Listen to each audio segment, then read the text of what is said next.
Good evening, everybody. We are live. Excuse me. Hey, look, it's the Democratic Convention, night 2. It's about to get started. They're going to have the big roll call tonight. They're going Michelle and Barack Obama are both speaking tonight. Second Gentleman Doug Emhoff is speaking tonight as well, and many others. I gotta put the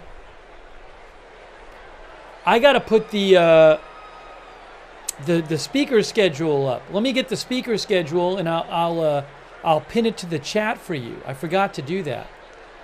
So we are live right now with coverage of night 2 for you. Thanks for joining for the coverage. I am going to get the schedule for tonight's speakers up. Right here, main programming, more information. Here it is.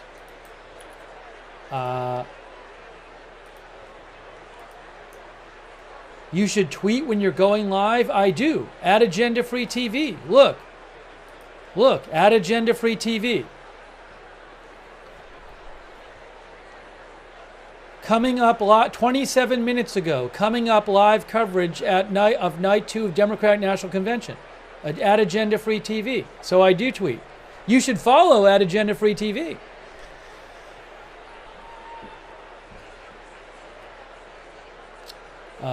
Let's see here. Speaker schedule.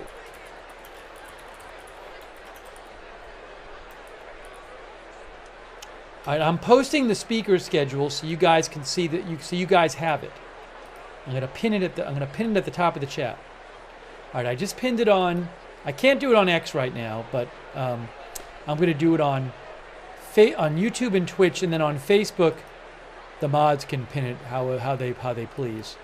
And I am pinning that. I just pinned it on Twitch as well.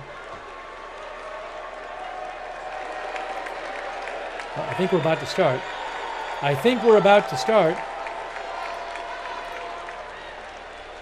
Thanks, guys, for joining. No music. Can't have the music on. As soon as the music stops, I'll put the audio on. How's that sound? Can't have the copyrighted music. No copyright. Oh, hold on. Are they still playing music? Oh. All right, hold on. Come back, Democrats! To chair today's session, I'm proud to pass the gavel to co-chair Mayor Mitch Landrieu.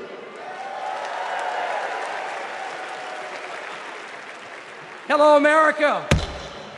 There you go. Can we do it again? The second in-person session of the 49th Quadrennial National Convention of the Democratic Party will now come to order.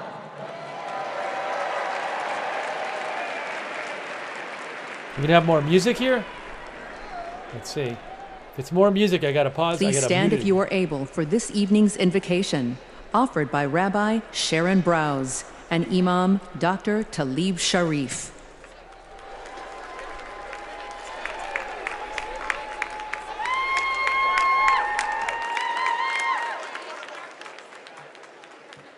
We have gathered together this week to craft a redemption story for America. My faith is sustained by a redemption story. A people beleaguered and bereft, traversing the desert on a journey from degradation to dignity, from darkness to light. Holy One, help us write America's redemption story, a story of ceaseless striving toward a true multiracial democracy, rooted in equal justice, where every person is treated as unique, mighty, and worthy of love. In this story, politics is not a vehicle for repression, bigotry, or personal profit, but a call to service. This story counters extremism with capaciousness and compassion. It rejects the inevitability of war, affirming that every one of us, Muslim and Jew, Christian, Black, White, Latino, AAPI, queer and straight, Israeli and Palestinian, deserves to live in dignity and in peace.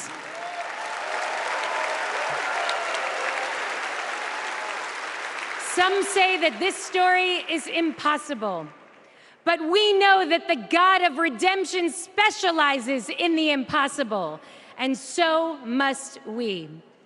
May we be guided by hope, joy, and a fierce moral imagination. Amen.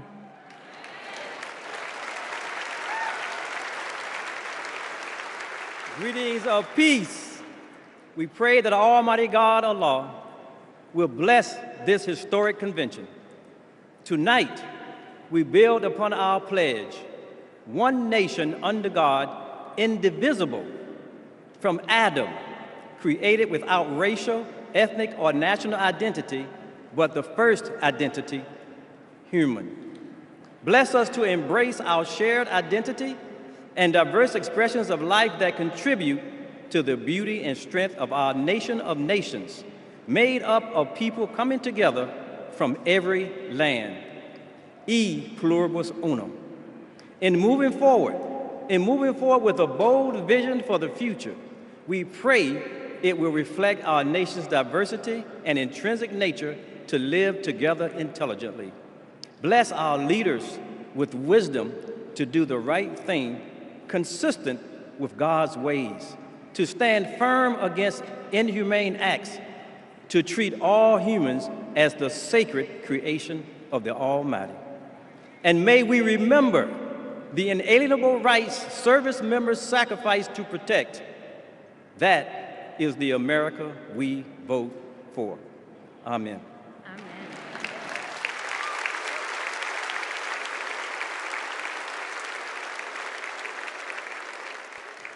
Please welcome Joshua Davis from Virginia to lead us in the Pledge of Allegiance.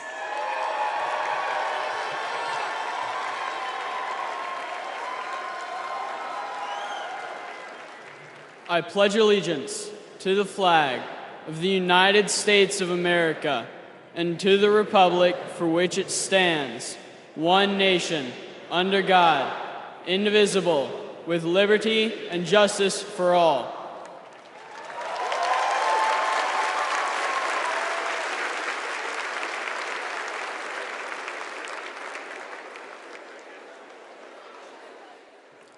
Please welcome Aristotle Garcia Byrne to sing our national anthem.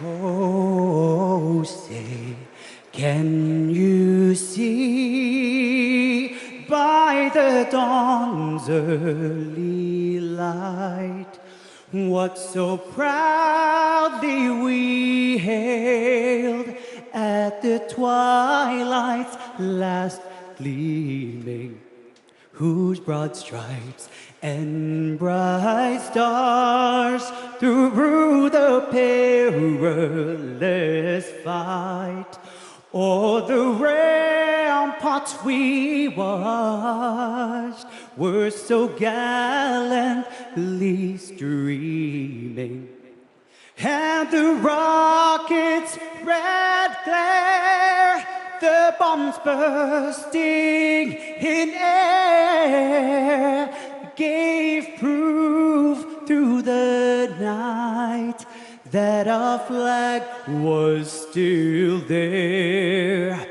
Oh, say does that star-spangled banner yet wave o'er the land of the free and the home of the brave.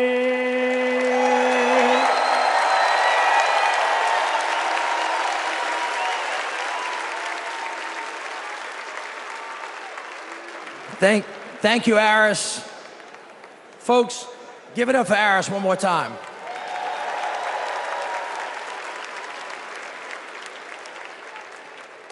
I'd like you to pause with me for a minute. 2 years ago, my dad died, the late Moon Landrieu. He was a great leader. He was a great mayor, secretary of HUD. He lived his life for others. We have lost so many patriots since the last convention. So before we go any further tonight, let's take a moment and join with me and let's remember them all.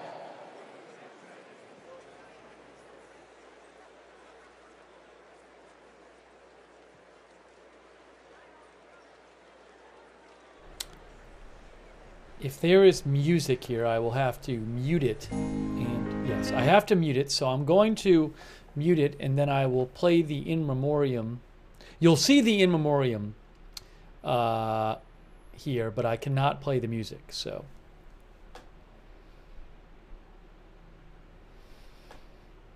Thanks for your understanding. I prefer to play the music, but I do not have the rights to it.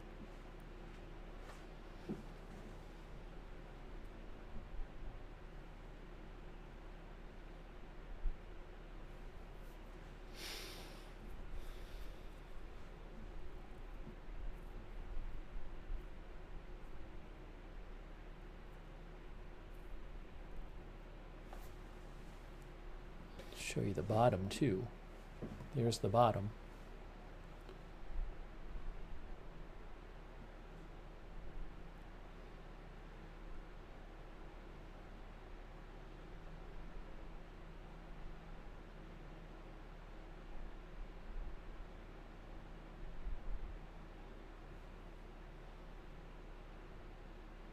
Oh, there you go. Hold on a second here. Again, I will put the music on. I'll put the sound on as soon as the music is over.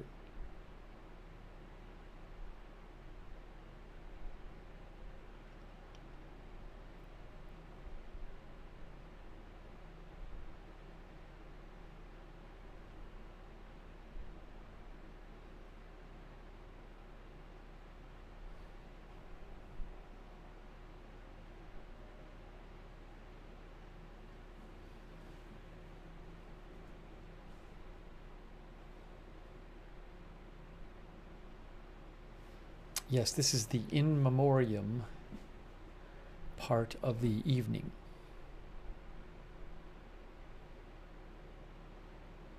Well, I assume it's part of the convention. I assume that this is the one night they're doing it.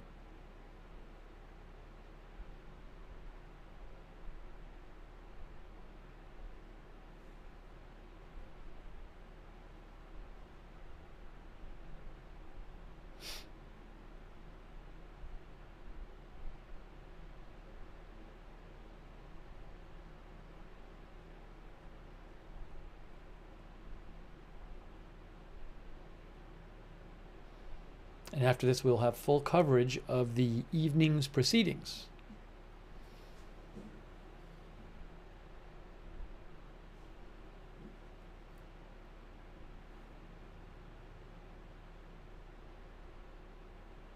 I think she might be finishing. We'll see. Nope. Again, I'm sorry I can't play the music. I'd much prefer to play it, but all right, let's see. It's still playing, so.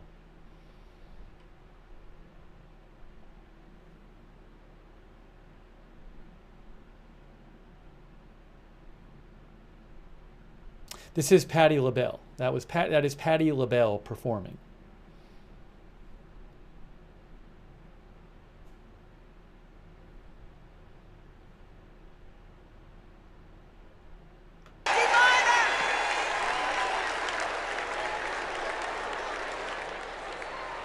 Please welcome the chair of the Carter Center and grandson of President Jimmy Carter, Jason Carter.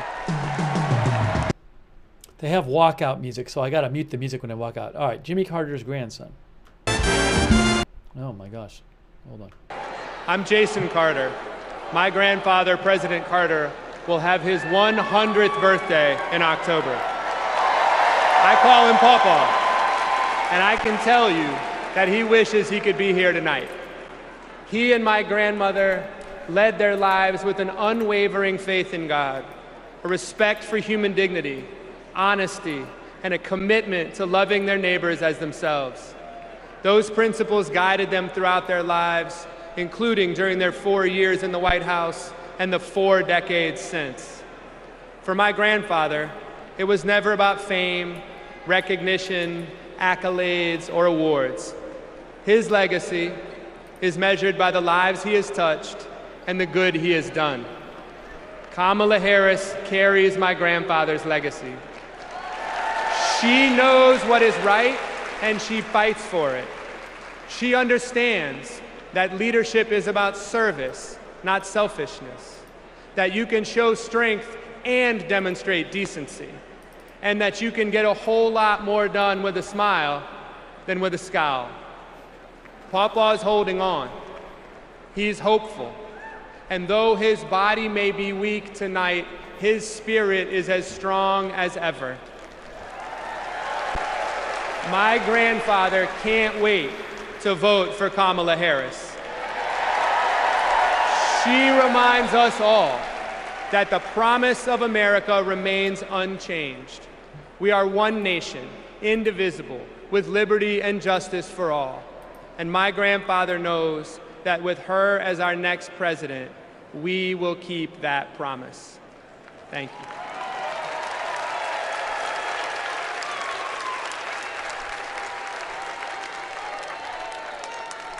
Please welcome delegate from New York and grandson of President John F. Kennedy, Jack Schlossberg. Some more music. This is John F. Kennedy's grandson. Hi, I'm Jack Schlossberg. President John F. Kennedy is my grandfather, and he's my hero. JFK was the youngest person ever elected president and the first Catholic.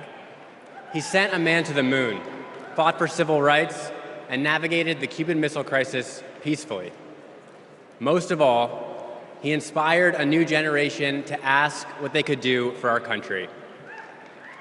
Tonight, JFK's call to action is now ours to answer, because once again, the torch has been passed to a new generation, to a leader who shares my grandfather's energy, vision, and optimism for our future. That leader is Vice President Kamala Harris.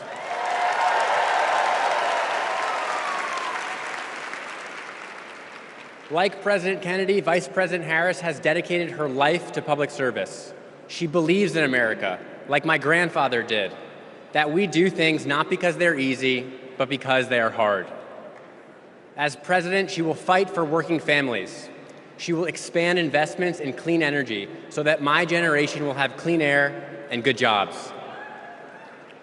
She will defend our freedoms, the freedom for women anywhere in America to make their own healthcare choices, the freedom to be safe from gun violence, the freedom to vote easily and without fear.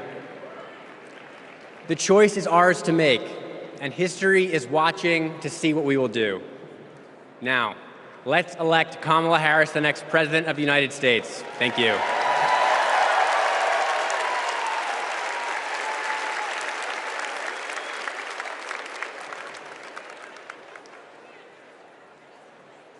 All right, America, how y'all doing? We about to have a fired up, ready to go, yes we can night. Are y'all ready? Well, as you can see, the torch has been passed to a new generation. So let's start off the night by talking about what's at the heart of the Harris-Walz agenda. Defending our freedoms, advancing opportunity, protecting our democracy. But the other guys, Donald Trump, J.D. Vance, they want to rip away our rights, crush the middle class, and destroy our democracy. Their version of freedom is the government creeping creepily closer to every part of our lives. They're coming for our books, they're coming for our marriages, they're coming for our bodies, they're even coming for women who don't have kids. But this just isn't about what we stand against. It's about what we stand for. Kamala Harris and Tim Walz have a bold vision for America's future, where every American has a fair shot at the American dream. Kamala Harris and Tim Walz will build a future that belongs to all of us, because we are one nation, not two. Indivisible, with liberty and justice for all, not some. We are part of one nation, pledging allegiance to one flag, and that is the flag of the United States of America. Hear this. America is great because of who we are, and more importantly, who we strive to be. My friends, our best days are ahead if we stick together. My friends, say it with me. Let them hear it to the rooftops. We are not going back. So now please help me welcome. Please help me welcome from the great state of Pennsylvania, the great Representative Malcolm Kenyatta. We got music. Hold on. Let's wait for the music to stop. This is Malcolm Kenyatta. All right, hang on. My fellow Americans, my name is Malcolm Kenyatta, a proud son of Pennsylvania. And as you saw, I brought back Trump's Project 2025, all 900 pages of it. And it's interesting because usually Republicans want to ban books, but now they're trying to shove this down our throats. It is a radical plan to drag us backwards, bankrupt the middle class, and raise prices on working families like yours and mine. Under Project 2025, a family making just $75,000 a year with just 2 kids would pay $1,800 more in federal taxes. No, but there's more. Because on page 465, Project 2025 would stop Medicare from negotiating to lower the price of prescription drugs and capping out-of-pocket costs. And on page 587, Project 2025 would cut overtime pay for hard-working Americans. But my friend, these bad ideas aren't new. As long as we have been fighting to make America work for working families, there have been greedy corporate interests trying to take us back. In 2019, my grandma, a civil rights warrior, called me, her voice cracking, and she said, "I'm so sorry, baby. I'm so sorry. I thought my generation had fixed this. And here you are, fighting the same battles." But I want to tell you tonight, my friends, what I said to my grandma. I said, "It's okay, Grandma. It's just our turn. It's just our turn to stand up for working people and to stand up for our nation's promise. It's just our turn to defend our rights and to ensure that democracy doesn't die on our watch. It's our turn to make history, my friends, by electing Kamala Harris as the next President of the United States of America. God bless you. May God protect our troops.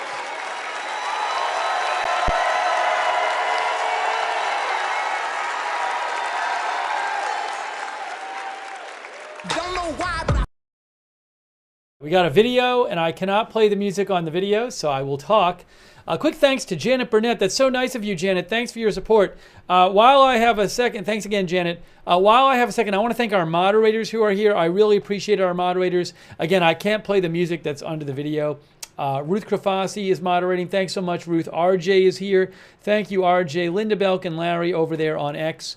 Big thanks to you. Over there on Twitch, we have moderating Big Ball of Yarn, Dub Airs, David Green, 46, LB Prairie Dawn, Idaho Star, McBritches, Papa Bear, and Surly Dev. Thank you. Also, thank you, Ma Florida, for the gift subscriptions on Twitch. Make sure you thank Ma Florida if Ma Florida gave you a gift subscription. And also, thanks to Big Ball of Yarn for your support on Twitch. And also, thanks to Males Bixie for subscribing on Twitch. And thanks to our Facebook moderators very much. I really appreciate it. Thank you to all of them. And Ronald Egnor is there moderating. Thank you, Ronald. And Charlotte Webb as well, Margaret Riley. So big thanks to all of our moderators. All right, what's going on now? What's going on now? Let's see. Hailing from the south side of Chicago, please welcome Oscar and Grammy Award-winning artist, author, and longtime activist, Common, featuring Grammy Award-winning gospel singer, Jonathan McReynolds. Oh, this is music. All right. We have a music performance, which unfortunately I cannot play. I'm sorry I can't play it. We have Common. That is Common. I didn't catch the name of the other person. I am sorry about that. But regardless, I have to, I can't play the music. Just as I couldn't play it during the Republican convention. So we'll talk for a second. So coming up tonight, guys, at 7 p.m. Chicago time, if I have this right. Now, I did post the schedule. I pinned it to the top of the chat on YouTube and Twitch, and it should be pinned somewhere on Facebook. But at 7 o'clock local time, in 1 hour and 5 minutes, they're going to do the roll call. So the roll call is when the various states call, they go to the various states and they say, we cast our delegates or we pledge our delegates to this candidate. Now, the thing is, unlike usual, the Democratic convention this year, Kamala Harris has already been chosen officially as the nominee. Several weeks ago, I believe, there was a virtual roll call, and the delegates voted online in an official proceeding for Kamala Harris. So she is officially the nominee. But they're going to do a ceremonial roll call. So it's already been decided, but they're going to do the whole thing where they say, we're here from the great Tennessee, and we cast our 50 delegates for Kamala Harris or whatever. So all the states are going to say that. So we'll get to see that at 7 p.m. local time, which is in like an hour. But just so you know, again, it's not, they've already done it virtually. Okay, so there's that.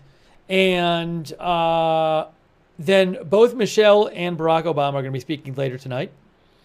Bernie Sanders will be speaking. Chuck Schumer will be speaking. J.B. Pritzker will be speaking, just to name some of the names. The first gentleman, Douglas Emhoff, will be speaking. You know what I saw? I believe Kamala Harris, Reuters says Kamala Harris, guys, Kamala Harris and Tim Walz are holding a rally in Milwaukee tonight. I know that sounds strange, but I mean, maybe because it's just such a shortened election calendar, they're doing it.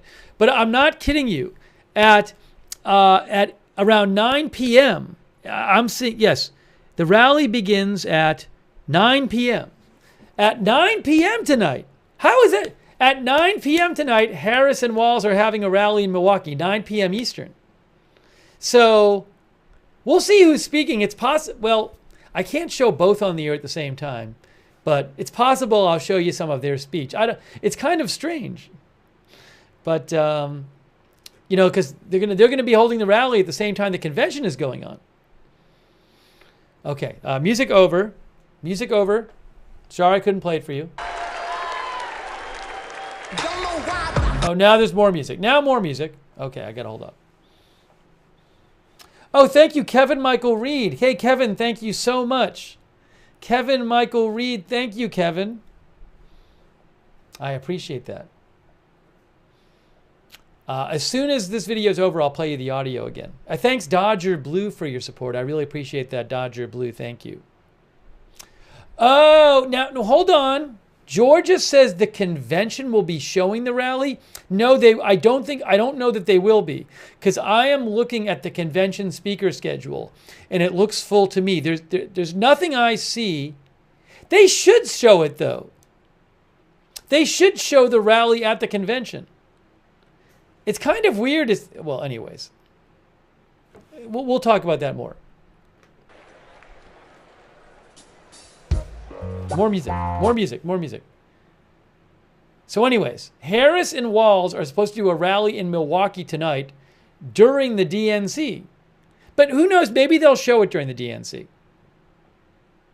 That makes more sense to me than, that makes much more sense than, but that's weird. No, you wouldn't want to show it during the DNC because Harris, I know she spoke a little last night, Harris, but her big speech is on Thursday. So it would be weird if they had her make a whole speech and they showed it during the DNC. So I'm still confused about that. Maybe one of the articles, I can pull up an article that talks about how they're having, Harris and Walz are having a rally in Milwaukee tonight. They're doing some music and dancing and stuff. Let's see here. Up the cheeseheads from Wisconsin, I assume. Oh, okay. So Associated Press says Harris was traveling Tuesday to Milwaukee for a rally in the swing state of Wisconsin scheduled to run at the same time as the convention's primetime programming. It is unusual to have overlapping events during a convention, raising the prospect that she may address the convention from the rally via video.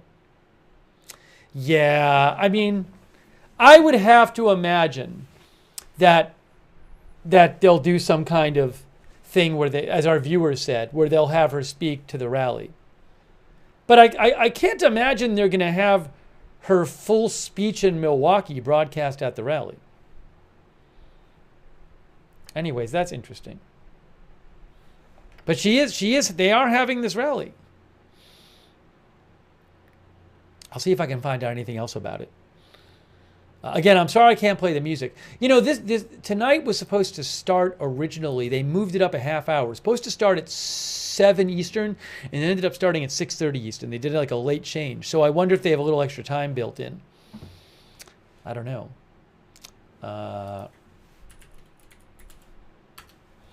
as soon as we have more speakers, we will certainly let you see them.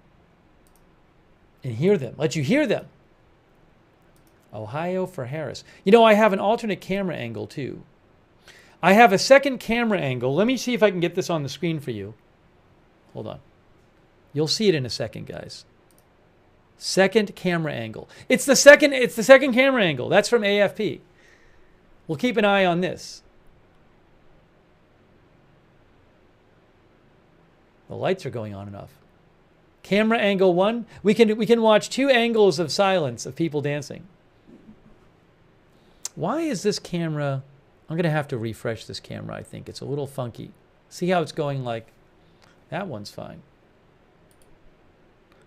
Let me refresh the AFP one. I don't know why that's all weird. Oh, she's dancing. She is dancing. She's getting into it.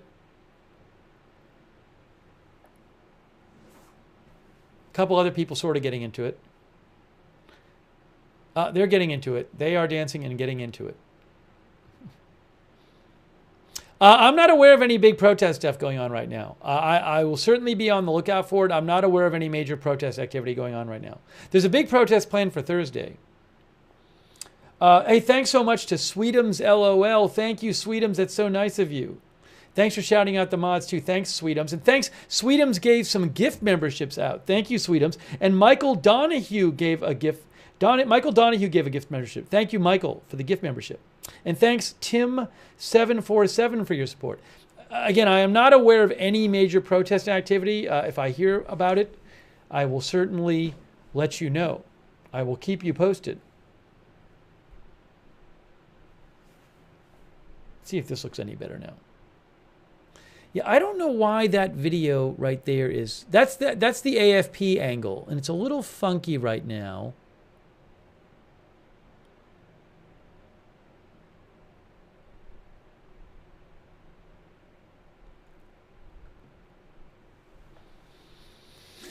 The lighting is also funky.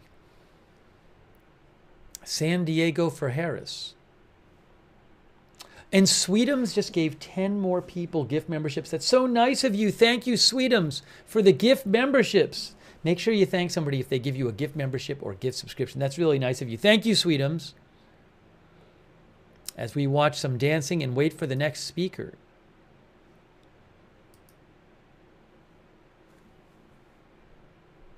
Alternate angle, alternate dancing. Oh, there we go. Okay, there's the AFP. Look, we got 2 feeds of people dancing in silence because I played the music. We got the AFP feed and the Reuters feed. Oh, they're sitting down. They're sitting down now. They're clapping and sitting down. One moment here. All right, sorry.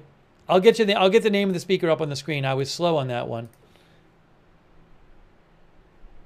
I voted for Trump not once, not twice, but 3 times. You see, I work in construction. I work with my hands. He told us he'd look out for blue-collar workers. So I made my first ever political donation to Trump. And I donated to him many times throughout his presidency. But then I started to see Trump's tariff policy in action. Costs for construction workers like me were starting to soar. I realized Trump wasn't for me. He was for lining his own pockets. Now I'm not left-wing, period. But I believe our leaders should bring out the best in us, not the worst. That's why I'm voting for Kamala Harris. She's tough. She's going to tackle inflation. Trump will make it worse. I'm voting for Kamala Harris because she'll make us proud to be American again.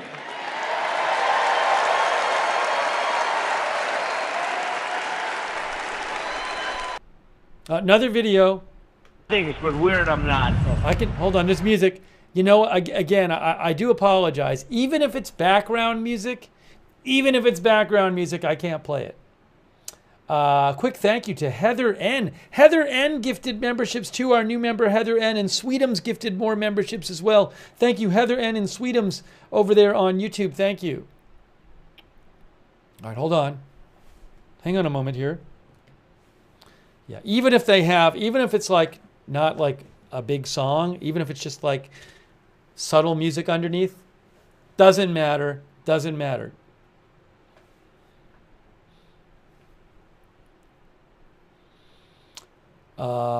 Hey,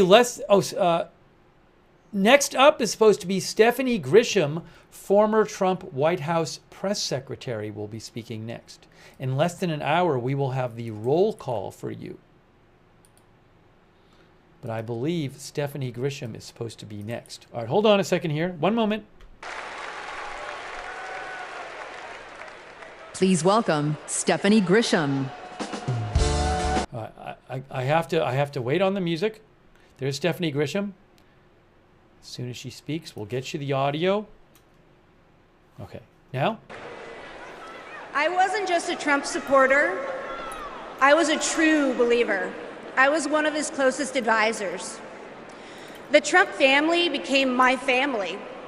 I spent Easter, Thanksgiving, Christmas, and New Year's all at Mar-a-Lago. I saw him when the cameras were off. Behind closed doors, Trump mocks his supporters. He calls them basement dwellers. On a hospital visit one time when people were dying in the ICU, he was mad that the cameras were not watching him. He has no empathy, no morals, and no fidelity to the truth. He used to tell me, "It doesn't matter what you say, Stephanie. Say it enough and people will believe you." But it does matter. What you says matter, and what you don't say matters. On January 6th, I asked Melania if we could at least tweet that while peaceful protest is the right of every American, there's no place for lawlessness or violence. She replied with one word: no. I became the first senior staffer to resign that day. I couldn't be part of the insanity any longer. When I was press secretary, I got skewered for never holding a White House briefing. It's because, unlike my boss, I never wanted to stand at that podium and lie. Now here I am, behind a podium, advocating for a Democrat. And that's because I love my country more than my party. Kamala Harris tells the truth. She respects the American people, and she has my vote. Thank you.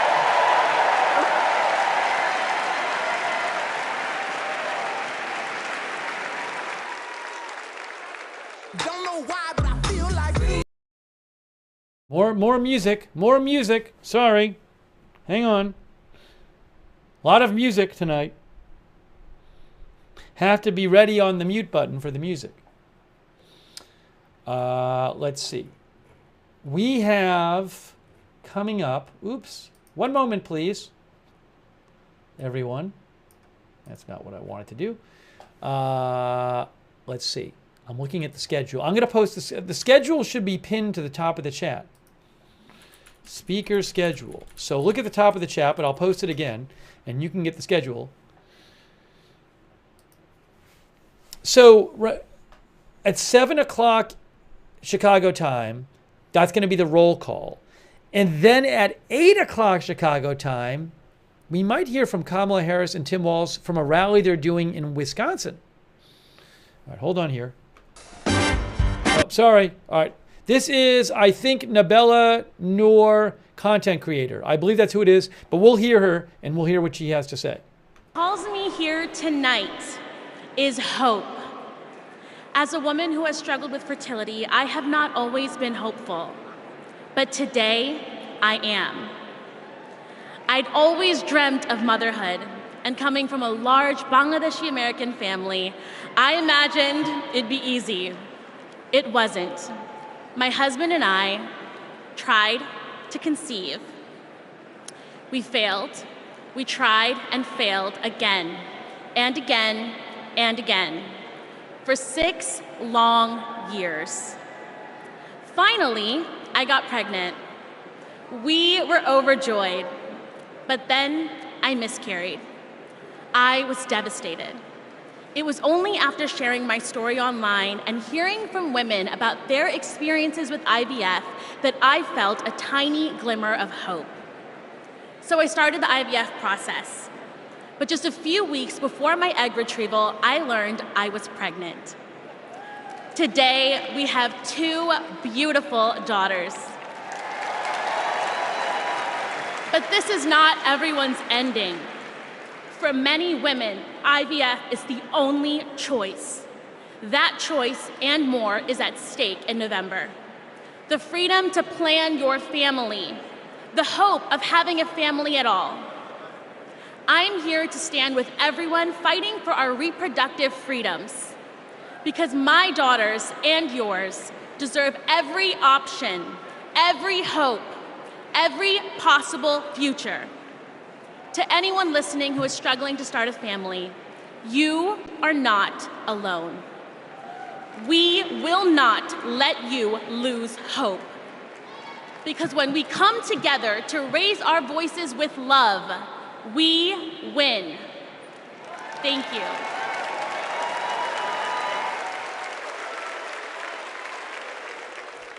Please welcome Michigan Senator Gary Peters.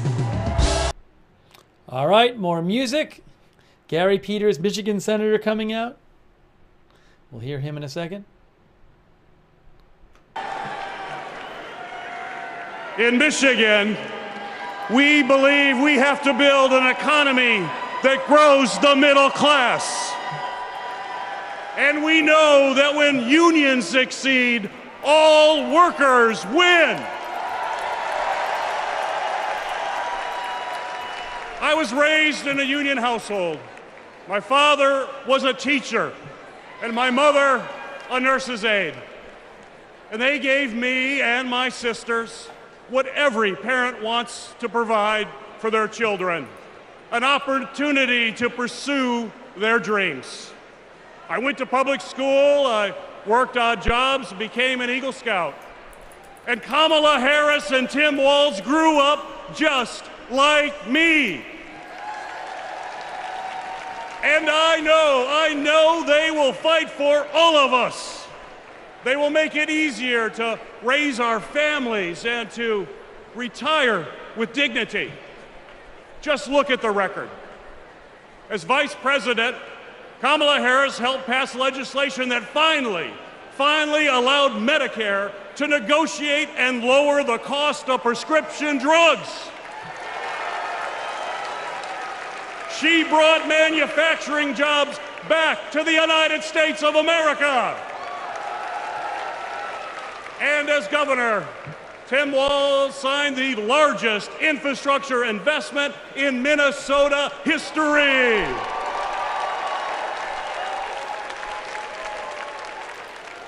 And on the other hand, we have Donald Trump and J.D. Vance. And let's be clear, if they win, working people like my friends here from the Teamsters will pay the price.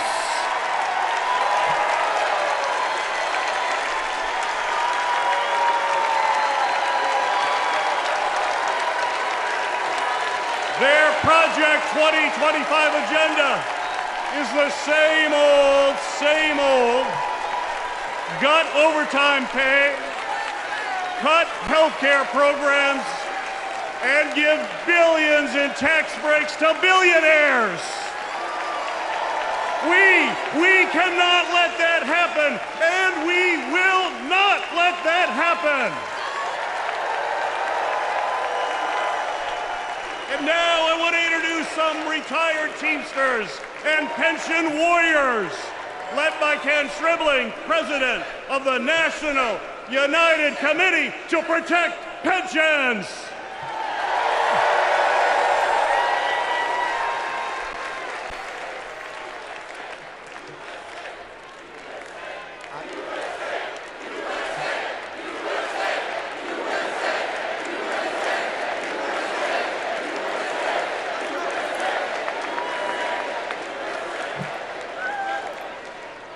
I am Kenneth Stribling, a proud retired Teamster from Local 200 in Milwaukee, Wisconsin. I hope you don't mind, but I brought some friends. Pension warriors from the NUCPP. I found out in 2025 my monthly pension benefit was going to be reduced in half. Not long after that, my wife, Beverly, was diagnosed with terminal cancer. I didn't know how we were going to make it. So I went to a retirees meeting in the basement of a small church. At that moment, I knew we were not going to go down without a fight. Beverly made me promise never to quit until we made this right. So we organized a nationwide grassroots movement. For 6 years, we fought hard. And finally, we had a breakthrough. After 50 days in office, the Biden-Harris administration passed the American Rescue Plan, including the Butch-Lewis Act, to save our pensions and secure our retirement. They got it done without one single Republican vote in Congress. They saved over 1 million pensions, including 33,000 from my state, Wisconsin, 52,000 from Pennsylvania, 61,000 from Michigan. As president, I know Kamala Harris will have our backs. She will fight for our retirement, Social Security, and Medicare. Beverly passed away in 2019, but I kept my promise, because a promise is a promise is a promise. Thank you.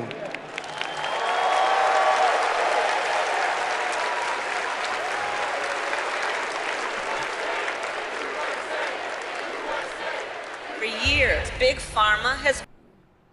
Okay, I apologize. Again, I can't play the videos because they got some music under them. A quick thank you so much to Marissa Pugliese for your support, Janet Burnett, the Silver Sergeant, and JD and Sweetums.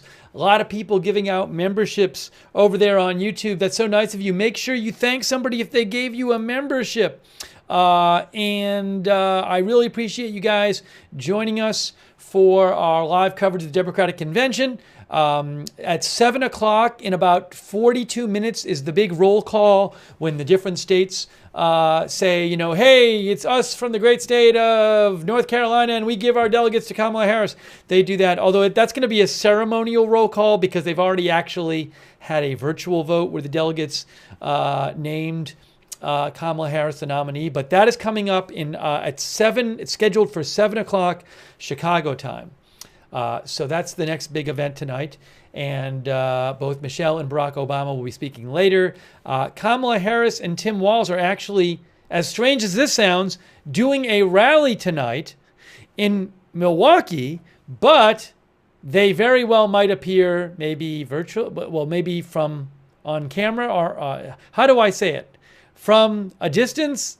They may agree on a screen. Because is it really virtually? It's not virtually appearing, is it? I don't know how you say it these days. They may appear via the internet or via satellite or via some other screen-based technology. I have to figure out the right way to say this. Do you say virtually? Remotely. Remotely sounds better to me. Remotely sounds better than virtually to me. I don't know. Virtually just sounds wrong. Anyways, I have to look up the proper way to say this. I haven't really thought about it. Now I can't stop thinking about it. Anyways, let's get back to the convention. From Teamsters and all of our brothers and sisters from the unions across America who are rebuilding it, brick by brick. I mean, after that, what do you talk about? Kamala Harris wants to throw a little bit of dirt. So here we go.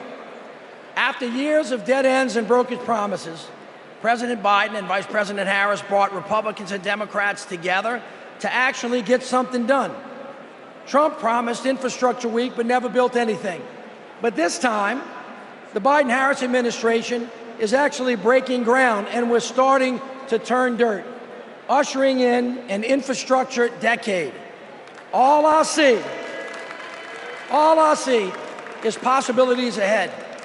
You see, the foundation of a strong economy is literally a country's infrastructure.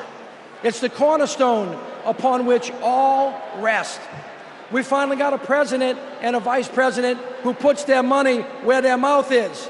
Already, $460 billion out the door, $1 trillion of private sector investment building roads and bridges and airports and ports and water systems so that kids don't have to drink dirty water out of lead pipes and little girls don't have to sit on the back of their mama's car trying to do their homework so they can have a better future for us. We're building a clean energy economy. All of it is moving out of the door. And we're touching every part of the country, from the Pakiak, Alaska, all the way down to Lowndes County. We have over, hear me now, 60,000 projects all across this country with funding already underway. We're hitting the ground running, and it's right in everybody's backyards. 2 years ago, after President Biden and Vice President Harris passed the biggest infrastructure investment since President Eisenhower, he called on me and others to help carry out that vision as we rebuild America. As a senior advisor to the president, we pushed out funding for the roads and the bridges. We're literally building bridges to the future. High-speed internet and the clean energy economy. With these projects, we're ushering in a brighter future, a future in which everyone has clean air to breathe, everyone has clean water to drink, a future in which everyone has the opportunity to build generational wealth, a future in which the most vulnerable communities aren't forced to bear the brunt of progress. And we have made historic progress towards that vision. Let's take a look with what progress is being made in communities across the country with products that are being made right here in the USA.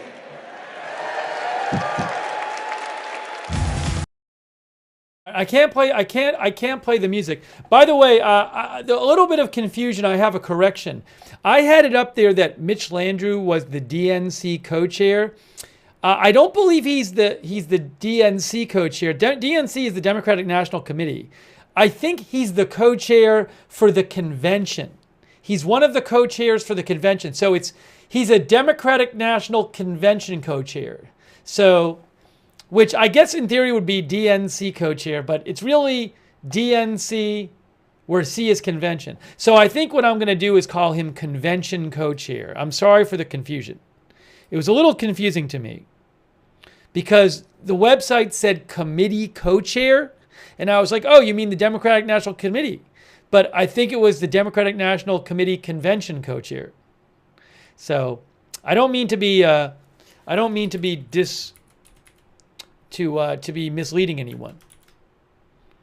So convention co-chair is what I want to say.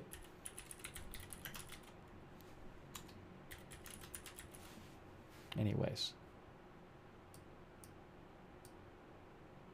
Convention co-chair. There you go.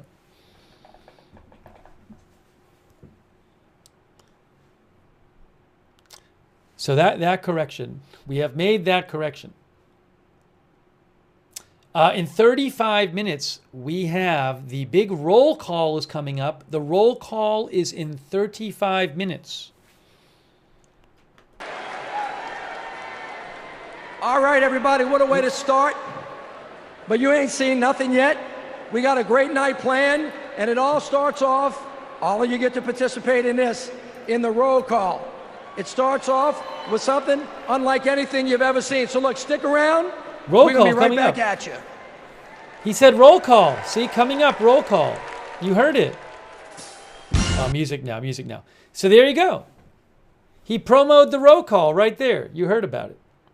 That is coming up in 34 minutes. 34 minutes for the roll call, folks. I appreciate you guys being here tonight. We're going to cover, we're doing coverage every night of the DNC like we did the RNC. See if I can take a few comments, maybe. Let's see. Have there been protests today? I don't know if there were protests, but I've not heard of any big ones. So there may have been protesters, but I certainly have not heard of any kind of huge protest. But I am keeping an eye out, and I will let you know if I have updates on that. Let's see.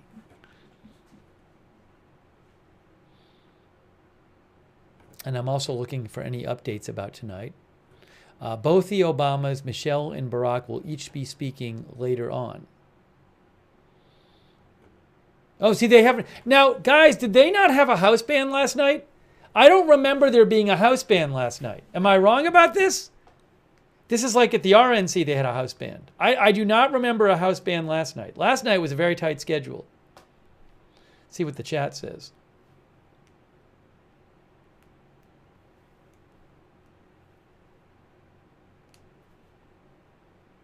Someone said, I don't know in the chat. But I do not remember a house band last night, but maybe I'm wrong. We have dancing. Guys, there is dancing going on. There is dancing going on. There is dancing at the convention. People are dancing at the convention. I'm sorry I can't play the music for you. David Gray says, any break dancers? We will see if we see any break dancers.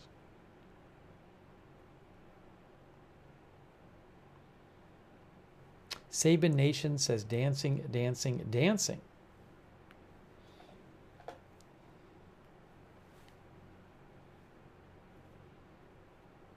Patti LaBelle already performed, and so did Common. They both already performed. If you were waiting to see that, you should rewind the broadcast, because they both already performed. Patti LaBelle performed during the memorial segment.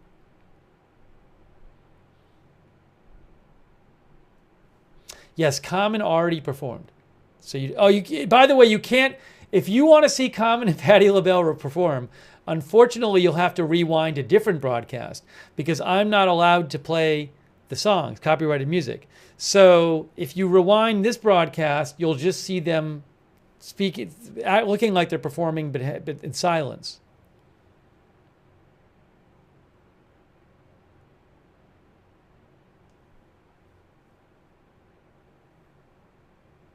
Sarah says, I wonder if it'll be going to midnight EST again.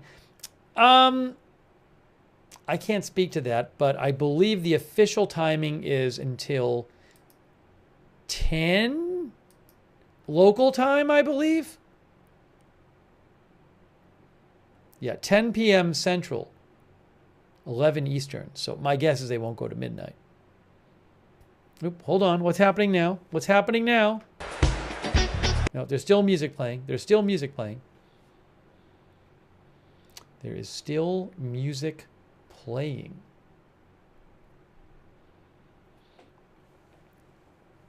There are only, the election is November 5th, and the first debate is September 10th. By the way, I'm looking at a feed I can't show you, but I believe Harris just landed in Milwaukee, where they're doing a convention. Not a convention, they're doing a rally. Really appreciate you being here, and thanks again to our moderators. We have moderating right now.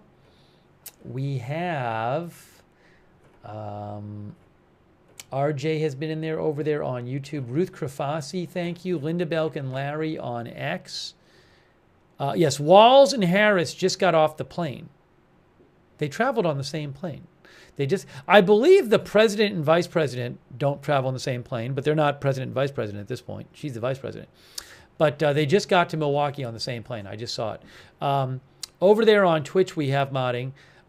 Big Ball of Yarn, DeBears, David Green, LB Prairie Dawn, Idaho Star, McBritches, Papa Bear, and Surly Dev.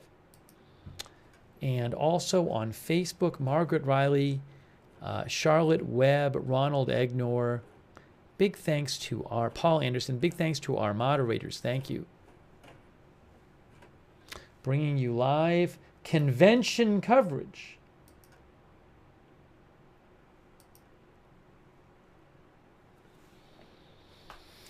Half an hour, less than half an hour till the roll call.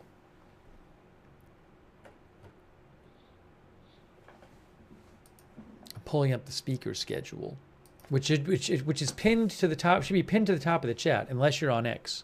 Sorry about that, X, but otherwise it's pinned.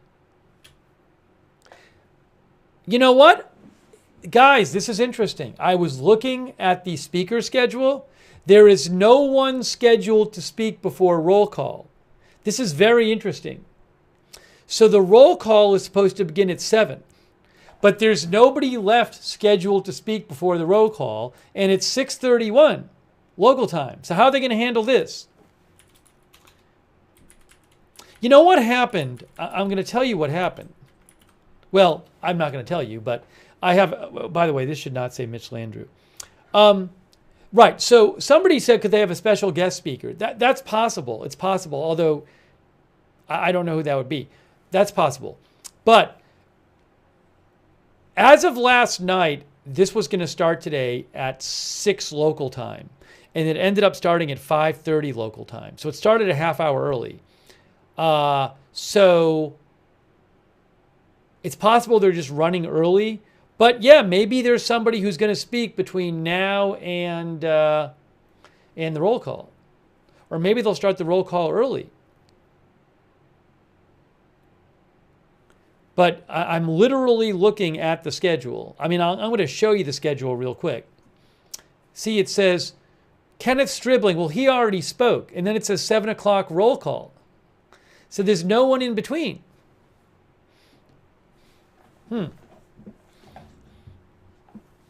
Steve might be stretching for a half hour.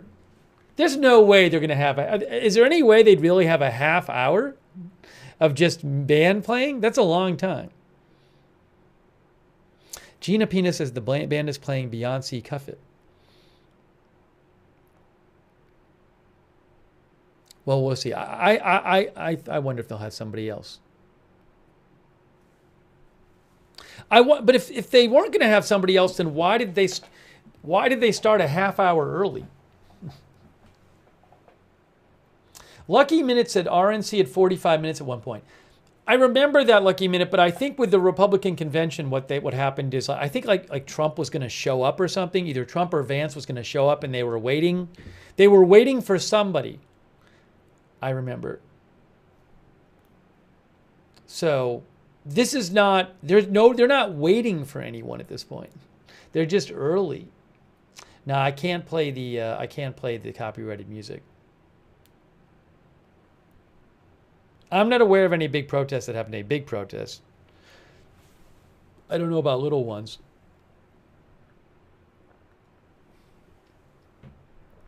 Some of our viewers remember. I remember that too when a teleprompter wasn't working.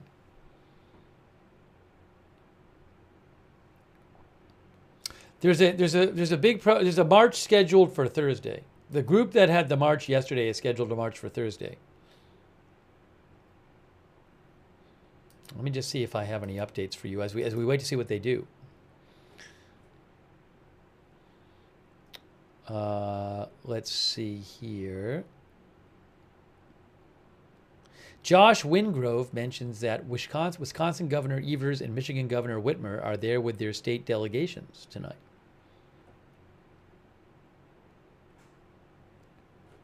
Okay.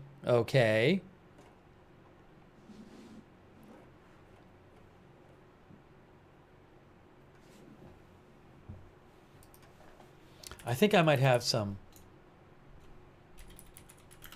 celebrity news.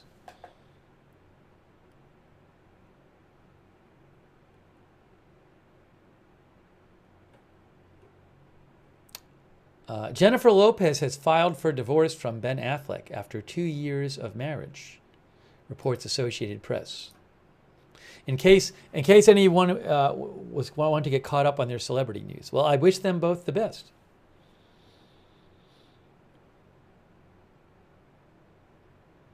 TMZ posted it too. It's being widely reported. I try to bring you other headlines.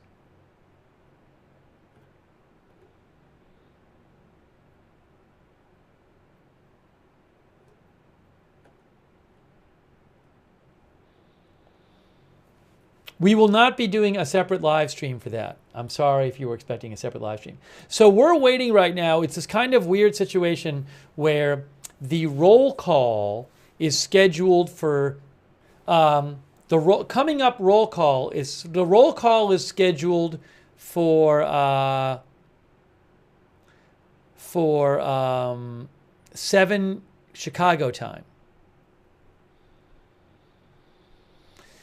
So we're waiting for the roll call, but there's nothing scheduled until 7 Chicago time. So the convention is just there, and nobody's doing anything. Maybe there is nobody coming up because Mitch Landrieu, when he was just speaking a few minutes ago, he just talked about the roll call. So there might be nothing else coming up.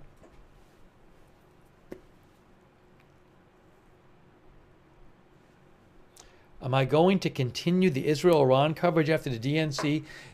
There will be more Israel-Iran coverage if there are big developments, even during the DNC. That's how we do it. If there's big developments, we cover it. So if there's big developments, we will cover it. Yeah, one of our viewers said everyone is still. Oh, did it freeze? Did it freeze on me? No, I'm watching a live shot. This might have, no, this is, oh, guys, my video isn't frozen. They might have frozen the feed. Did they freeze the feed? Literally the feed I'm watching, I don't think is moving. No, it is moving. It is moving. It is moving. It's so hard to see. I see people walking. It's the weirdest thing. What's happening? This is really odd. I can actually see a couple people moving. It looks frozen, but it's not. I got to point to somebody moving. This is really odd. It's really interesting. It's not frozen. That guy's moving right there. That people moving right down there. Bottom center, right here, they're moving. See? It's so weird. Is everybody just sitting still? I guess maybe at this distance, unless people are really moving around a lot, they seem to be still, but they're not frozen. But it's really strange because it looks like the screen is frozen, but it's not frozen. That's so odd. Look, this bottom center, somebody's moving. It's like a weird effect. Look at the bottom middle. It's so, I could have swore it was frozen, but it's not frozen. See, look at the bottom. You can see people walking around, bottom middle. Corey says, the more you look, the more movement you can see. Yeah, you gotta like focus on an area. But there are people moving. I know it seems like it's frozen, but it is not frozen. There are people moving. Wow. Oh, thank you, Walter Beasley. Sing my college fight song? You don't want to hear me sing. Hey, Walter, that is awesome. Thank you so much, Walter Beasley. We should have scheduled a Walter concert. Walter's a very talented musician. If I knew Walter, we could have scheduled a concert for you in this break before the roll call. We're waiting for the roll call. I should change the headline. Coming up at 7 CT, Democratic Convention roll call. Coming up at 7 CT, roll call at Democratic Convention. Oh, coming up A7 CT? Oops. No, it's at 7 CT. 20 minutes. 20 minutes until the roll call, guys.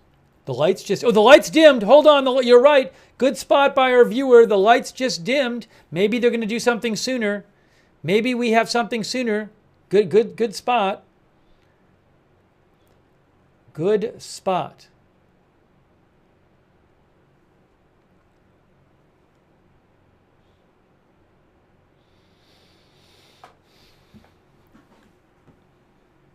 Maybe I'm guessing there'll be some prominent people at the different state delegations. Who knows who will be in the state delegations?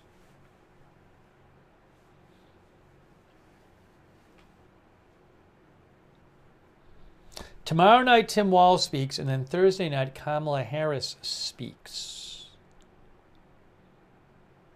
Thank you for being with us during our live coverage.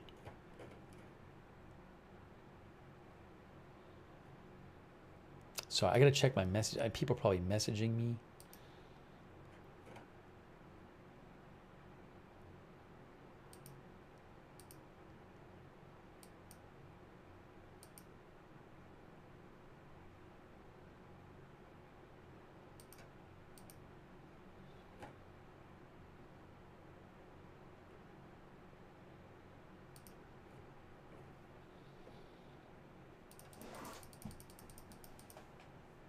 So again, we are waiting. I assume they're playing. They're still playing music, right? Yeah, they're still playing music. I can't play the sound. They are still playing music. Yeah, it doesn't matter. As Krista points out, it is a band playing the songs, but if the songs are copyrighted, that's a problem for me. If they're playing copyrighted songs. Let me see if I have any updates for you here. Oh, the Associated Press has in their article, after Monday night delays, Democrats are now ahead of schedule. After night one ran so long, the second night of the DNC has raced out far ahead of its early schedule. A series of speeches and video montages wrapped quickly, and organizers began setting up for a state-by-state roll call about 35 minutes before it was supposed to begin. It is going to begin in 17 minutes. Harris already formally clinched the Democratic nomination in a virtual vote earlier this month, but per tradition, each state's delegation will have a chance to symbolically pledge its delegates to her on the convention floor. Organizers had promised tweaks to the schedule to keep Tuesday's program moving. It's early yet, but so far they kept their promise. Oh, you know what was interesting also? As AP points out, Teamsters President Sean O'Brien did not appear with the Teamsters. Teamsters President Sean O'Brien spoke at the Republican convention. At Trump's invite, members of his union decided to appear at the Democratic convention to say they're with Vice President Harris. It's interesting. I didn't know if Sean O'Brien would speak at both, but I don't know that he's speaking tomorrow or Thursday. Maybe he will. I don't know. I believe the Teamsters may, as of the Republican convention, they had not yet endorsed anyone for president.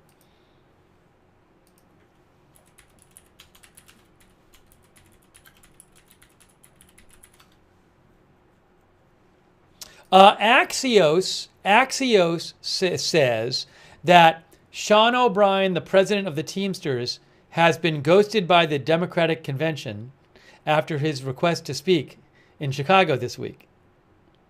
A Teamsters spokesperson said that Sean O'Brien requested to speak at the Democratic convention and they did not get a response. This comes after the Teamsters boss was the first ever union president to speak at a Republican convention. Now, we did see a bunch of Teamsters appear on stage tonight, but Sean O'Brien, apparently, according to Axios, has not heard back on his request to speak. Axios also says the Teamsters usually support Democrats, but they have not yet made a presidential endorsement in this election.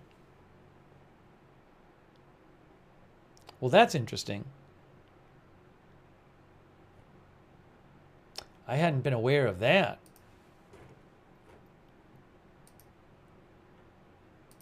About 14 minutes until the big roll call, guys, coming up.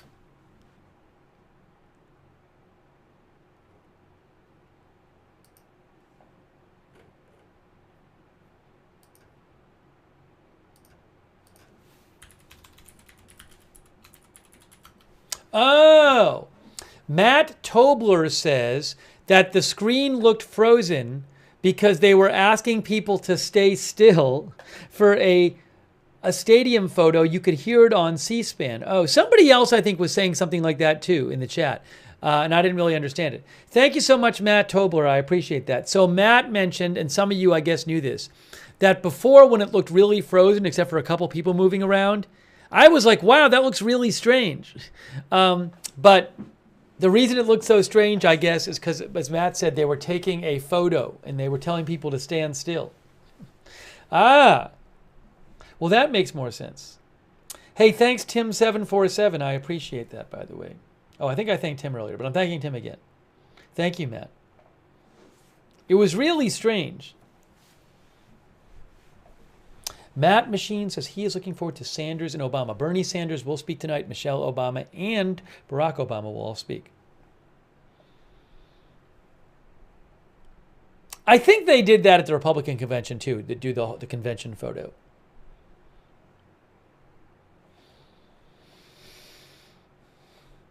I can definitely see people moving now. Although, you kind of have to look a little bit.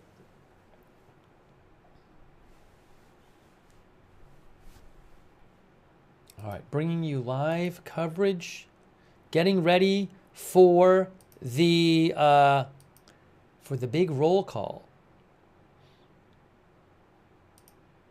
I'm looking at see if I have any other preview stuff here.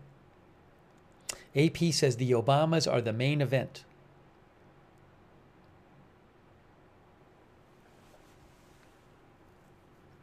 According to AP, Vermont Senator Bernie Sanders will speak about taking on corporate greed and delivering on an economic agenda for working Americans. Excuse me. Bob says, this is ridiculous, someone should be speaking. It is strange to me. It's strange that they had such a gap. Like, it's not like the first part went that fast. It's not like people were rushing. Maybe they, they could have had like the band played like for 2 minutes in between some of the speakers before, because that would have added some time on. It seems non-ideal to have like this 35-minute gap. Only about an hour after you started.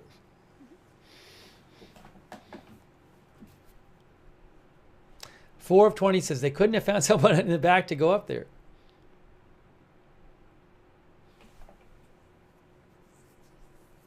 I also don't know if they have to do like planning stuff for the roll call. Who knows? Maybe there's stuff they need to do before the roll call to get ready or something. Because the roll call is like a big show, So I don't know.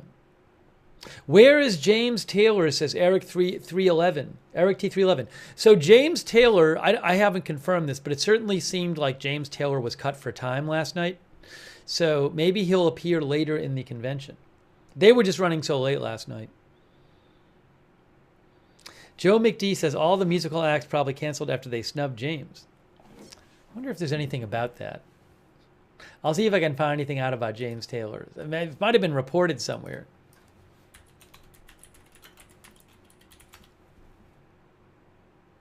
I don't see anything about it there.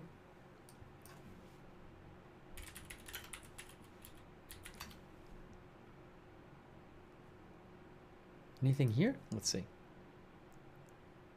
Randy J says maybe getting all the roll call states ready and stuff.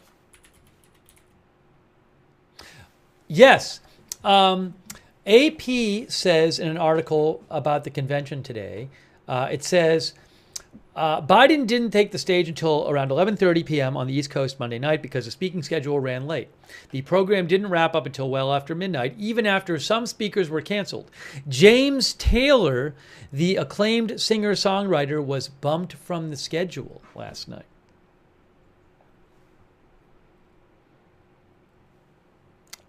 We have less than 10 minutes until the roll call. Less than 10 minutes until the roll call.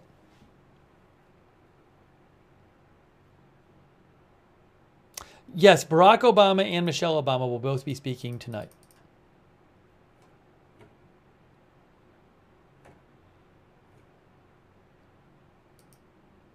Thank you so much to Art Bell. I appreciate it. Art Bell, thanks for your support, Art.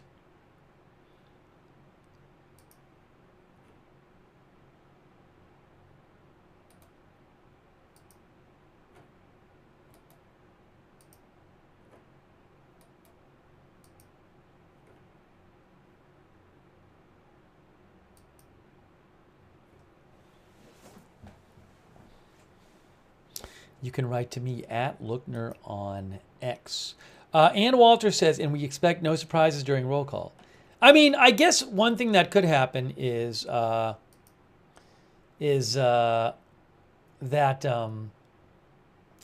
some celebrities could be among the state delegations. Now, Kevin said, is this true? A couple of our viewers think this. Kevin Michael Reed said, they're taking a picture with a 110-year-old camera and we're told to stay still while they do it. I think a couple other viewers said that. I thought people were joking though. Oh, hold on a second. Hold on. Well, good evening, delegates. My name is Jason Ray, and I'm honored to serve as the secretary of both the Democratic National Committee and the Democratic National Convention. I remember watching my very first convention on television when I was just 10 years old. It was the 1996 convention right here at the United Center.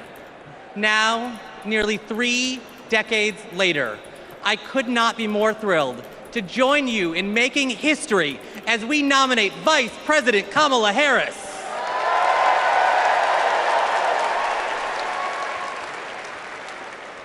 Pursuant to our convention rules, we will now proceed with the celebratory roll call vote for the Democratic Party's candidate for the 47th President of the United States of America.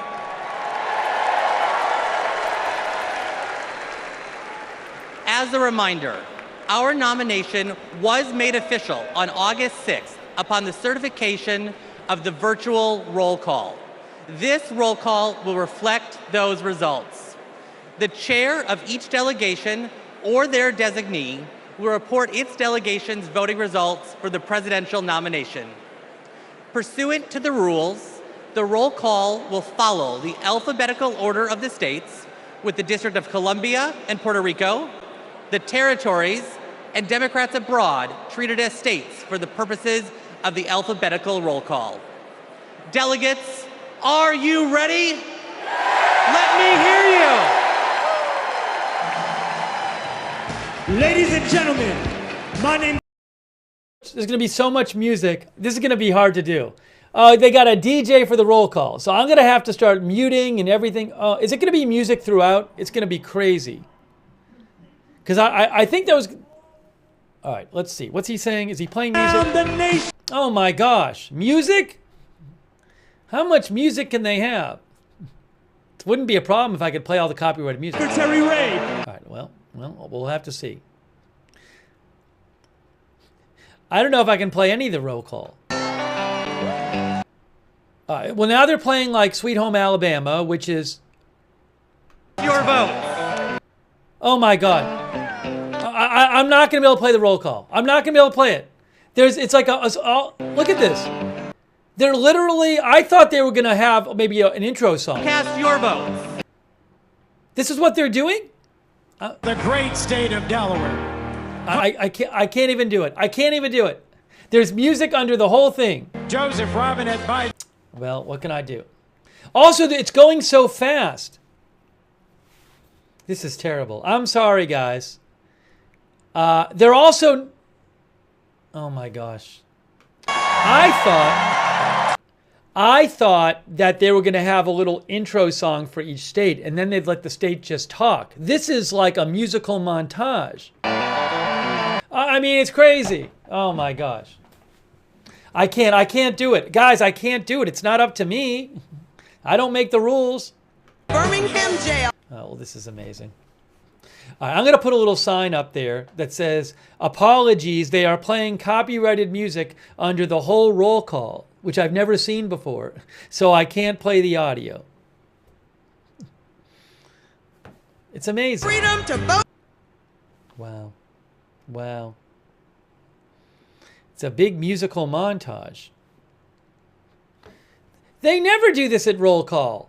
They just, you speak at roll call, they say, hey, welcome to the great state of whatever, and there's not music playing underneath. All right, cities. I mean, you know, I can't play these songs. All right, I'm gonna put a little sign up. If you want to switch to a different channel for another half an hour or something, feel free. I'm really sorry, but I can't do anything about it. I can't do anything about it. Apologies. Copyrighted music is playing non-stop, so I cannot play the roll call audio. I mean, it's incredible. It's a big musical number. It's a musical number.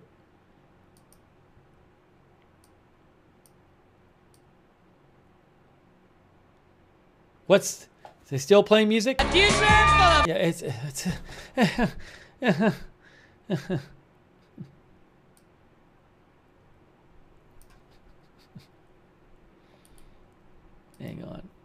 Hang on, folks. I really apologize. Anyways, I'm not going to complain if you... I wouldn't complain anyway, but I'm especially not going to complain if you go watch it on a different channel for a half hour. I'm sure you can find other coverage if you need to for the roll call.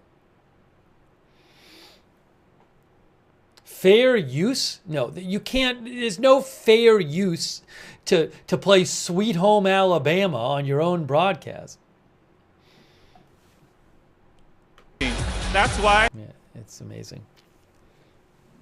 Well, we'll see if they do it from now on. We'll see if they do this from now on for all other roll calls. Maybe they've set a precedent where they're going to do all roll calls with a musical accompaniment.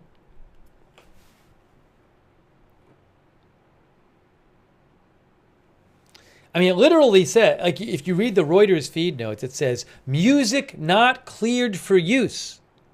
Please check with the applicable collecting society or relevant rights holders in your territory regarding clearance of any sound recordings. Electing Democrats. Now they're playing like Stevie Nicks song. It's weird though, because a viewer had written to me a couple days ago, and she was like, I don't think you're going to be able to play the roll call because they're doing this music thing.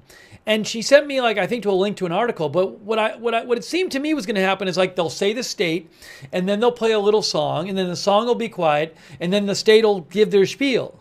I didn't know that they'd play the music under the whole thing.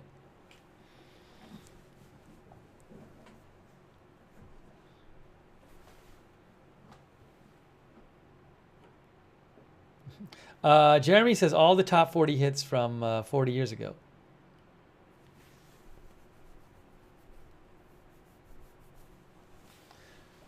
I guess I shouldn't have that thing in the middle of the screen. Well, you can still see.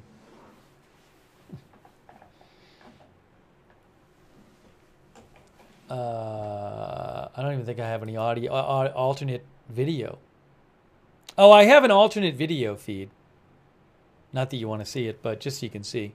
There's that as well. Hey, thanks, Rain Wrapped. Do the networks get clearance? They have to. If whatever TV channel uses this music, they got to get clearance for it.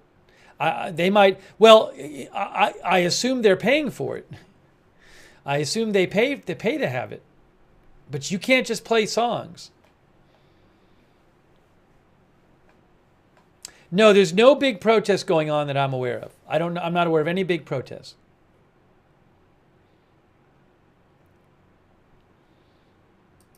Well, we'll just hang out. We'll hang out until they finish.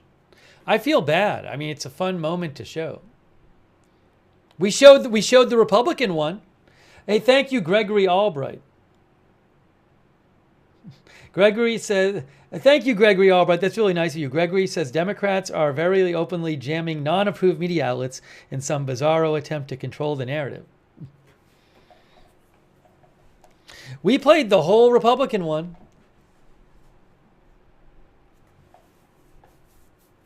Isn't that part of the tradition of this? That you don't, there's no music and somebody gets up there and you hear the people saying, yay! And somebody says, we're here from the great state of Texas, and everybody goes, yay! And you actually hear them. That's like part of the whole thing.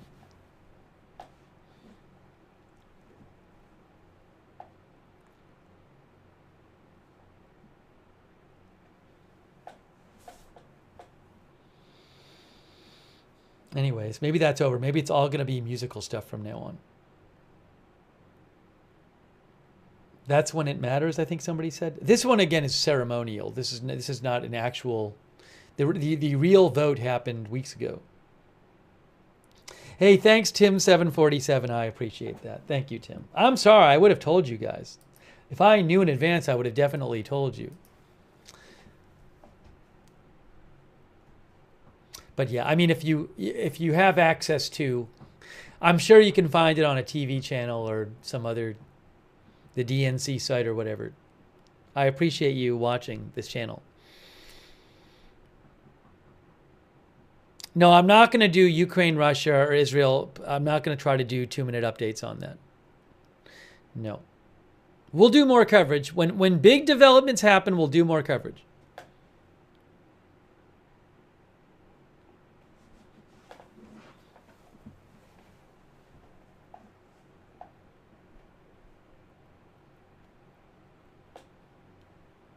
We'll do more streams as things develop.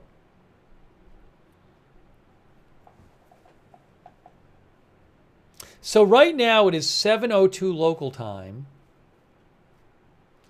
And in terms of speakers,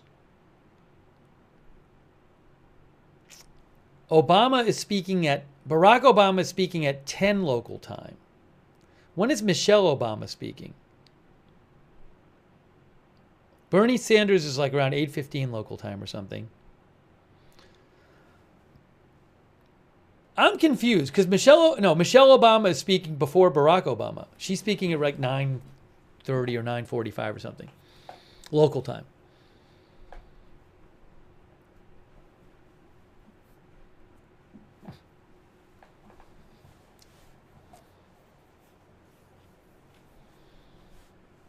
Why did California pass? Are they going to be like, maybe because this is ceremonial. It's not official, but maybe California will be the one who announces to put her over the top ceremonially. Because you got to have a majority of the delegates, even though the vote's already happened. So maybe they'll have California do this. They'll be the ones who put her over the top. Shawnee Ann says the place is popping.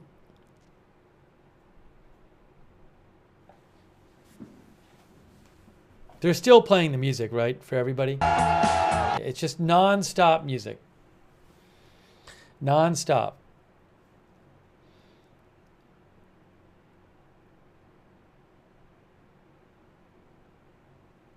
Oh, MD says Newsom will deliver. Is that what's going to happen for California? You can watch him You can watch him in silence as I don't play the copyrighted music.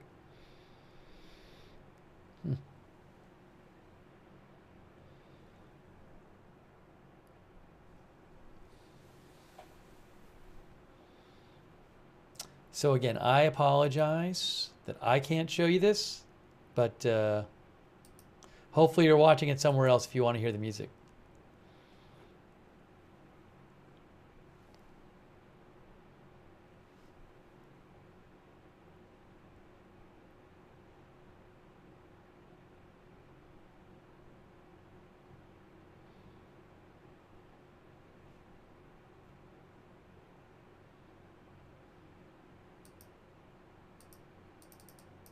Now they have somebody actually singing in person.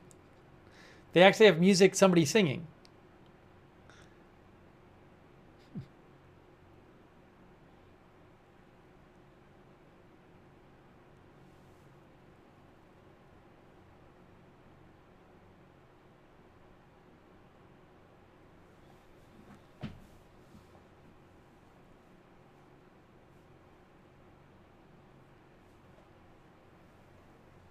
It's a whole concert. Is it Little John? People are saying it's Little John.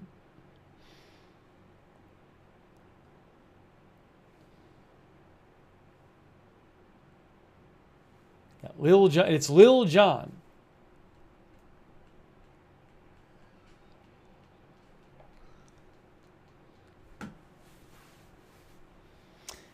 I feel like we're offering something that no one else is offering tonight, which is a soundless roll call. You can't get this anywhere else. You can't get soundless roll call anywhere else.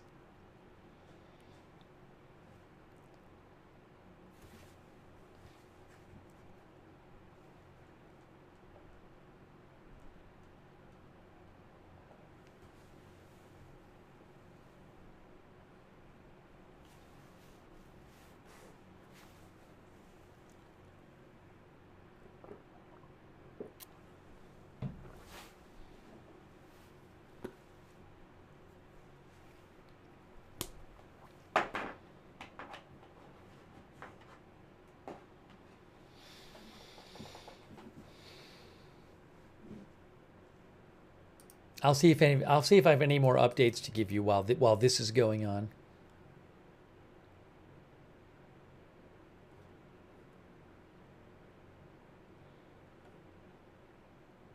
In case you missed it, Kamala Harris and Tim Walz are doing a rally tonight in Milwaukee, and they might appear on the screen of this rally.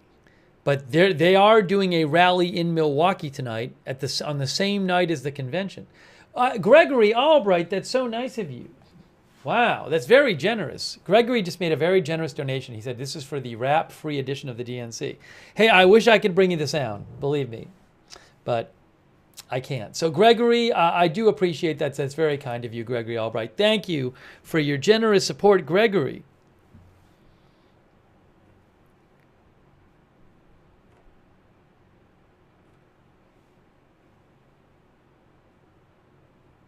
I still don't exactly know the plan with Harris doing the rally.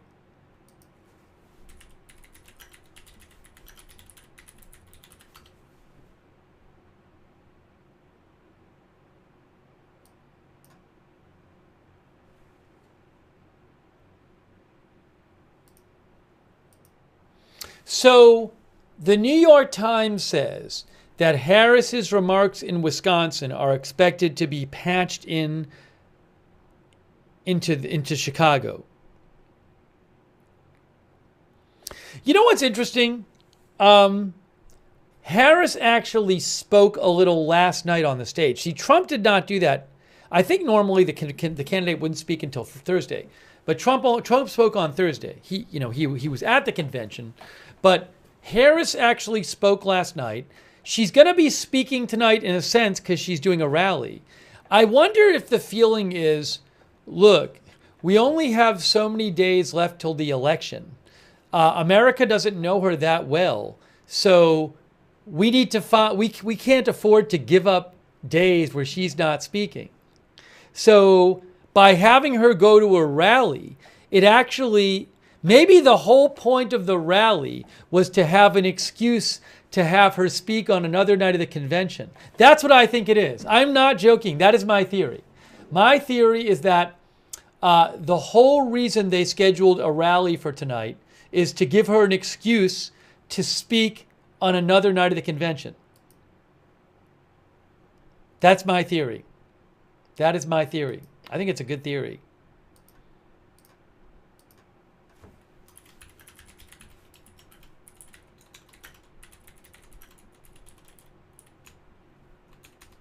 I mean, maybe not the entire reason, because they want to have her go to Wisconsin, but the major reason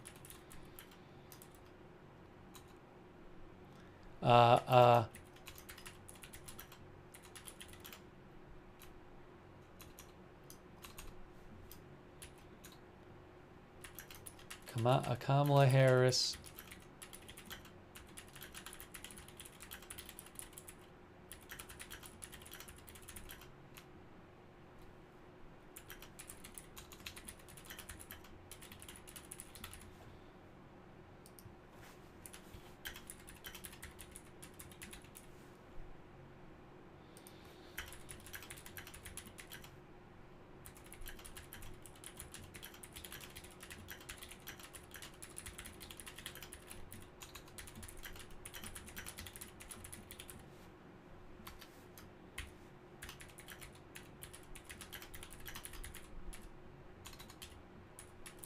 Oh, it's J.B. Pritzker. It's Governor Pritzker of Illinois. Is there music playing? Yes, there's music playing. I'm sorry. There's music playing.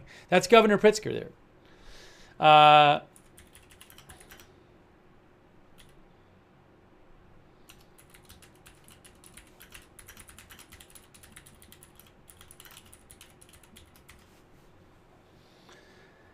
Wow. Gregory Albright just gave another very generous donation. Wow.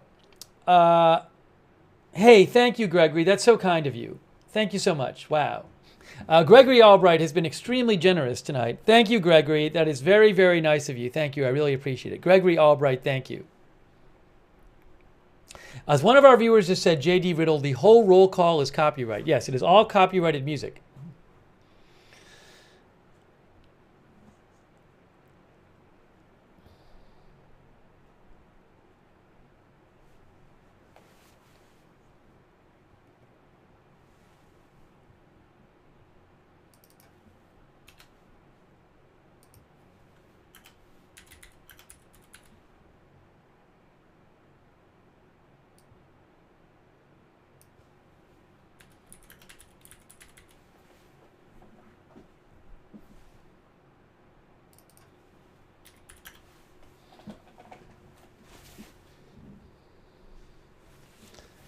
Do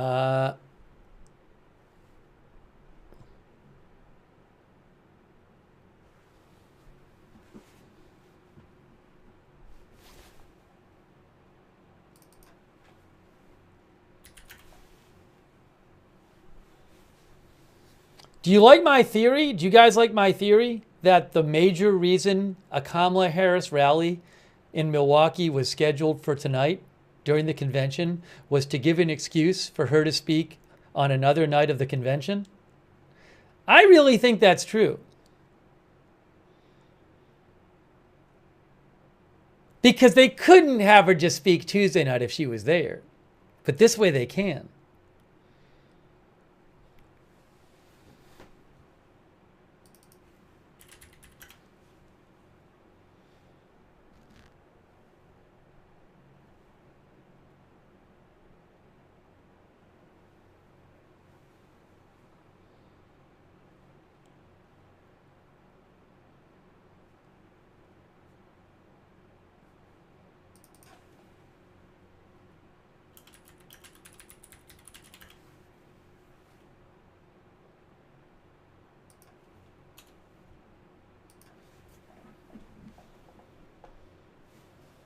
All right.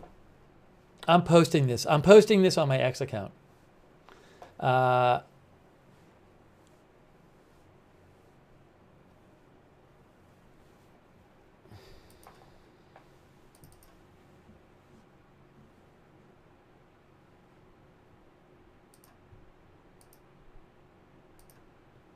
Shawnee Ann says it's a celebration.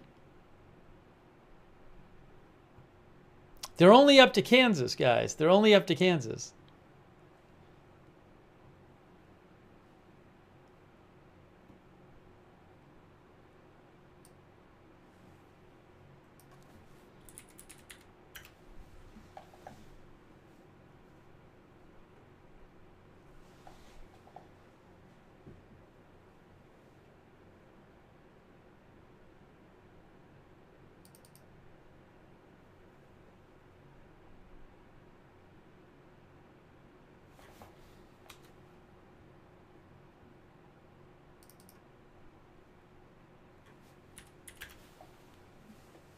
Still on Kansas.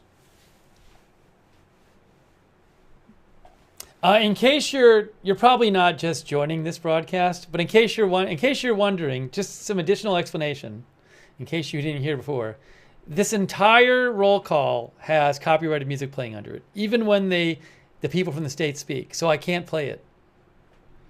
I just can't play it. There's Andy Bashir. The Biden. No, they're still playing. They're still playing. They're still playing. So I really apologize that I can't bring it to you.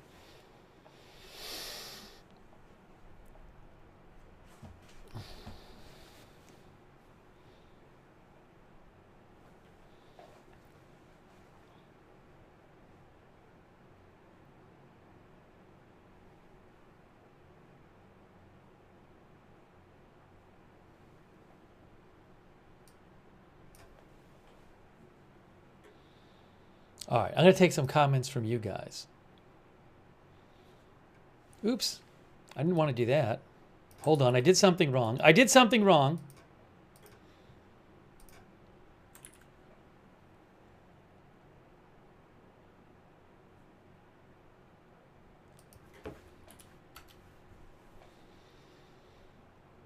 See if I can do this right now.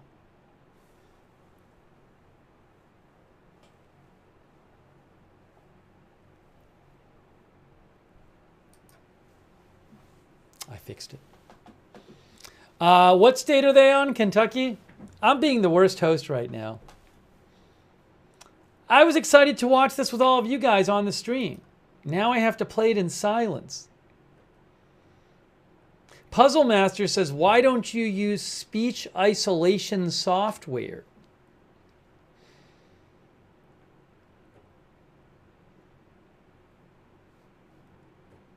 They're on Louisiana.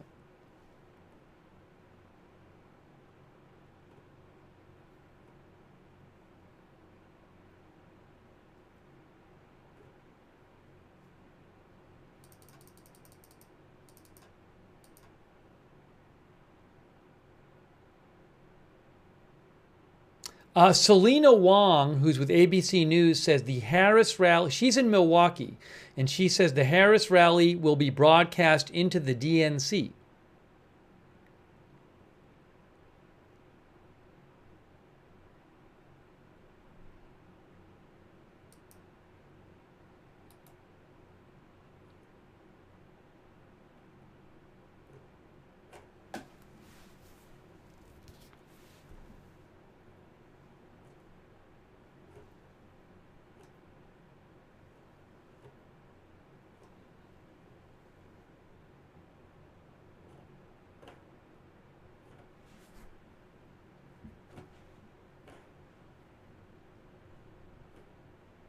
The DJ is doing a lot of work.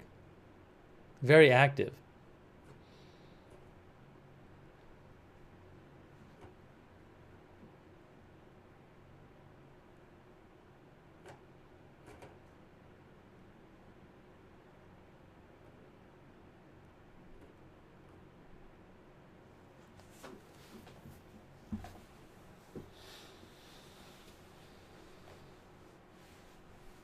What I think is going to happen, I think that in the future, all the conventions are going to be like, well, I guess we got to have music now.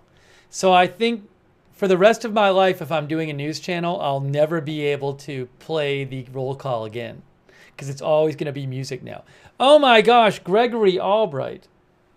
Gregory Albright is really just going above and beyond everything tonight with his generosity. Thank you, Gregory. Gregory says the funds come from the most extreme, cynical stock market investing you can imagine the last 4 years. Gregory, that is extremely nice of you. Thank you, Gregory. So kind of you. Gregory, I'll put it towards the footage. But footage that doesn't have music on it, so I can use it.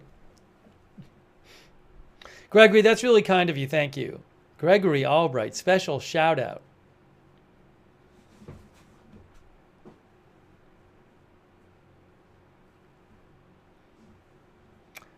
Cajun Shrimp says, Steve, give him a t-shirt. Gregory, you can have whatever. If you want multiple merch items, just send me your address and you will get them. Just let me know, Gregory. I'm not joking.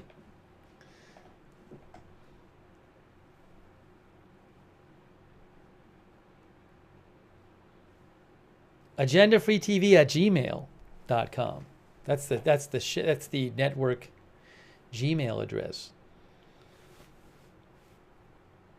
Oh my gosh. Gregory says he's going to make it weird. Gregory's making it weird. Guys, I don't know what's going on. Somebody might have to do a wellness check on Gregory. He's being incredibly generous, or someone has made off with his credit card or something. But hey, Gregory Albright, thank you, Gregory. Seriously, I'll put it towards the news content. That's really, really nice of you, Gregory. Thank you.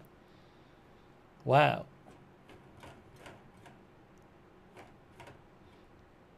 Maybe Gregory just really likes silent programming, and he's getting what he wanted all along. Nobody else wants it, but it might be right up his alley. Thank you, Gregory. So kind of you. Thank you. I mean, that's really above and beyond.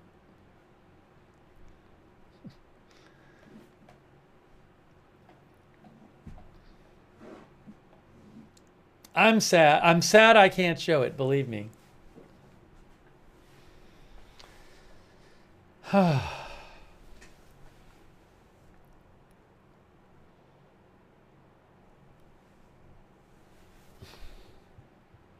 Thanks to all of our moderators. No, I don't have subtitles on this. I don't have subtitles available.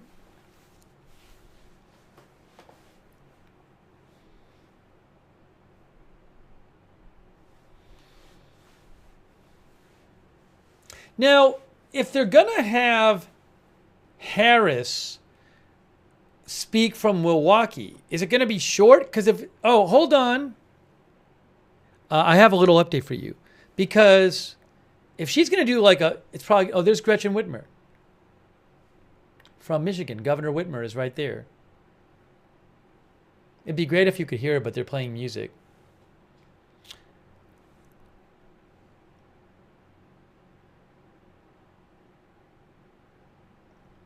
There is a protest going on outside the Israeli consulate. I can't show it. I don't have rights to the feed. It looks pretty under control. It's basically people standing outside the Israeli consulate. There's a bunch of police there. I see somebody holding up a Palestinian flag, some banners. But it looks pretty under control right now. I'm keeping an eye on it. But I can't, the feed I have is not a feed I have the rights to. I can see it, but I don't have the rights to it.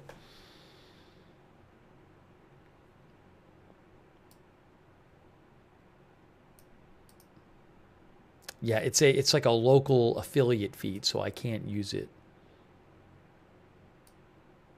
But again, it doesn't look like it's a very crazy event right now. I'm keeping an eye on it though.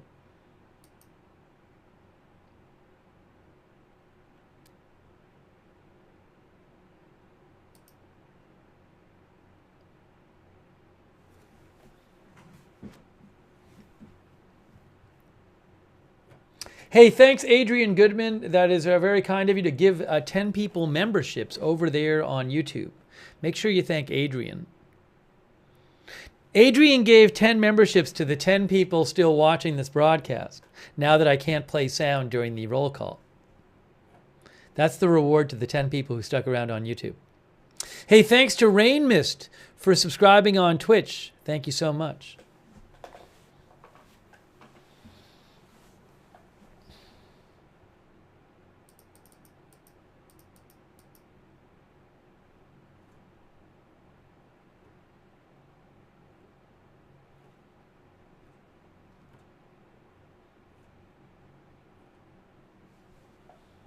I guess if I had planned this, I could have like done a thing where you don't want to hear this, where I could have like listened in my ear and said like, oh, they're talking about this, but I know plenty of you guys are just watching it on another channel, so it's fine. They're up to Missouri.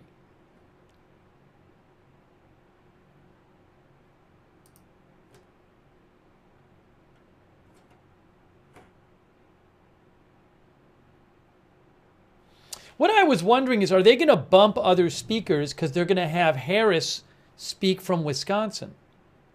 Maybe this is the new thing that they'll do during conventions.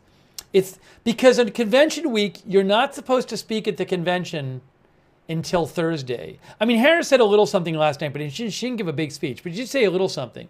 But maybe they'll do this thing from now on that like, in future conventions, the presidential candidate will schedule rallies or appearances every night of the convention, Monday, Tuesday, Wednesday. So they'll get to do full speeches every night, but they won't be speaking at the convention.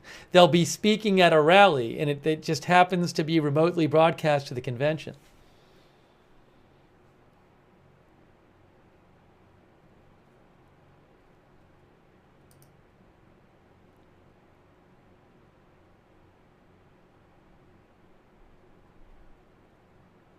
Joe McD says double dipping. They're breaking the sanctity of the convention week.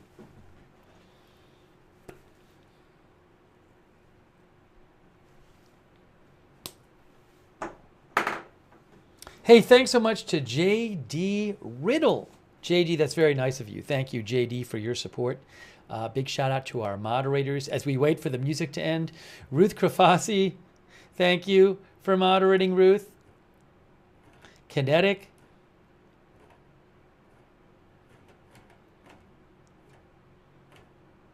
Thank you. Linda Belkin Larry on X, on Twitch.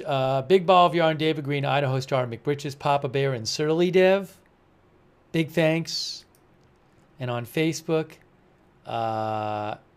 Charlotte Webb has been there, Paul Anderson, Ronald Egnor, Margaret Riley, thank you.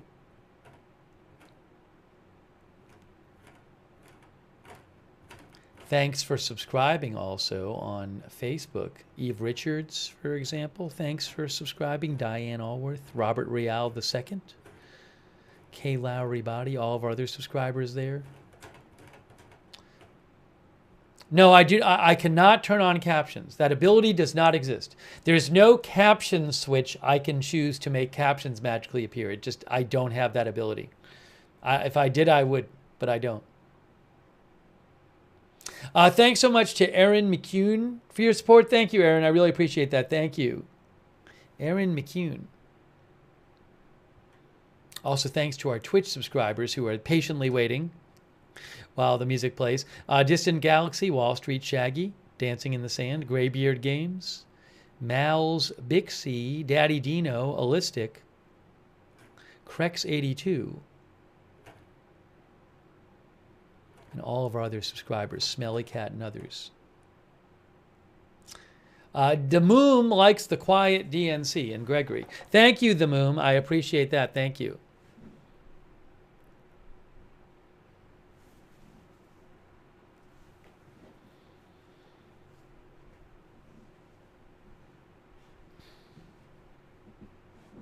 So sad.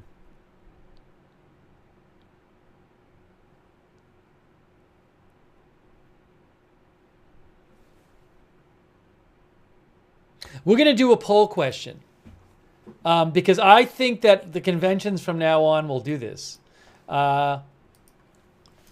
Will both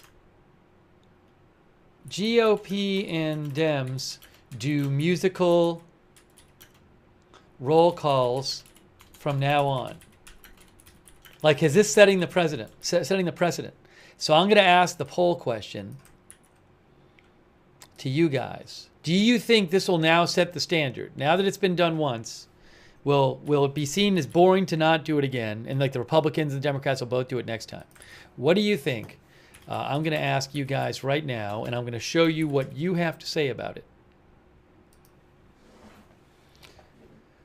Okay, over on YouTube, here is the vote on YouTube, the poll. Will this now become the standard for roll calls?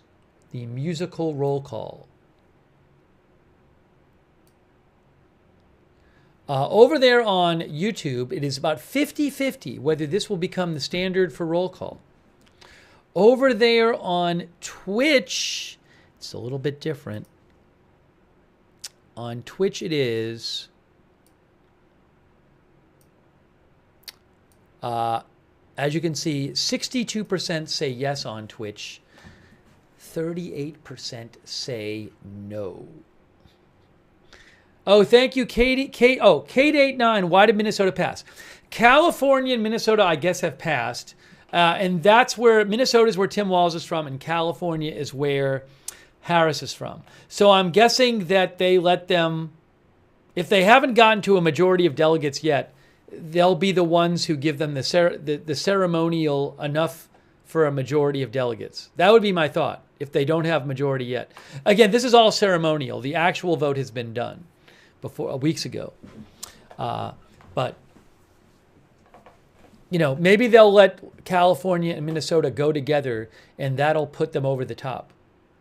Or go, I don't even know if they're keeping a count. Maybe they'll let them just go last or something. I don't know.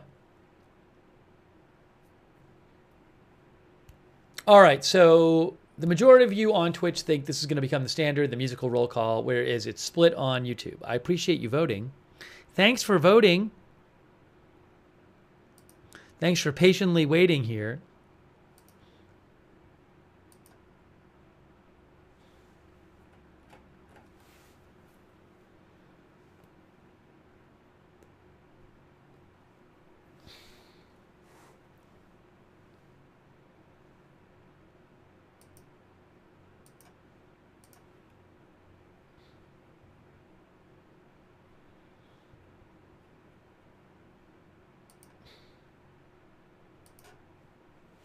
Yeah, this is not the best coverage we've ever done on this channel, but what can I do? What can I do? I don't make the rules. Oh, why California and Minnesota passed? Associated Press says California and Minnesota, the home states of Vice President Harris and her running mate Tim Walz, have passed during the convention roll call, letting the party roll on.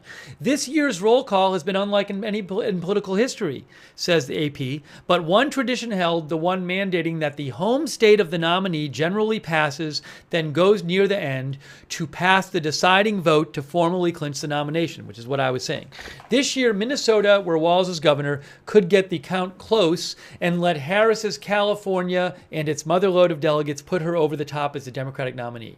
To repeat, this is an entirely ceremonial vote, but that's how they're doing it.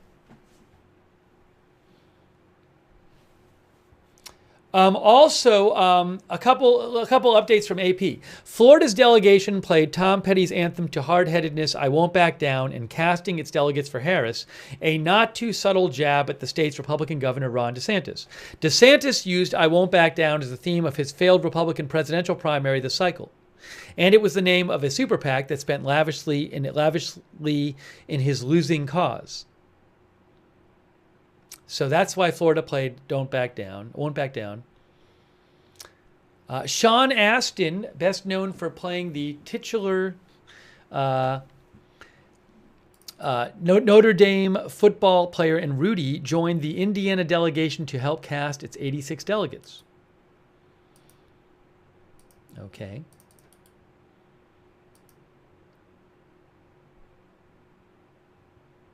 And one moment here.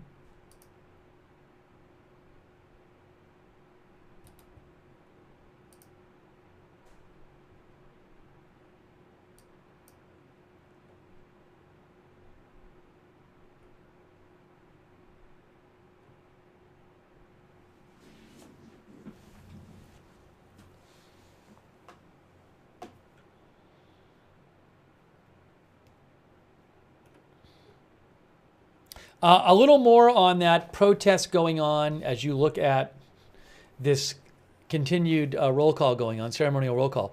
A little more about the protest at the Israeli consulate. AP says dozens of Chicago police officers are posted outside a skyscraper that houses the Israeli consulate in Chicago, where an evening demonstration is expected. There are some protesters there now. Police had closed down most of the entrances on Tuesday, allowing commuters. The building is also home to one of the city's major transportation hubs. Police had closed down most of the entrances to the building on Tuesday, allowing commuters to come in only one entrance where armed officers were also posted. Many of the building's shops were closed.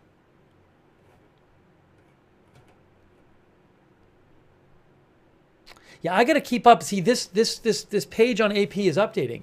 I have the part about the old camera too. Oh, there's a Governor Hochul, by the way, of New York. Democratic delegates sat for their official 360-degree portrait.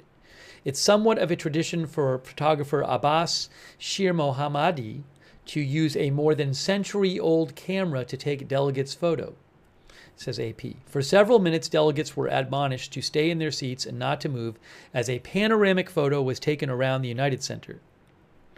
Perched atop a ladder, Shir Mohammadi turned a modern camera, then an older model, around the arena as delegates were instructed to look toward the center and stay still. That's why they sat there for several minutes. Interesting. Okay.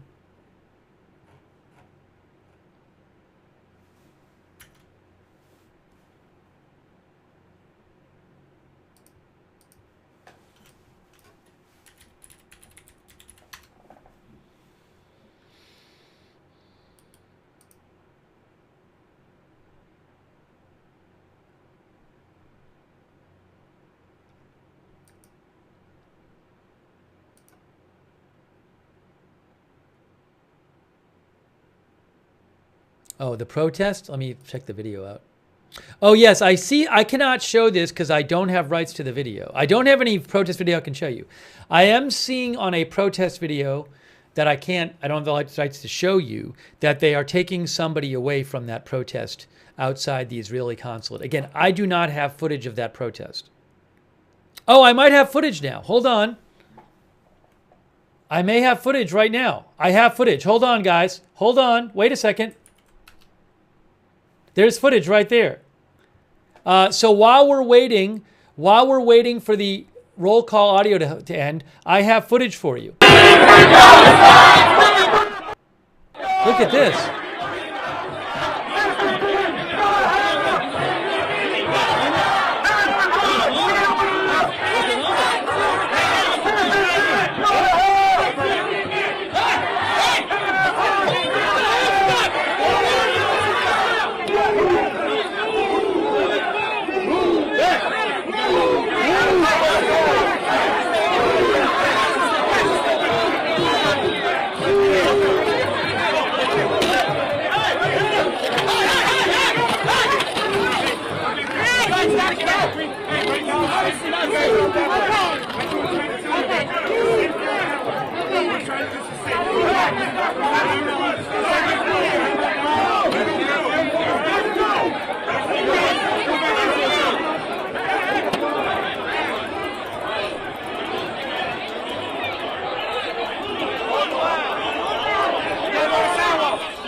We're going to stay with this for a second, guys. We're going to stay with this for a second, okay? We're going to stay with this for a second.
Sorry, for the moment, we're going to stick with this and see what happens, guys. Okay?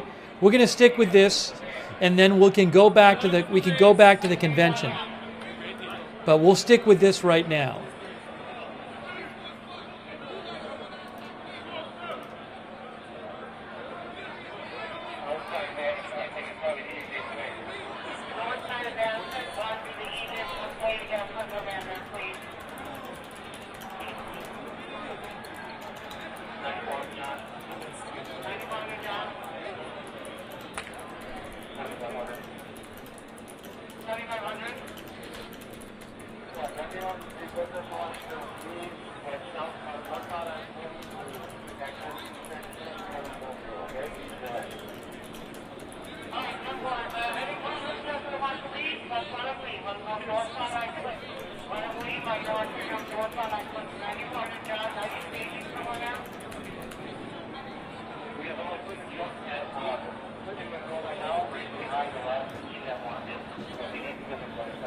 So we're showing a live shot right now. This is a live shot from the protest.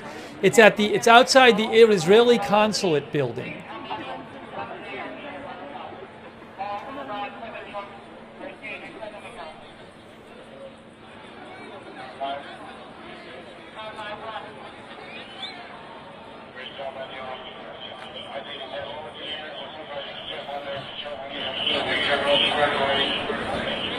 Sorry, the volume is on.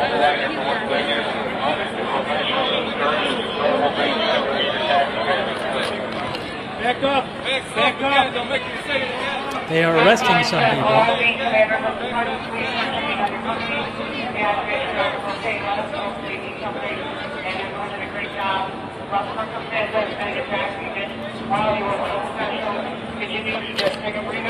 Hold the line, and we'll go around. They're checking on each other, and they're cheering on each other's back.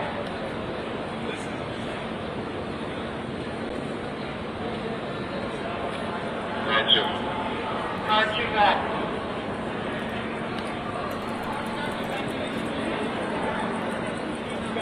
Card two back. So I just saw me know that there been several parties given to the media to leave your moves away, got them away before they know. The level running are going to just remain out to leave and go away.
You remember every fucking faces in these 10 years. For the fucking hate-licking motherfuckers protecting them, the people at the top, have cracked down on the people on the bottom for way too fucking long. People's consciousness is growing. You see the people of the world suffering. You see bombs eviscerating families. And we think, well, shit's alright over here, right? But you're fucking dead wrong. There are people in this country still subjected to fucking colonial rule on the res. There's still people subjected to inhumane conditions in prison. 16-year-olds being put into solitary confinement, tortured to death in prison. You have the brothers on the block selling anything they can to get by. Meanwhile, these fucking criminals run away with the plunder of Earth's resources and the labor of its people. And what do? They send the fucking Gestapo after those who know. They're right fucking there. The butchers of Gaza. The Democratic Party. Look at democracy around you. Press, look at the democracy. There's fucking young kids around here fighting, not just for themselves. This video is from Reuters. This video is from Reuters. I paid for the video. Do you stand with the people of the world? Shut down the DNC! Shut down the DNC! Shut down the DNC! Shut down the DNC! I also want to share for the Chicago people in this. This is fucking Bernard Johnson's thugs. He can say all he wants about how he stands with Palestine and this is a genocidal war. But when people come out and try to shut this shit down, this is what happens. These fucking pigs come, crackheads, and they fucking arrest. There's so much for a progressive goddamn mayor. Free, free Palestine! Free, free Palestine! Free, free Palestine! Free, free Palestine! Free, free Palestine! Free, free Palestine! Free, free Palestine! Free, free Palestine! Free, free Palestine! Free, free Palestine! Free, free Palestine!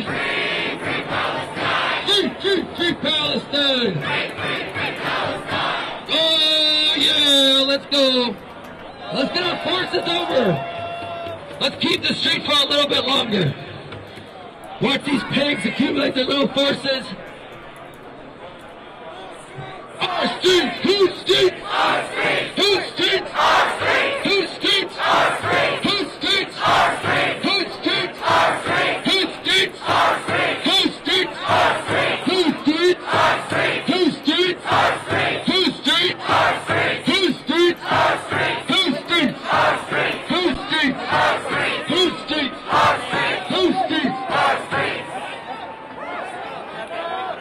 Tighten up, Garrett! Tighten up!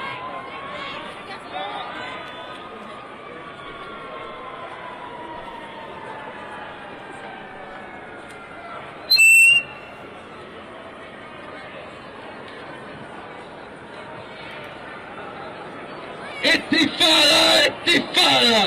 Intifada! Intifada! Intifada! Intifada! Intifada! Intifada! Mobilize the Intifada! Intifada! Intifada! Mobilize the Intifada! Intifada! Intifada! Mobilize the Intifada! Revolution! Revolution! Mobilize the revolution! Revolution! Revolution! Mobilize the revolution! Intifada! Intifada! Intifada! Intifada! Intifada! Intifada! Mobilize the Intifada! Intifada! Intifada, intifada. Intifada, intifada. Mobilize the intifada. Mobilize the intifada. Intifada, intifada. Intifada, intifada. Mobilize the intifada. Mobilize the intifada. Okay, when I say something, you say down with them.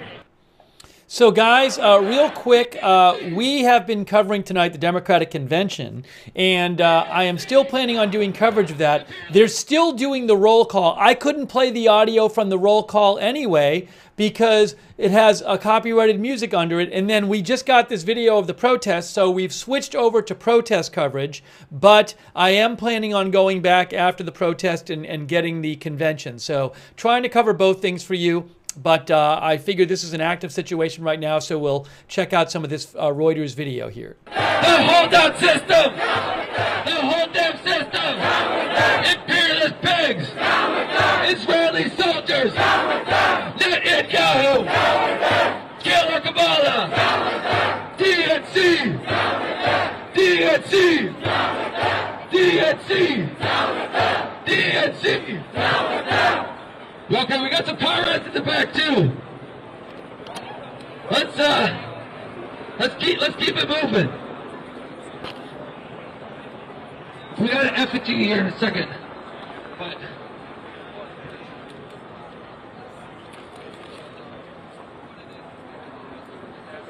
all right, about face, about face. Let's go. Let's join those pirates over there. Free, free Palestine. Free, free Palestine.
What do you say?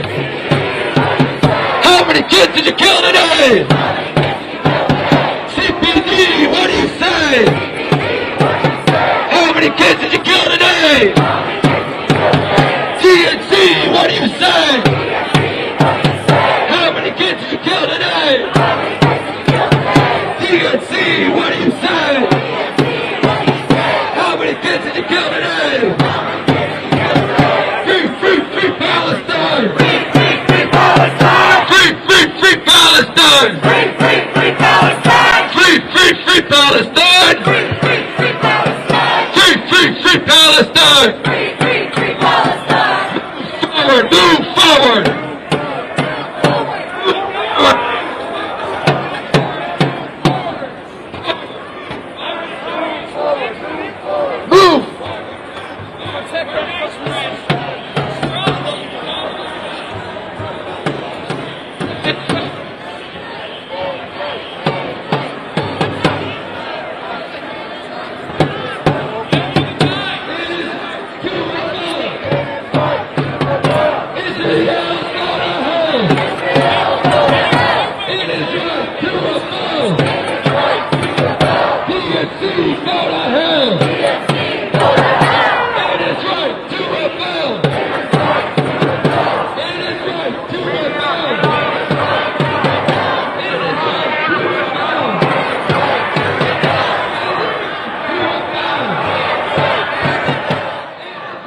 Got a lot of police there. There are a lot of police and a lot of protesters, so what is going to happen here?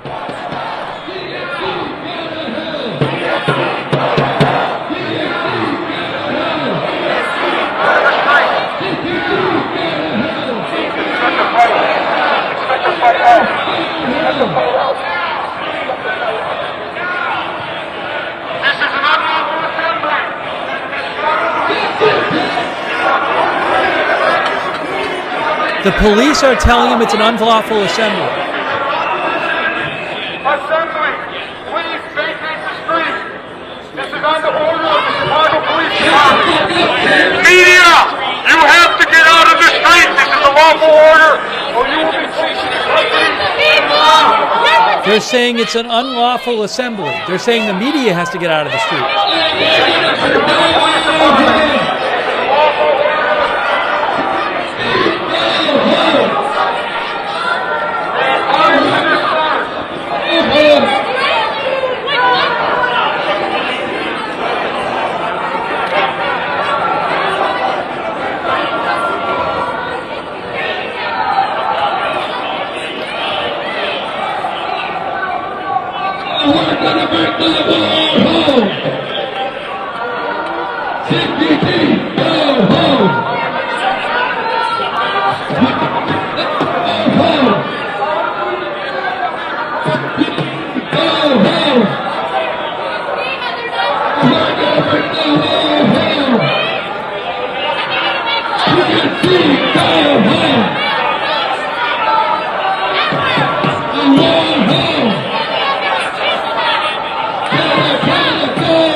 This is right outside the Israeli consulate. The Israeli consulate is to the left. This is right outside the Israeli consulate building. If you look to the left, that's where it is. Okay, we have more police coming out. More police are coming out onto the street. They have told the protesters it is an unlawful assembly. They have told the press that they need to get out of the street.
Hold on. Hang on a moment. Hold on a moment. I hope we don't lose the feed. We'll see. I think we still have it.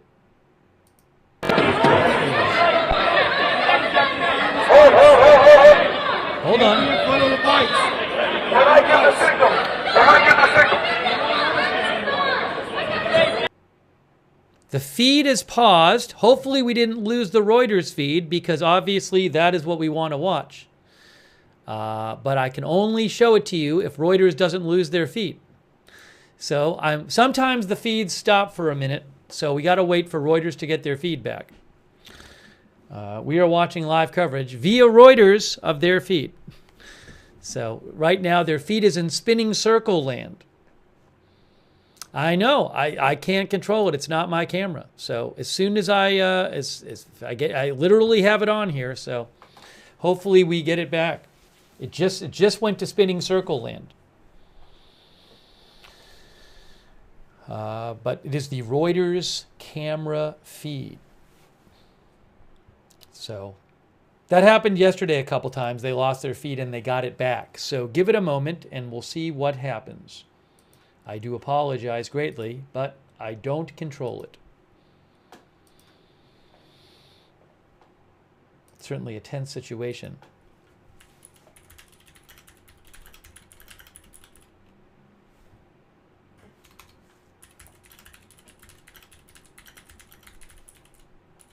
Oh, here it is. We got it back. We got it back. Here it is.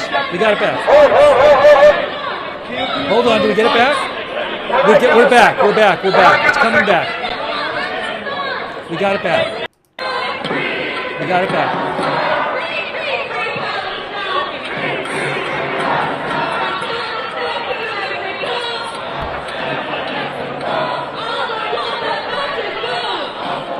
So this is right outside the Israeli consulate building. It's right outside the Israeli consulate building in Chicago.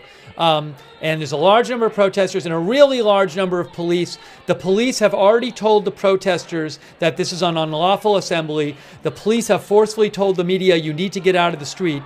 So it seems like at some point the police might just try to clear this street out. But they're not right yet. The address here is 500 West Madison Avenue in Chicago. And the roll call is still going on. The ceremonial roll call is still going on at the Democratic Convention right now.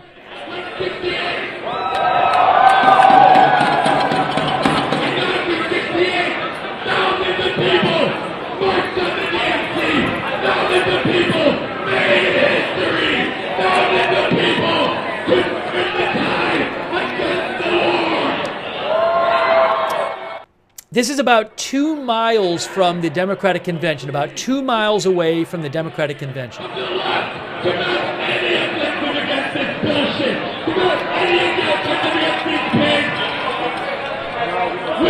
need to be the way out. We need to be the way out. We are to bring the war home. Make them feel what Gaza feels. Make the DNC feel what Gaza feels. This is fucking empire that got them burned to the ground. No more war. No more poverty. If you're fucking serious, you roll with us. If you're fucking serious and tired of guns and guns of marching. You know we have to stand with the people of the world, and you know what has to be done.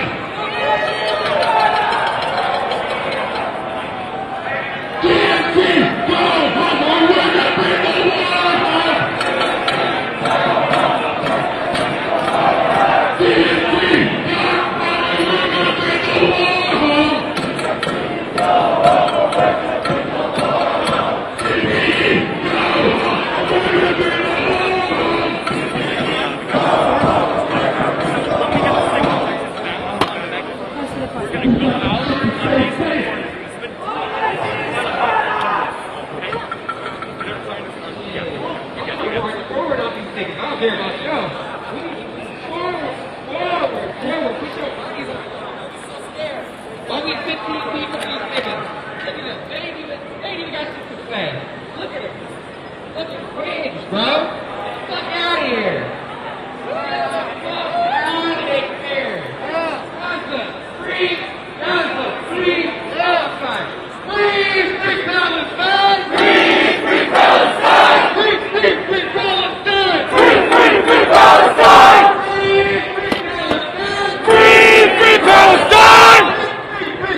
Hey, I just want to say thanks to, I just want to say a quick thanks to Mark Dean. Thanks, Mark. Mark says this is a tense situation. I agree. Thanks to MG Monkey, Hot Dog on a Stick, Dodger Blue 79, Shadow 6530, Krista Baresi, thank you. Crispy, thank you. Danny G, Rebecca Falsetto, Red Squirrel, and Kate89, thank you for your support of the channel. And also thank you to Relila and Who Shot JR for your support of the channel, and Rain Mist as well, thank you.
Guys, for now, I am sticking with this coverage. The police have already told the protesters this is an unlawful assembly. There could be a situation where the police actually try to clear out this crowd, which would be a very dangerous situation. I am aware the DNC is going on. I cannot show two things at once. I'm doing my best to cover both events. There's a lot of places you can watch the DNC. Believe me, I'd like to be showing you both things right now, but I can't do it. So I have made the choice, because this is a dangerous situation right now and you have many other options to watch the DNC. I'm going to stick with this right now. As soon as things get resolved a little bit here, either way, I will go right back to the DNC. I very much apologize. I can't cover both, but I have to make a choice when we have two news events which to cover, and this is a very tense situation right now. So I'm going to stick with this right now. I do apologize, but as soon as I can, I will go back to the DNC. The whole world is watching! The whole world is watching! The whole world is watching!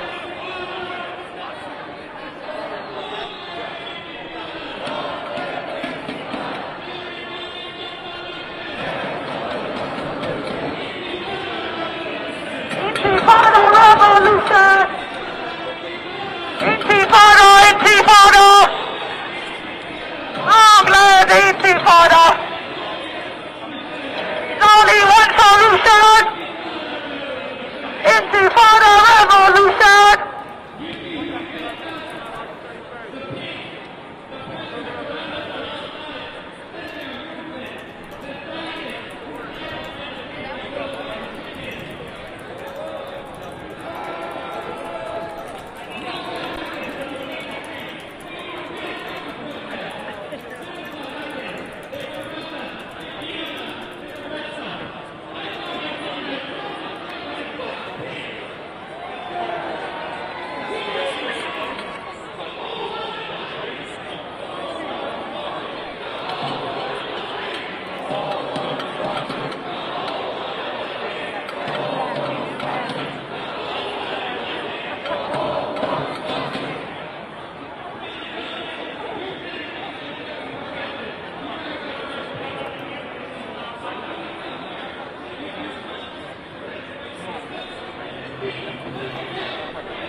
Intifada!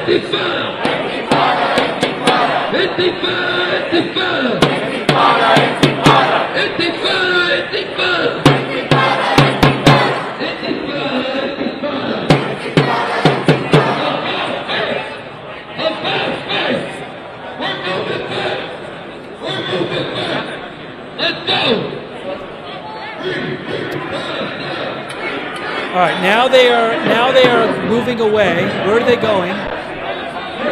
Where are they going now?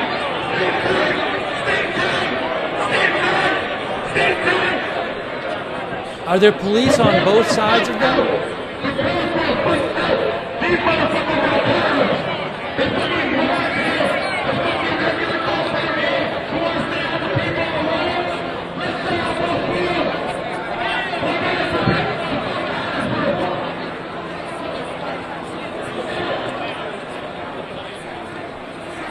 Are they just leaving? What's happening?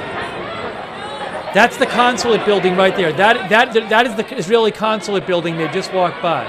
It's a big building, but it has the Israeli consulate in it.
Looks to me like there's a lot of police over there too. Am I wrong? Isn't that police on both sides of them?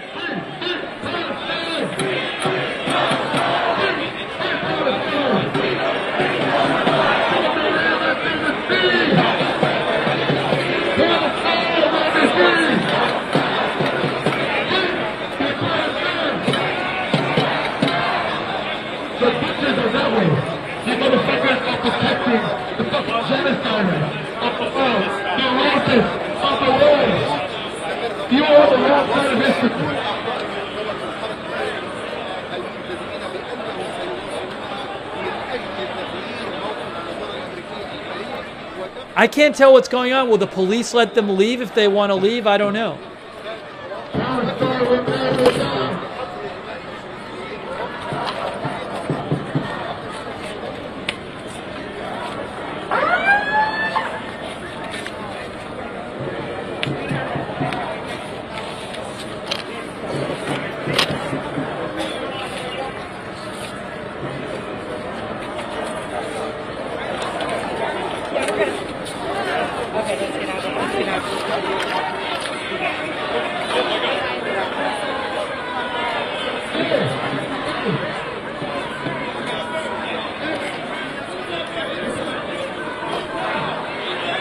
There's a lot of police there on the left.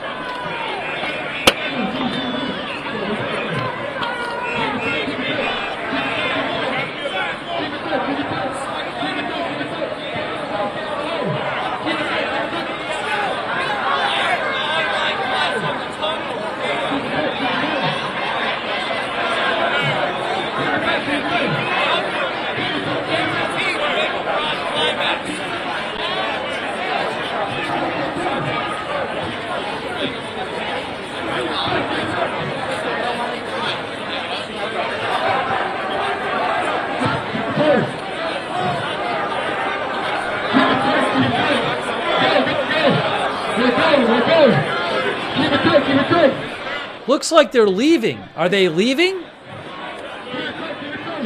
Looks like maybe they are leaving.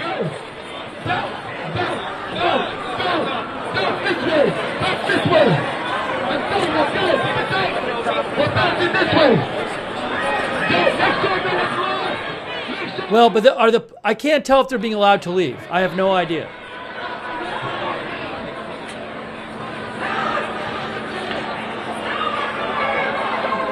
I cannot tell.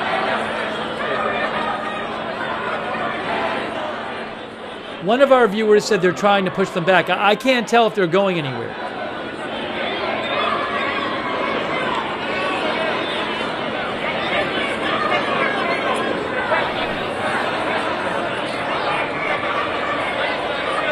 There's police running right now. The police are running. The police are running. There's so many police. Look at all the police.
So we got all those police over there.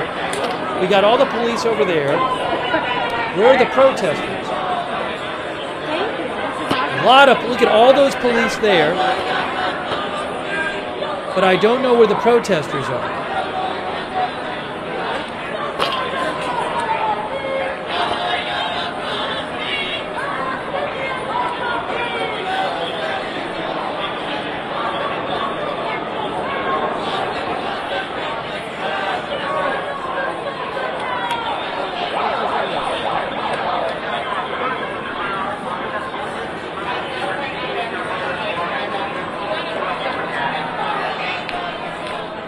Yeah, it looked like a bunch of the protesters walked a ways a little, but I don't know where that group of protesters is now.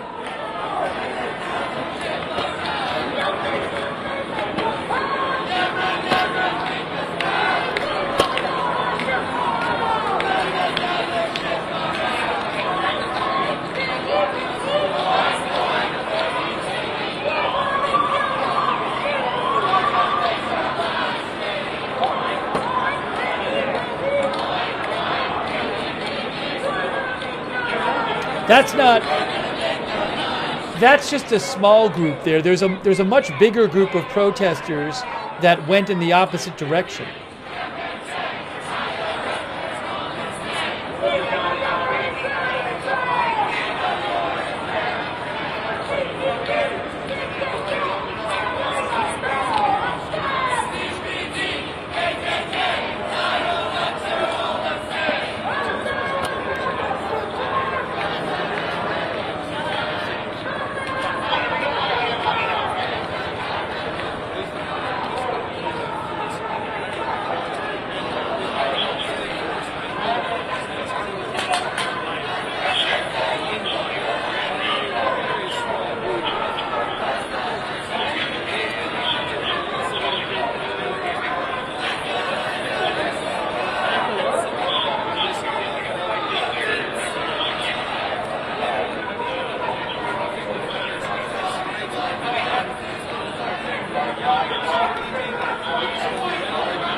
So one of the viewers, thanks to Exceedy, who mentioned this, thank you Exceedy.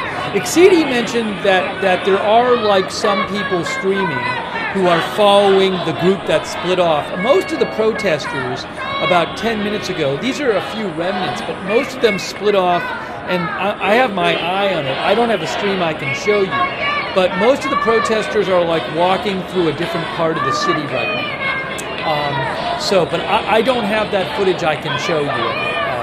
So if you want to, you can go to pick an account or go search around and try to find a streamer covering it. But the Reuters stream is the one I had, and the Reuters stream right now is just here. They don't seem like they're following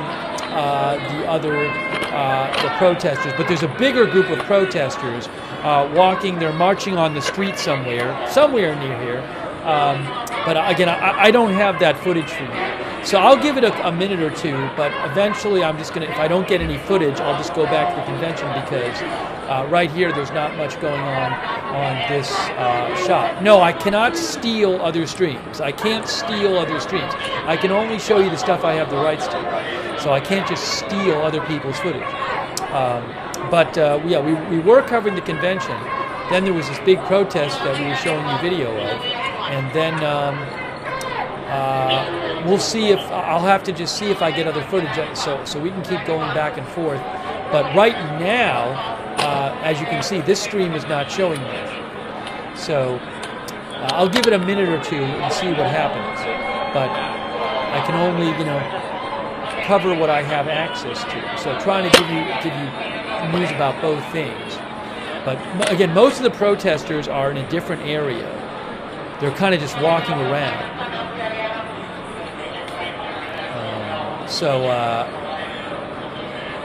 Again, I'm looking around.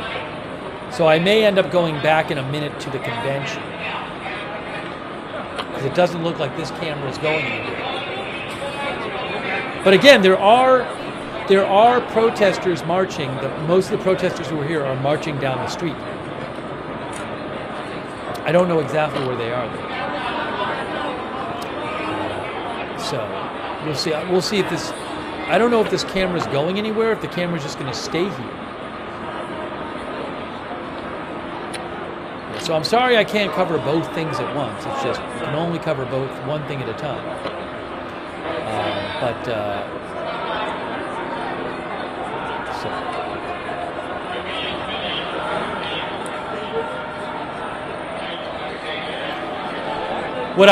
In a minute, what I may do is go back to the convention, and then if there's other big protest activity, I'll just switch back. Oh, I am watching one stream where there is some sort of, there's police like arresting somebody on another stream that I'm seeing.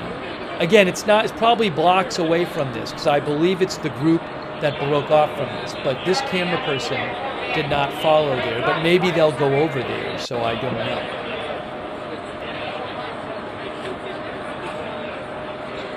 I can't tell. I'm not even hearing much audio from this stream. Let's cut back. I'm going to cut back to a second for Bernie. I'm going to cut back to Bernie Sanders for a second, although I think he's just finishing up. I'm going to cut back to a second for Bernie Sanders, and I'll put up something on the screen that I'm monitoring the protests. It's just hard to cover two things at once. So let me for a moment cut to Bernie Sanders speaking, because we're not really seeing anything right here, and I'll keep an eye on this and see what's next. All right.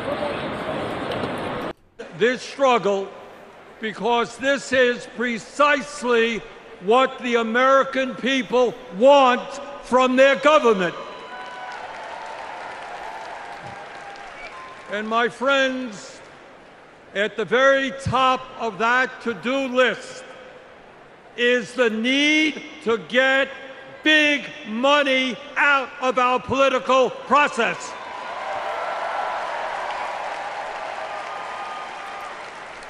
Billionaires in both parties should not be able to buy elections, including primary elections.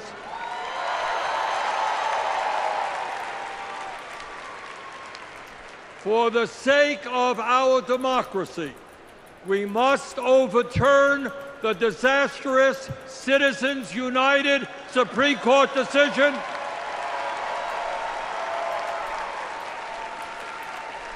and move toward public funding of elections.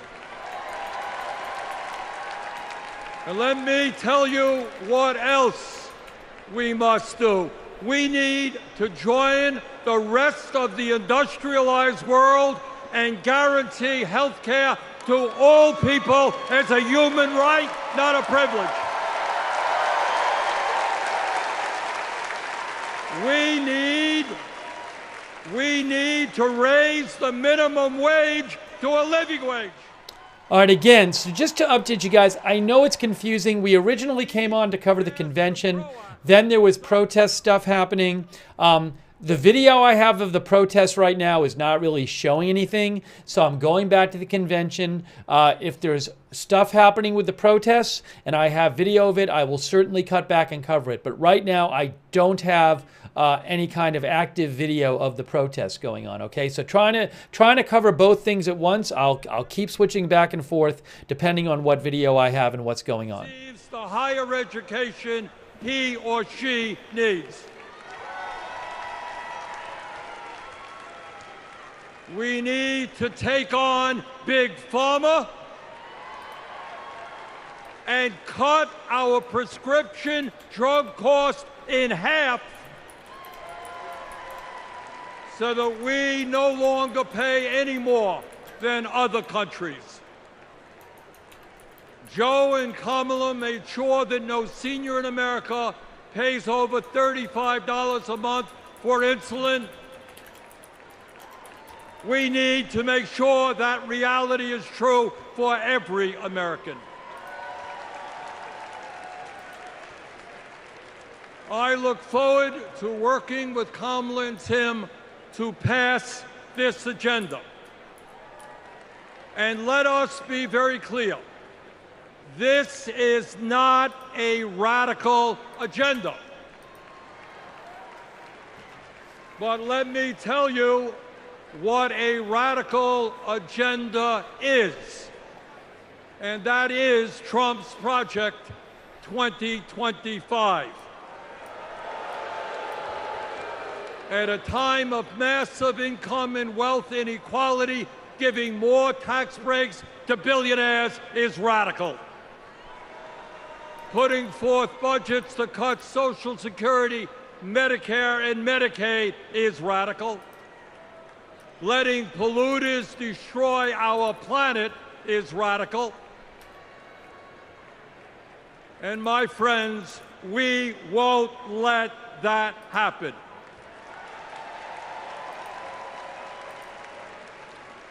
Fellow Americans, in the last 3.5 years, working together, we have accomplished more than any government since FDR. But much, much more remains to be done. We must summon the courage to stand up to wealth and power and deliver justice for people at home and abroad. Abroad, we must end this horrific war in Gaza.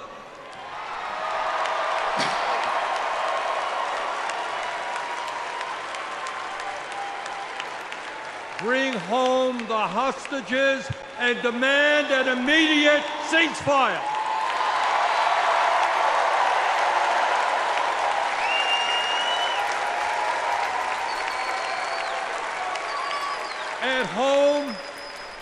At home right here, we must take on Big Pharma, Big Oil, Big Ag, Big Tech, and all the other corporate monopolists whose greed is denying progress for working people. On November 5th, Let us elect Kamala Harris as our president, and let us go forward to create the nation we know we can become. Thank you all very much.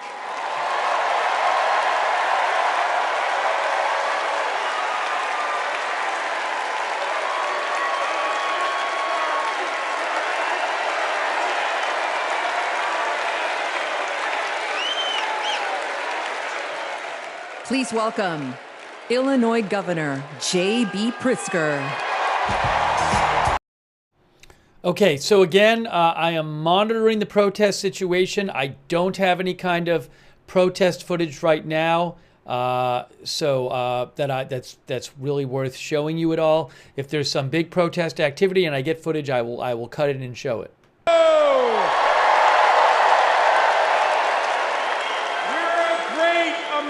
City in a proud blue state.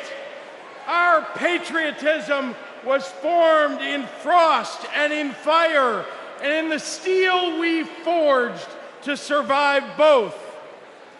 Our love of country has been a tapestry of faith that weaves from Abraham Lincoln reuniting a house divided to Barack Obama declaring blue states and red states make one United States.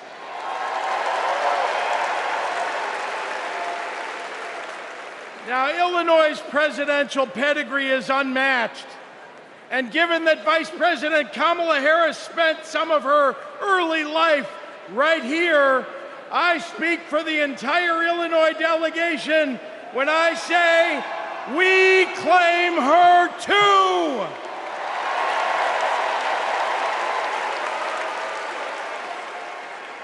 Now, one president we will never claim is the con artist the Republicans nominated in Milwaukee last month. Donald Trump once called Chicago embarrassing. To quote a great Chicagoan who won 6 world championships on these very grounds, we take that personally.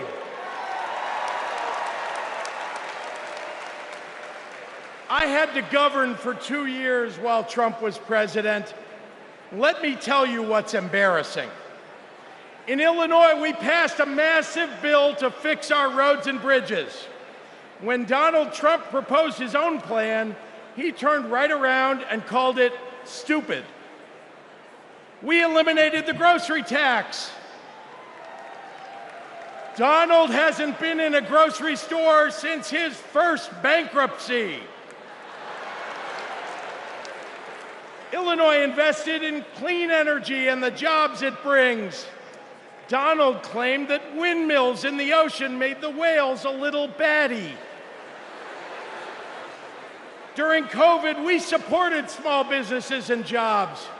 And Donald, well, Donald told us to inject bleach. Donald Trump thinks that we should trust him on the economy because he claims to be very rich.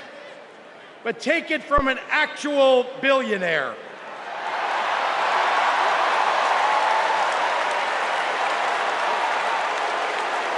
Trump is rich in only one thing: stupidity.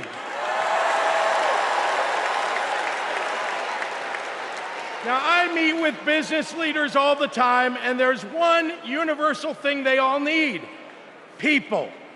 They need more workers to fill all the jobs they have. But the anti-freedom, anti-family policies of MAGA Republicans are driving workers away. Here's the thing.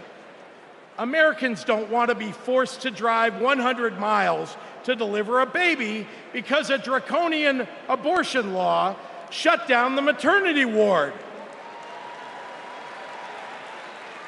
Americans want the hope of giving birth through IVF, not the fear that it might be taken away. Americans with LGBTQ kids don't want them facing discrimination at school because the state sanctioned it.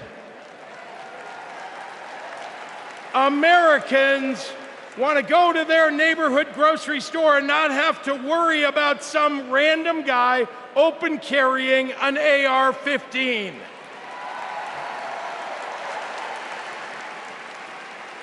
Americans don't want their kids to be taught in history class that slavery was a jobs program. And if Americans are black or brown, they want to get promoted at work without being derided as a DEI hire for the sin of being successful while not white.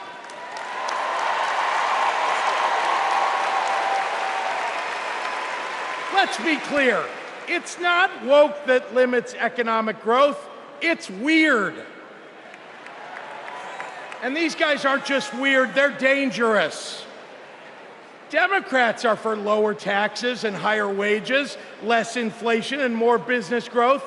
We just think it's wrong to craft those policies for Elon Musk and not for everyday working people. That includes a secure retirement and good health care. We think the government should help you prosper, not police who you're sleeping with. More than anything, Democrats want economic policies that are kind, not cruel. But Trump chooses cruelty every time. After all, everything he's achieved in his own life has been by hurting someone else. Kamala Harris and Tim Walz, well, they've spent their lives lifting people up, not pushing them down.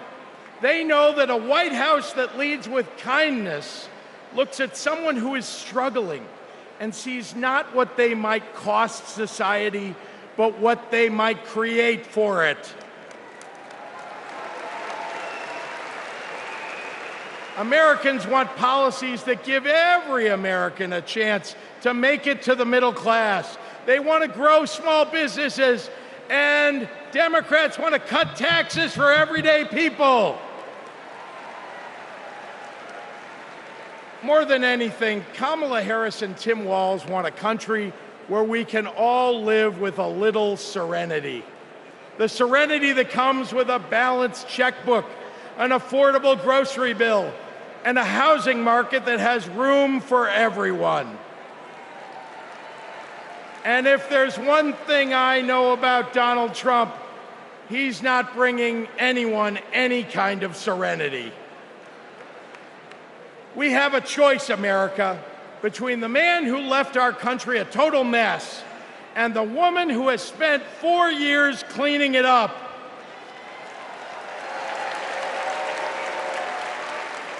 And I think it's time we stop expecting women to clean up messes without the authority and the title to match the job.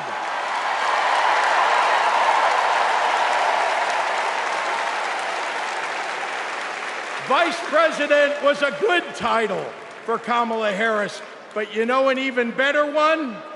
President of the United States of America. Let's go get 'em!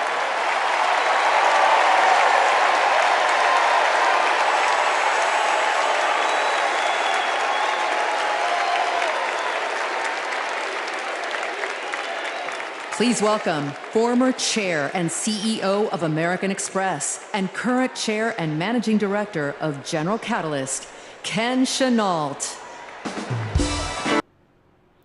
Again, I'm keeping an eye on the protest stuff. If I do end up having any video of stuff, I'll show you. I don't have any right now.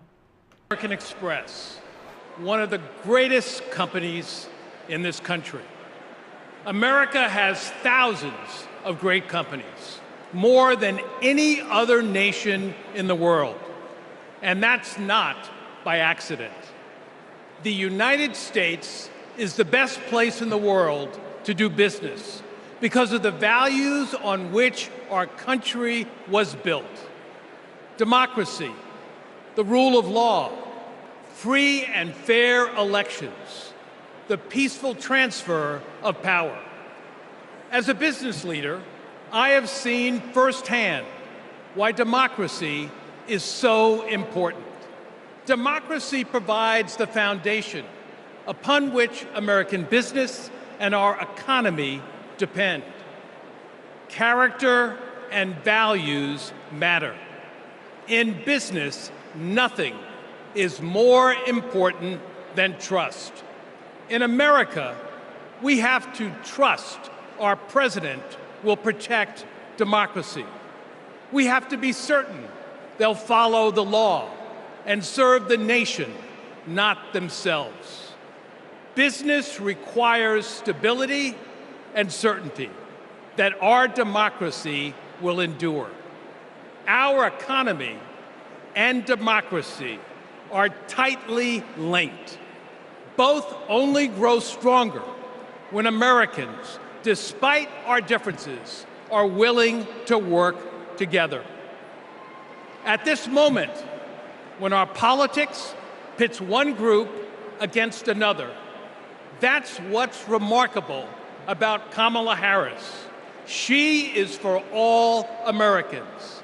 She understands it's possible, in fact necessary, for a president to be both pro-business and pro-worker. Kamala Harris understands that government must work in partnership with the business community. She knows that a market-based economy needs a strong and effective government. Kamala Harris understands that we need to help entrepreneurs turn good ideas into thriving companies, that we can create good-paying jobs by helping manufacturers expand. Kamala Harris believes in growing the economic pie for the benefit of current and future generations. Unlike her opponent, she knows the way not to build an advanced economy is a broad tariff that would only raise prices, hurt consumers and businesses, and cost jobs. She knows the way not to do it is to give people like me a tax cut when that money should be invested to grow the middle class. If you want to lead, you have to be willing to serve. Kamala Harris's vision for the economy serves us all. She has demonstrated throughout her career that she wants to serve all people and wants all Americans to have the opportunity to work to achieve their own share of the American dream. Our economy goes up and down, but the reason America is the strongest nation in the world is because of her commitment to something bigger than ourselves, our commitment to each other, to democracy. That's what this election is about. It's more than a choice between two parties or sets of policies. It's a choice about who we're going to be as a country. In his words and actions, Kamala Harris's opponent has shown us that he does not believe in our democratic values, and he will seek only to serve himself and his desire for vindication and vengeance. Kamala Harris will face the facts. She will navigate this country, the greatest country in the world, through the inevitable challenges, while also leading with the hope and values that America was founded on. Kamala Harris understands that the role of a leader is to instill hope, to repudiate the merchants of fear, and focus on ensuring that the best days are ahead of us. She believes in America, its principles, the hopes and dreams of our people, and the promise of our future. That is why I believe Kamala Harris should be the next president of the United States of America. God bless America.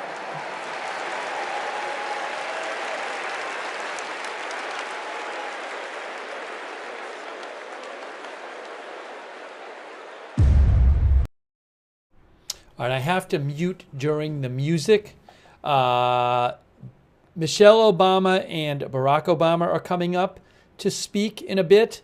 The second gentleman, Doug Emhoff, will speak in a little bit. And I am keeping an eye on protest stuff. I don't have any protest video I can show you right now. If there's some kind of huge event with that and I have video, I will certainly try to cut in and give you some. We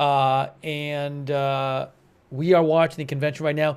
Honestly, if you want, you can search around. You might be able to find some, people covering the protests on various social media sites.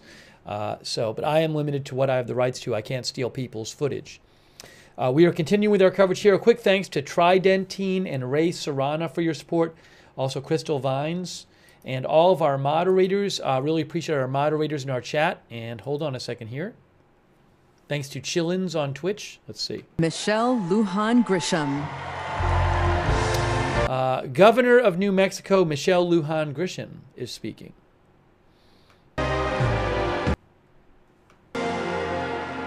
Good evening, America. I'm Michelle Lujan Grisham, Governor of the great state of New Mexico. And in my state, we like things spicy, a little chili on everything, a little kick in our campaigns. And let me tell you, we are feeling en fuego right now. We are fired up to elect Kamala Harris President of the United States. This election is about protecting our democracy and securing our freedoms, including the right to affordable, quality health care. Now, this issue is personal to Vice President Harris, whose mom passed away after a battle with colon cancer. And it's personal to me. At 2 years old, my sister was diagnosed with a tumor that was incurable and made her uninsurable by the time she was 3. And it's personal to Americans across the country who know what it's like when someone they love gets sick. Donald Trump and J.D. Vance want to dismantle our healthcare system, repeal the Affordable Care Act, and eliminate protections for pre-existing conditions. Either these guys don't get it, or they just don't care. You know who gets it? Kamala Harris gets it, and she cares.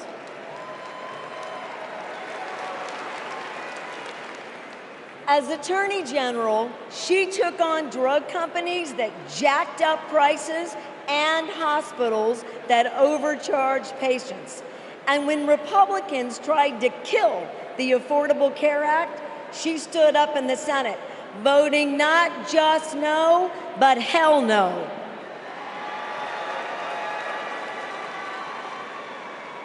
And Kamala Harris hasn't just stopped Republicans from making our healthcare system worse. She fights every day to make it better. And I know, I spent 20 years working to get Medicare the ability to negotiate lower drug prices. As Vice President, Kamala Harris delivered it. You know what Donald Trump delivered? Junk plans, higher premiums, and abortion bans. And if you don't think a second term would be worse, then I've got a box of Trump steaks to sell you. We have not just a better choice. America, we have the best choice. Yes, we do. Kamala Harris will protect your right to care. She'll cap drug costs, She'll go after corporate price gougers and ensure every woman who needs it can access reproductive health care.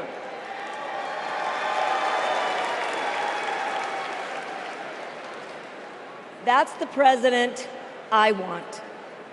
And that's the president America needs. And with your help, that's the next president of the United States. President Kamala Harris.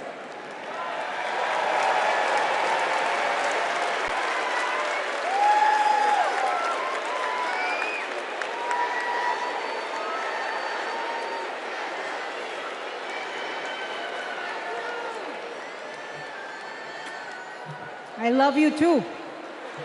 Y en español, los quiero. So, my mom, like Kamala's mom, got sick. When my mom died in 2021, Kamala called me. She had lost her mother to cancer in 2009. Kamala helped me navigate my grief. She said that heartbreak and loss are the price for having loved and having been loved. How I wish our mothers could be here to see this moment.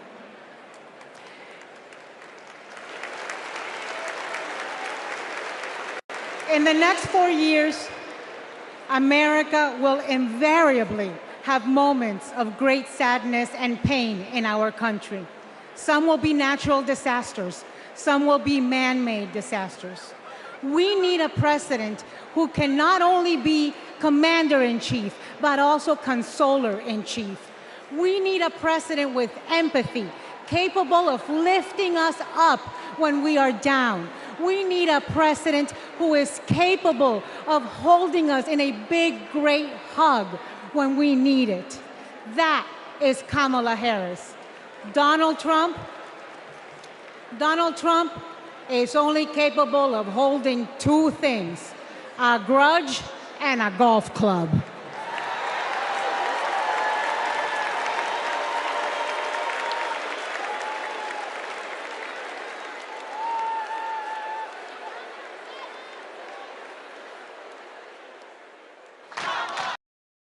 Okay, I can't play the videos because they put music under most of them.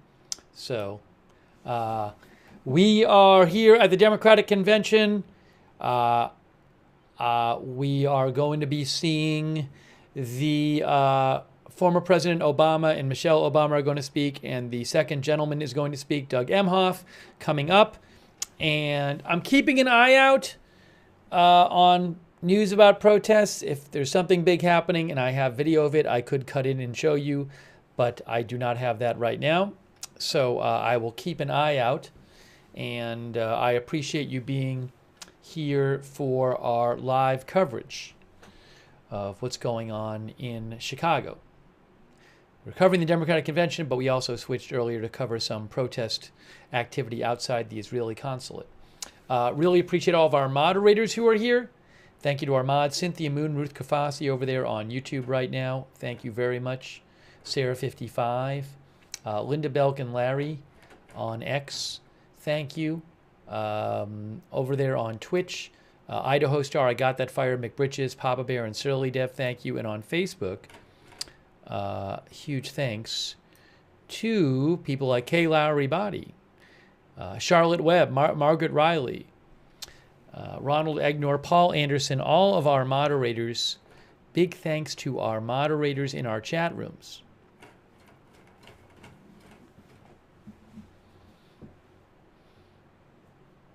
Again, sorry, I can't. Are they playing music on this? Let's see. I think we were concerned. They're playing music under it, so I can't play the video. Yeah, and if you want, you can, I'm sure you can go search around on social media and find streamers doing some protest coverage. I can only show you what I have the rights to. And also, we're covering this right now, so, you know, if there's something really huge going on, we might switch to it, but for something minor, we're going to stay right here and cover this. So anyways, I'll do the best I can covering the various events.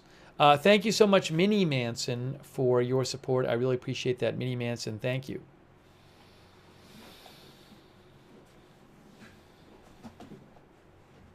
Been busy. Lots of stuff going on. All kinds of things going on lately. All kinds of news.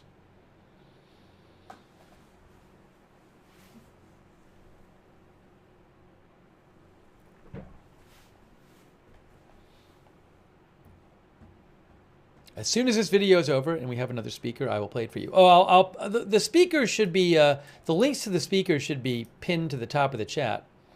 But I'll post the speaker schedule again in the chat. I just did.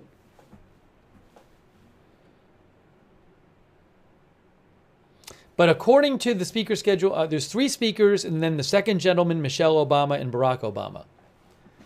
Okay, here we go. This is, I believe, Angela Also Brooks, Democratic nominee for U.S. Senate in Maryland. All right, let's listen to her. Good evening, America, and hello, Maryland. People like me, thank you. People like me, stories like mine, don't usually make it to the United States Senate, but they should. I'm the proud granddaughter of a housekeeper, Sarah Daisy, who raised her 3 children in a 1-bedroom apartment. It was her dream to work in government to help people. That meant taking a typing test, but she didn't know how to type, and she couldn't afford a typewriter. So she put a white piece of paper on the refrigerator and drew a keyboard on it. And every night, she stood in front of that refrigerator and taught herself to type. She took the test, passed it, and got the job she dreamed of. I am her legacy. And tonight, I am a candidate for United States Senate from the great state of Maryland.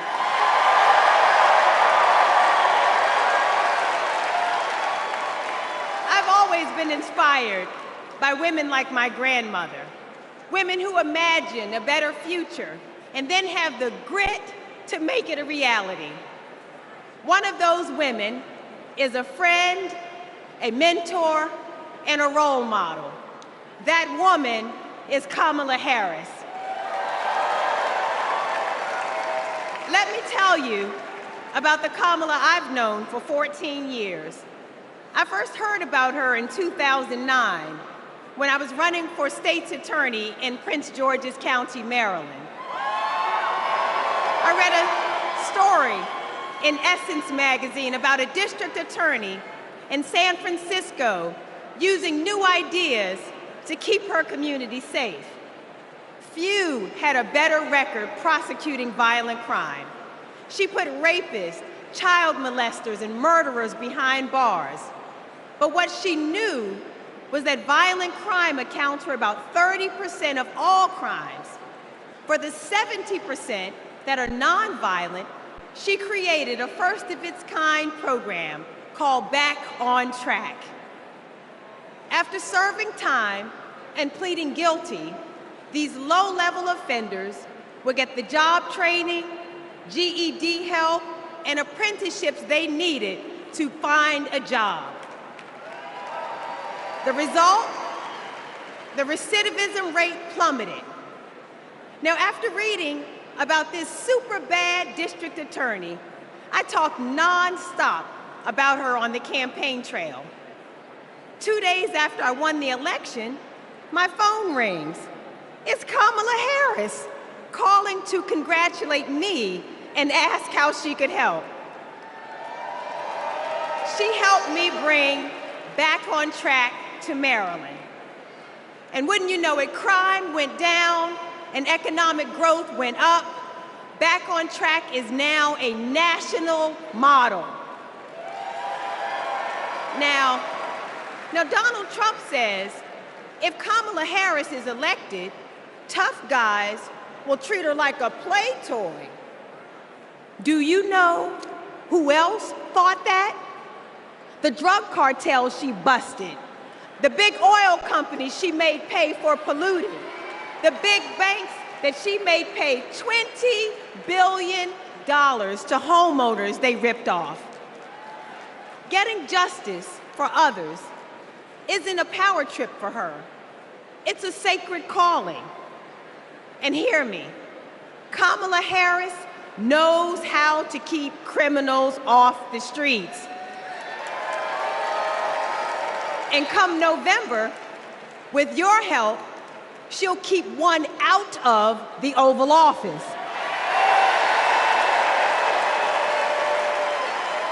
Ever since Donald Trump rode down that ridiculous escalator, we as a nation have felt trapped. Every national decision has been made in reaction to this one man and his extremist MAGA movement. We are still frozen by the fear that Donald Trump might once again come to power. And it's not just our politics that have been trapped, it's our imagination. And then Kamala came along. Kamala has reminded us that we don't need to fear anything, not the future, and certainly not that man.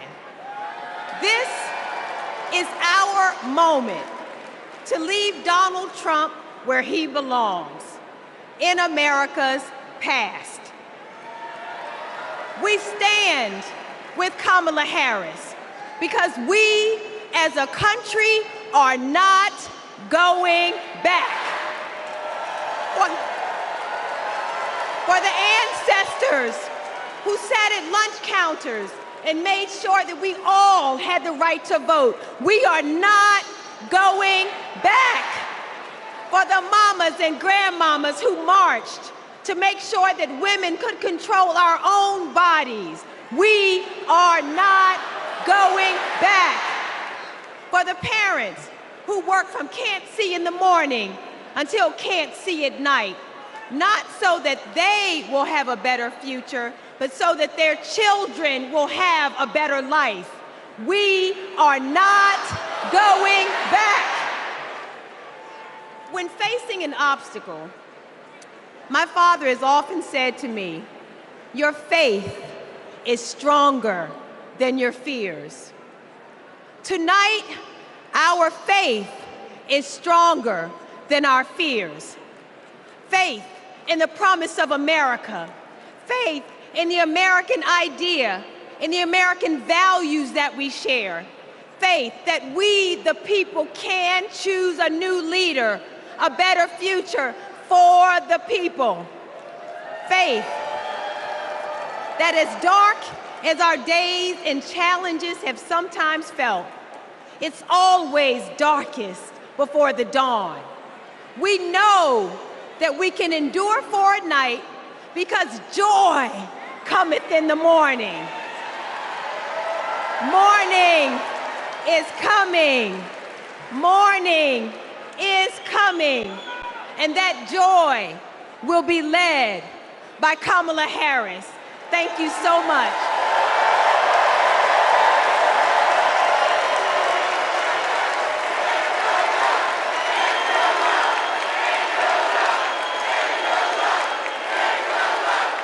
Please welcome Mesa, Arizona Mayor John Giles. All right, I'm just going to cut out the music for a second. I think in two speakers, the first gentleman is going to speak. A second gentleman, I'm sorry. I have a confession to make. I'm a lifelong Republican. So I feel a little out of place tonight, but I feel more at home here than in today's Republican Party. The grand old party has been kidnapped by extremists and devolved into a cult, the cult of Donald Trump. Trump doesn't know the first thing about public service. Like a child, he acts purely out of self-interest. We all need an adult in the White House. And we've seen what happens when we don't have one. Trump made a lot of lofty promises: unlimited economic growth, American manufacturing reborn, a secure border. Turns out Donald Trump was all talk. He wanted our votes, but he couldn't deliver a thing. But these days, my city of Mesa, Arizona is on the move. I'm going to ribbon cuttings every single week, all because Joe Biden and Kamala Harris reached across the aisle and they delivered for my conservative community and countless more across the country. My hero, John McCain, taught us to put country over party. And that's how Vice President Harris and Governor Walz will lead too.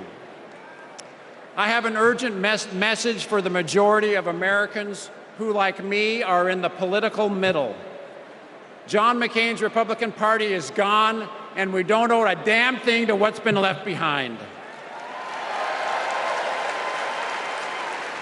So let's turn the page. Let's put country first. Let's put adults in the room where our country deserves. Thank you.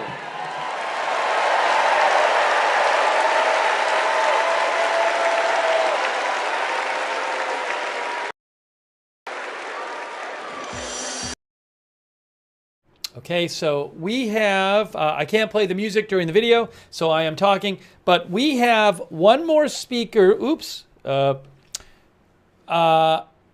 Tammy Duckworth, Senator from Illinois, will speak next. And then the next three speakers after Tammy Duckworth are the second gentleman, Douglas Emhoff, Kamala Harris's husband, then Michelle Obama, and then Barack Obama. Those are the next three speakers. After Tammy Duckworth, we're going to have the second gentleman, Michelle Obama, and then Barack Obama. That is what is coming up here on the Democratic Convention. I really appreciate you joining us. Thanks to our member, Reddy Samiti. Thanks for being a member. And thank you for joining us for our coverage. And we are going to keep covering this and bring you those speeches coming up. And big thanks to all of our moderators as well. We'll be doing coverage tomorrow and Thursday as well. Thursday is when Kamala Harris speaks. Tomorrow, Vice Presidential nominee Tim Walz will speak, just as we covered the Republican convention. Thomas Gutowski thinks Bernie was the best today. That's what our viewer Thomas thinks. Let's see here. All right, hang on a moment. Hang on a moment. What do we got? Please welcome Illinois Senator Tammy Duckworth. I gotta waiting for the music. This is Tammy Duckworth speaking now.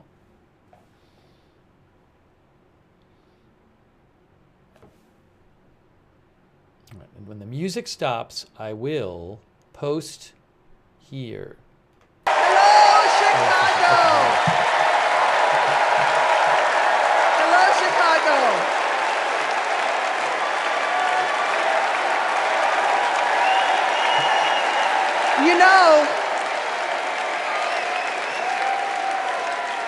You know,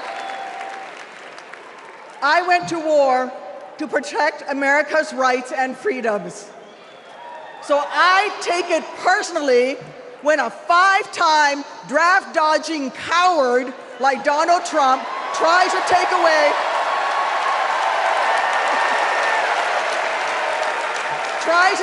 my rights and freedoms in return, especially when it concerns my daughters. My girls, gamer girl Abigail and queen of the monkey bars, Miley, are everything to me. But they would never have been born without access to reproductive care. Because after 10 years of struggling with infertility, I was only able to have them through the miracle of IVF. But now, Trump's anti-woman crusade has put other Americans' right to have their own families at risk. Because if they win, Republicans will not stop at banning abortion. They will come for IVF next. They'll prosecute doctors. They will shame and spy on women. And if you think that's far-fetched, just look up what happened in Alabama last year. So let me say to every would-be parent, I see you, I'm with you. And together, in November, we'll send a message to old Cadet Bone Spurs.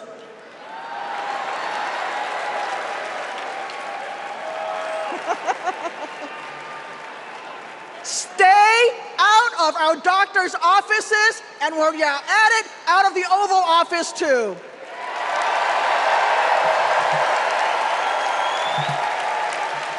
Look, my struggle with infertility was more painful than any wound I earned on the battlefield. So how dare a convicted felon like Donald Trump treat women seeking health care like they're the ones breaking the law? How dare J.D. Vance criticize childless women on cable news, then vote against legislation that would have actually helped Americans to start families? How dare the GOP endanger the dreams of countless veterans whose combat wounds prevent them from having kids without IVF, punishing our heroes for their willingness to serve? It's simple. Every American deserves the right to be called mommy or daddy without being treated like a criminal. Kamala Harris believes that. So let's make some history and elect her in November. God bless America.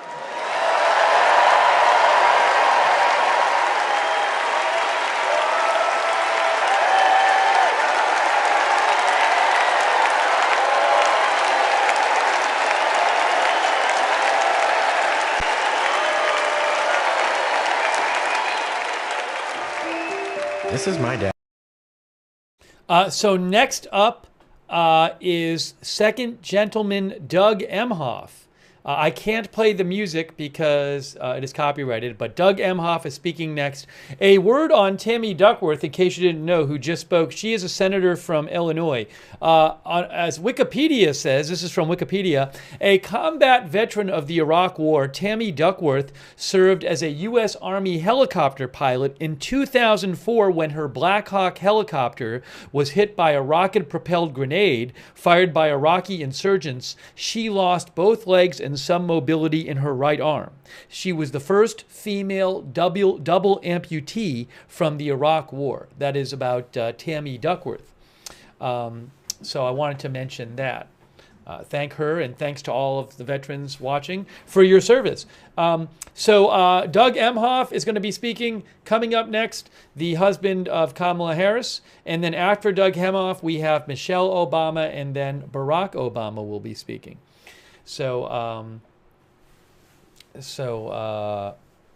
Brenda says Tammy is an amazing, strong woman. Ada Gedden says Tammy's background is pretty impressive. So we are bringing you live coverage. We will see Doug Emhoff speak right now, and then we will see Michelle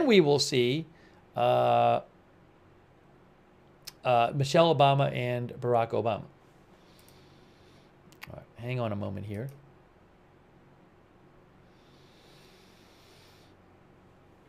And I appreciate you joining us for our coverage.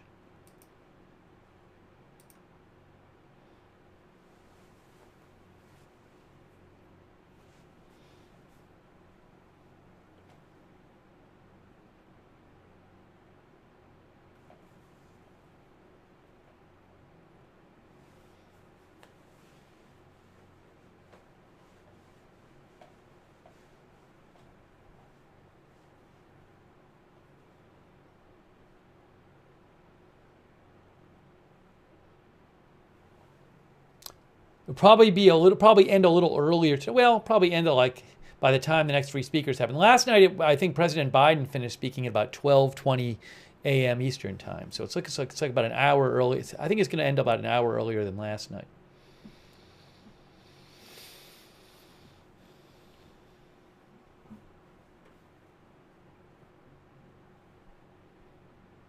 Again, and thanks to our moderators, again, very much appreciate all of our moderators in our chats. You are watching Agenda Free TV, as I'm sure most of you are aware. If I hear any big news updates while this is going on, I will certainly let you know.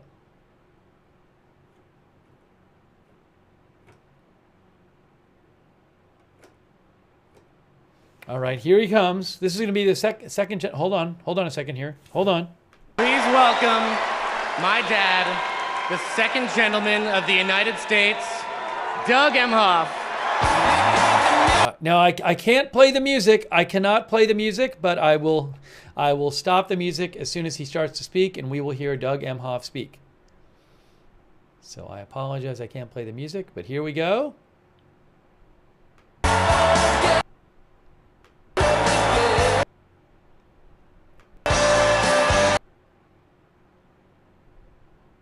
They're still playing the music.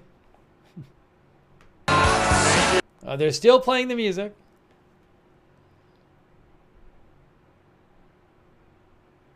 Give this speech, he just... Thank you so much. Hello. Thank you. Hello to my big, beautiful, blended family up there. I love you so much. Aren't you proud of Cole? Wow. And a special shout out to my mother. I see you. My mother is the only person in the whole world who thinks Kamala is the lucky one for marrying me. And to Kamala, who, well, we just saw where she is. She's out on the trail, listening to and talking with voters. Honey, I can't wait for you to come back to Chicago because we're having a great time here.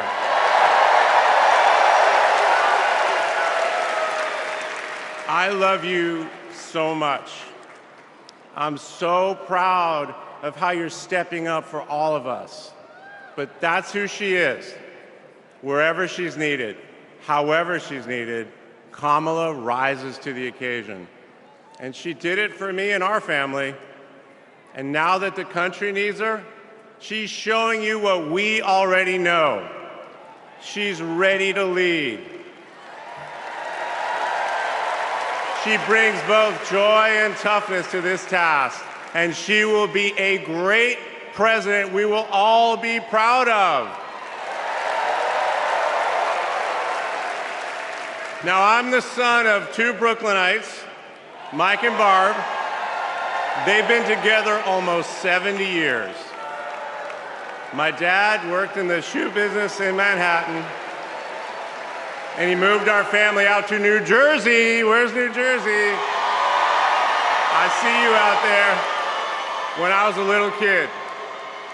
And in a lot of ways, I had a typical Jersey suburban childhood.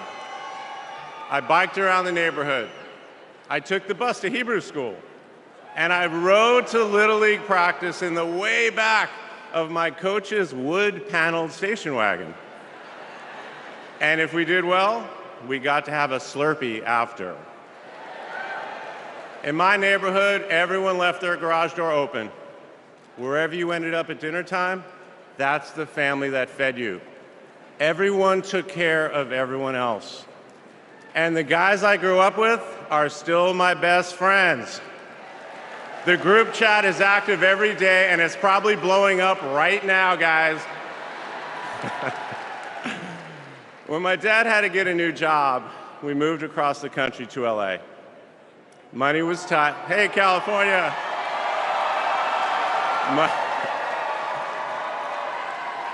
Money was tight, so I worked at McDonald's in high school for some extra cash. Not only was I Employee of the Month, but I still have the framed picture, which you just saw, and there was a ring, golden arches and all. And then I waited tables, parked cars. I was working full-time so I could afford to go to college part-time. And thanks to partial scholarships, student loans, and a little help from my dad, I got myself through law school. And I got my first job as a lawyer, which is also where I met the guys in my fantasy football league. And a lot has changed in our lives since the early 90s, but my team name is still Nirvana. Yes, after the band. I worked hard, and I love being a lawyer. And by the way, I still get to be part of the profession by teaching students at Georgetown Law School. I got married, became a dad to Cole and Ella.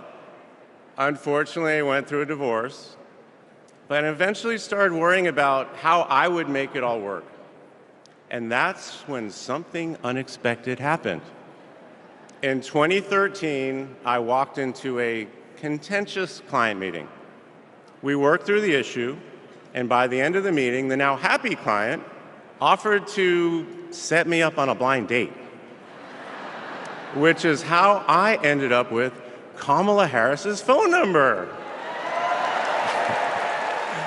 Now, for generations, people have debated when to call the person you're being set up with. And never in history has anyone suggested 8:30 a.m. And yet, that's when I dialed. I got Kamala's voicemail, and I just started rambling. Hey, it's Doug. I'm on my way to an early meeting. Again, it's Doug. I remember I was trying to grab the words out of the air and just put them back in my mouth. And for what seemed like far too many minutes, I hung up. By the way, Kamala saved that voicemail, and she makes me listen to it on every anniversary. But that message wasn't the only unusual thing about that day. Now, Kamala, who normally would have been working hard at her office, just happened to be waiting at her apartment for a contractor to do some work on her kitchen. I was eating at my desk, which was not a regular occurrence for a busy lawyer like me who appreciated a good business lunch.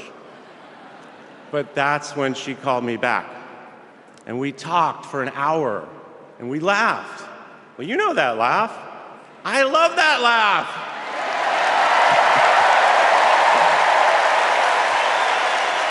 And maybe that counted as our first date. Or maybe it was that Saturday night when I picked her up and told her, buckle up, I'm a really bad driver. Because you can't hide anything from Kamala Harris, so you might as well own it. And as I got to know her better and just fell in love fast, I learned what drives Kamala. And it's what you've seen over these past 4 years, and especially these past 4 weeks. She finds joy in pursuing justice. She stands up to bullies just like my parents taught me to. And she likes to see people do well, but hates when they're treated unfairly. She believes this work requires a basic curiosity in just how people are doing. Her empathy is her strength. Over the past decade, Kamala has connected me more deeply to my faith, even though it's not the same as hers. She comes to synagogue with me for high holiday services, and I go to church with her for Easter.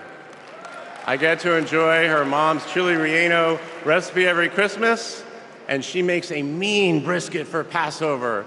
It brings me right back to my grandmother's apartment in Brooklyn, you know, the one with the plastic-covered couches. But Kamala has fought against anti-Semitism and all forms of hate her whole career. She's the one who encouraged me as second gentleman to take up that fight, which is so personal to me. And those of you who belong to blended families know that they can be a little complicated. But as soon as our kids started calling her Mamala, I knew we'd be okay. Ella calls us a three-headed parenting machine. Kamala and Kirsten, thank you both. Thank you both for always putting your family and the kids first. Now, Cole and Ella's friends knew that when they'd come over for Sunday dinner with Mamala, it was going to be real talk. In between taking cooking instructions, they'd have to answer questions about what problem they wanted to solve in the world. They learned that you've always got to be prepared because Kamala is going to prosecute the case. And in the same breath that Cole and Greenlee told us that they were engaged, they asked Kamala to officiate their wedding. And in the same way that she always steps up when it matters, Kamala put so much time into those remarks, and she bound them in a book that matched her dark red dress, and then turned that into a gift for the happy couple. A few days ago, during this incredible time we're going through, there was a brief window when Kamala was back at home. And I saw her sitting on her favorite chair, and in the middle of a wild month, I just hoped that she was having a quiet moment to herself. But then I realized she was on the phone. And of course, my mind went to all the potential crises that the vice president could be dealing with. Was it domestic? Was it foreign? Was it campaign? I could see she was focused, and all I knew was that it must be something important. And it turns out it was. Ella had called her. That's Kamala. That's Kamala. Those kids are her priorities, and that scene was a perfect map of her heart. She's always been there for our children, and I know she'll always be there for yours too. Kamala is a joyful warrior. It's doing for her country what she has always done for the people that she loves. Her passion will benefit all of us when she's our president. And here's the thing about joyful warriors. They're still warriors. And Kamala is as tough as it comes. Just ask the criminals, the global gangsters, and the witnesses before the Senate Judiciary Committee. She never runs from a fight. And she knows the best way to deal with a coward is to take him head on. Because we all know cowards are weak, and Kamala Harris can smell weakness. She doesn't tolerate any BS. You've all seen that look, and you know that look I'm talking about. That look is not just a meme. It reflects her true belief in honest and direct leadership. And it's also why she will not be distracted by nonsense. Kamala knows that in order to win, we cannot lose focus. America, in this election, you have to decide who to trust with your family's future. I trusted Kamala with our family's future. It was the best decision I ever made. This Thursday will be our 10th wedding anniversary, which I know it means I'm about to hear that embarrassing voicemail again. However, that's not all I'll be hearing. That same night, I'll be hearing my wife, Kamala Harris, accept your nomination for President of the United States. And with your help, she will lead with joy and toughness, with that laugh and that look, with compassion and conviction. She'll lead from the belief that wherever we come from, whatever we look like, we're strongest when we fight for what we believe in, not just against what we fear. Kamala Harris was exactly the right person for me at an important moment in my life. And at this moment in our nation's history, she is exactly the right president. Thank you so much.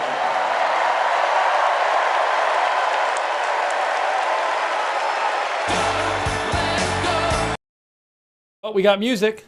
That was Doug Emhoff, the second gentleman. And we are about to hear from Michelle Obama. Let me actually change the headline. Oh, hold on. What are we listening to? Oh, they're still playing the music. They're still playing the music. I want to change the headline, but I don't want to miss the announcement. No, still playing music.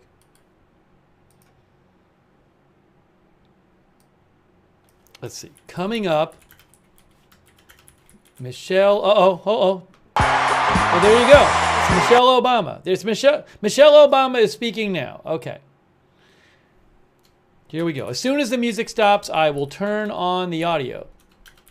Michelle Obama is about to speak.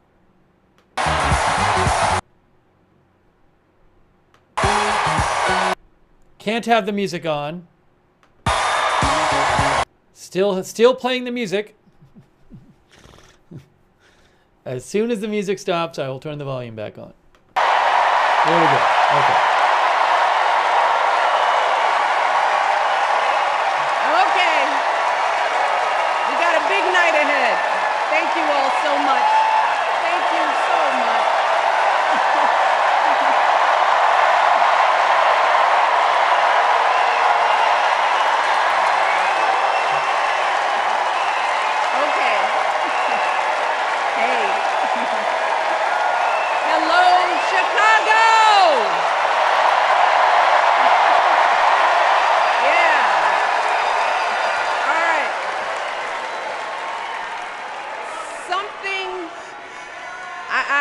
Something wonderfully magical is in the air, isn't it? Yeah. You know, we're feeling it here in this arena, but it's spreading all across this country we love. A familiar feeling that's been buried too deep for far too long. You know what I'm talking about. It's the contagious power of hope. The anticipation, the energy, the exhilaration of once again being on the cusp of a brighter day.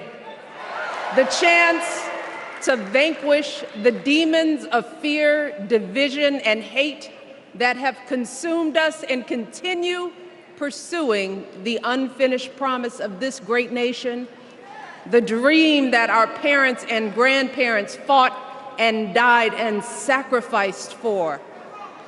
America, hope is making a comeback.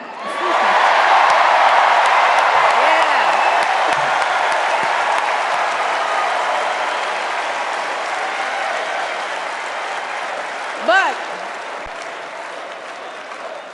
to be honest, I am realizing that until recently, I have mourned the dimming of that hope. And maybe you've experienced the same feelings. Is that deep pit in my stomach, a palpable sense of dread about the future. And for me, that mourning has also been mixed with my own personal grief. The last time I was here in my hometown was to memorialize my mother, the woman who showed me the meaning of hard work and humility and decency, the woman who set my moral compass high and showed me the power of my own voice. Folks,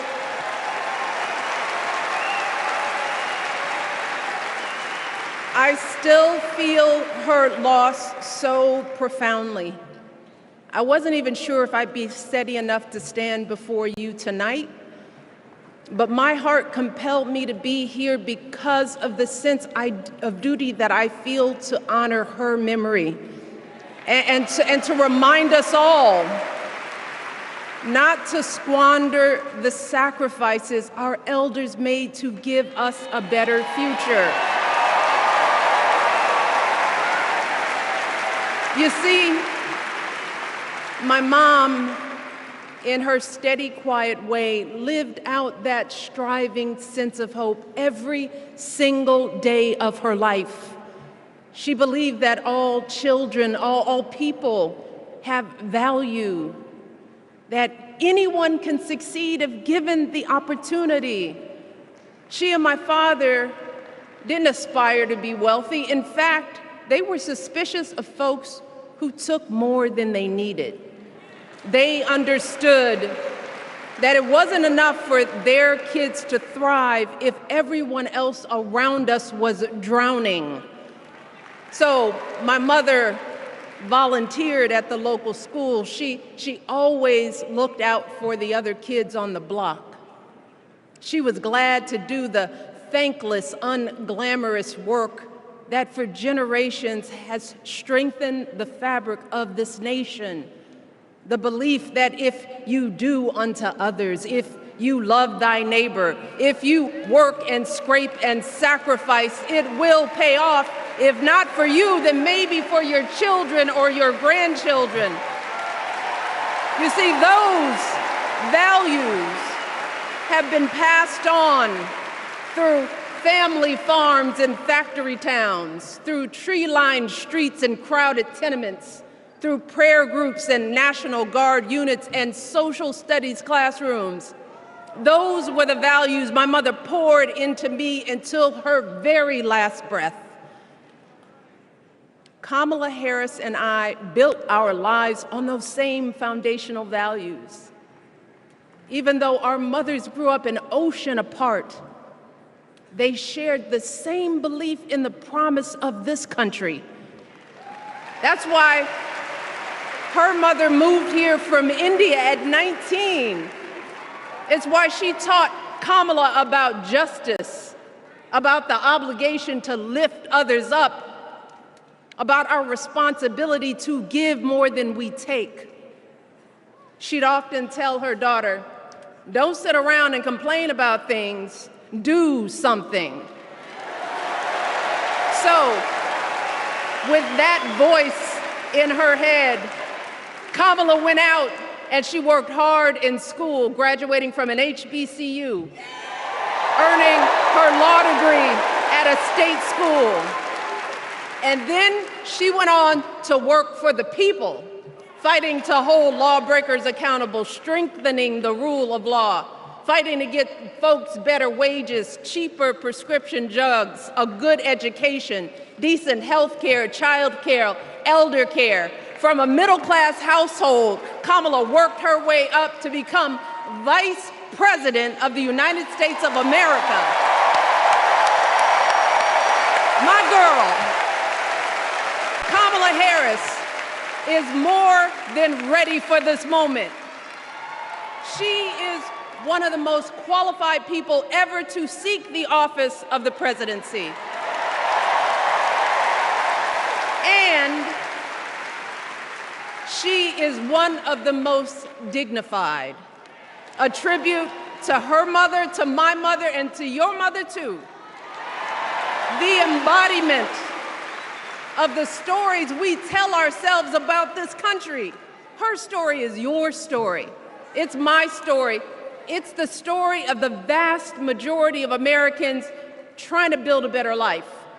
Look, Kamala knows, like we do, that regardless of where you come from, what you look like, who you love, how you worship, or what's in your bank account, we all deserve the opportunity to build a decent life.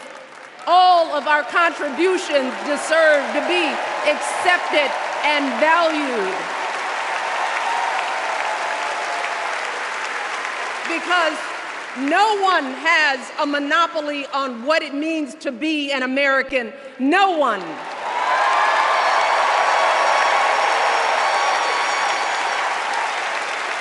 Kamala has shown her allegiance to this nation, not by spewing anger and bitterness, but by living a life of service and always pushing the doors of opportunity open to others. She understands that most of us will never be afforded the grace of failing forward. We will never benefit from the affirmative action of generational wealth.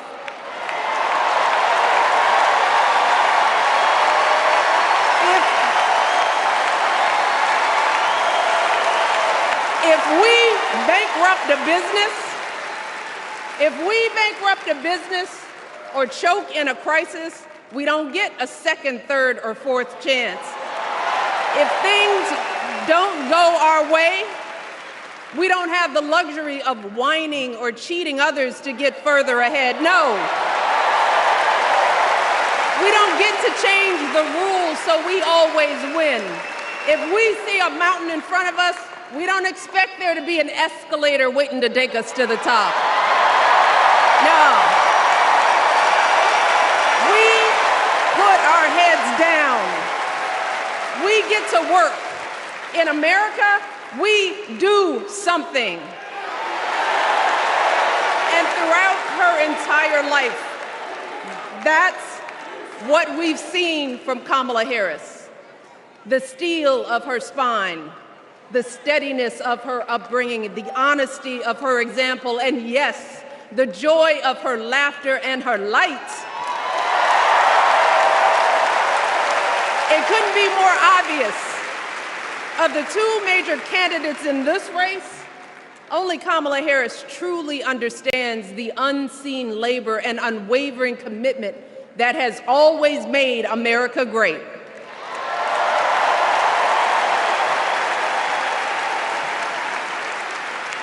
Now, unfortunately, we know what comes next. We know folks are going to do everything they can to distort her truth. My husband and I sadly know a little something about this. For years, Donald Trump did everything in his power to try to make people fear us. See, his limited, narrow view of the world made him feel threatened by the existence of two hardworking, highly educated, successful people who happen to be black.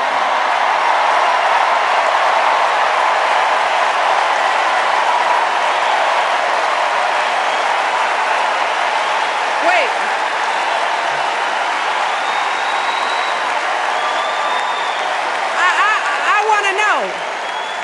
I want to know, who's going to tell him that the job he's currently seeking might just be one of those black jobs?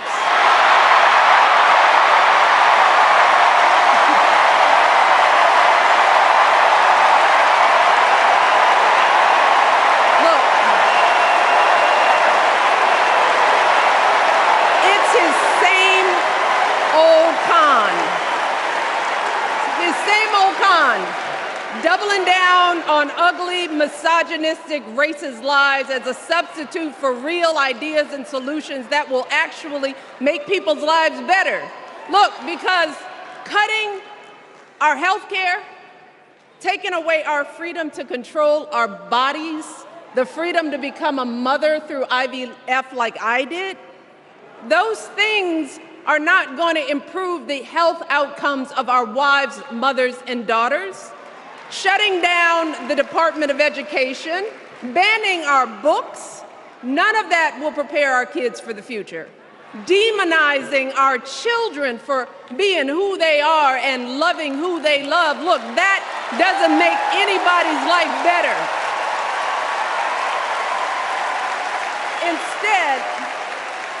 Instead, it only makes us small.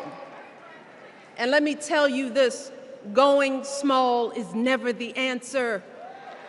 Going small is the opposite of what we teach our kids. Going small is petty, it's unhealthy, and quite frankly, it's unpresidential.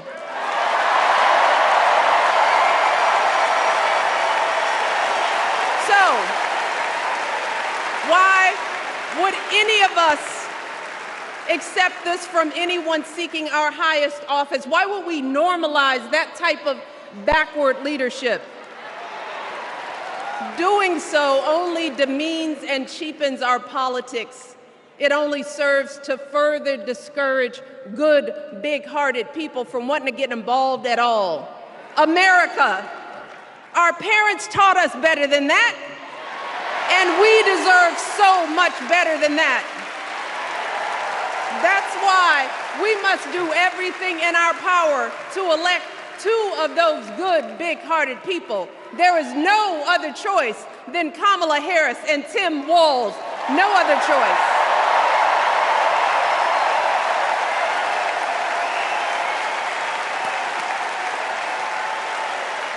But as we embrace this renewed sense of hope, let us not forget the despair we have felt. Let us not forget what we are up against. Yes, Kamala and Tim are doing great now. We're loving it. They're packing arenas across the country. Folks are energized. We are feeling good. But remember, there are still so many people who are desperate for a different outcome, who are ready to question and criticize every move Kamala makes, who are eager to spread those lies, who don't want to vote for a woman, who will continue to prioritize building their wealth over ensuring that everyone has enough. So no matter how good we feel tonight or tomorrow or the next day, this is going to be an uphill battle. So folks, we cannot be our own worst enemies. No. See, because the minute something goes wrong, the minute a lie takes hold, folks, we cannot start wringing our hands. We cannot get a Goldilocks complex about whether everything is just right. And we cannot indulge our anxieties about whether this country will elect someone like Kamala instead of doing everything we can to get someone like Kamala elected.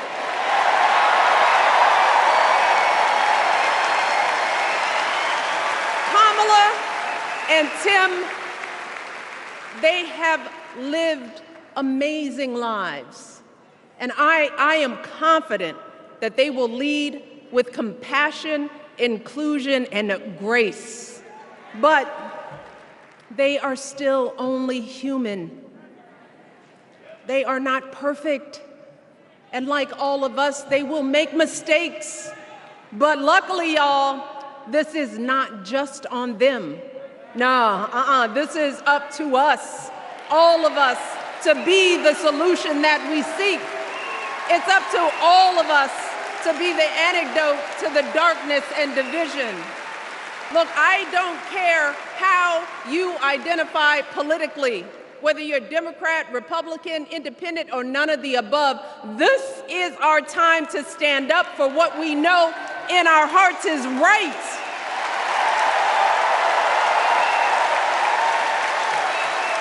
To stand up, not just for our basic freedoms, but for decency and humanity, for basic respect, dignity, and empathy, for the values at the very foundation of this democracy. It's up to us to remember what Kamala's mother told her. Don't just sit around and complain, do something. So if they lie about her, and they will, we've got to do something. If we see a bad poll, and we will, we got to put down that phone and do something. If we start feeling tired, if we start feeling that dread creeping back in, we got to pick ourselves up, throw water on our face, and what? Do something. We only have 2.5 months, y'all, to get this done. Only 11 weeks to make sure every single person we know is registered and has a voting plan. So we cannot afford for anyone America to sit on their hands and wait to be called. Don't complain if no one from the campaign has specifically reached out to you to ask you for your support. There is simply no time for that kind of foolishness. You know what you need to do. So, consider this to be your official ask. Michelle Obama is asking you, no, I'm telling y'all to do something.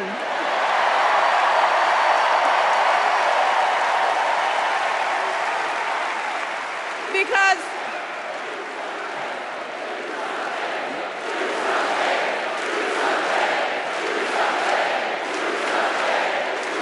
you all, this election is going to be close. In some states, just a handful, listen to me, a handful of votes in every precinct could decide the winner. So we need to vote in numbers that erase any doubt.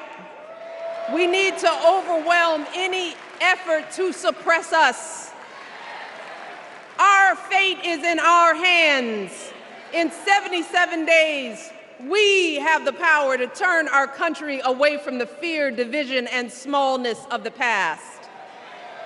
We have the power to marry our hope with our action. We have the power to pay forward the love, sweat, and sacrifice of our mothers and fathers and all those who came before us. We did it before, y'all, and we sure can do it again. Let us work like our lives depend on it.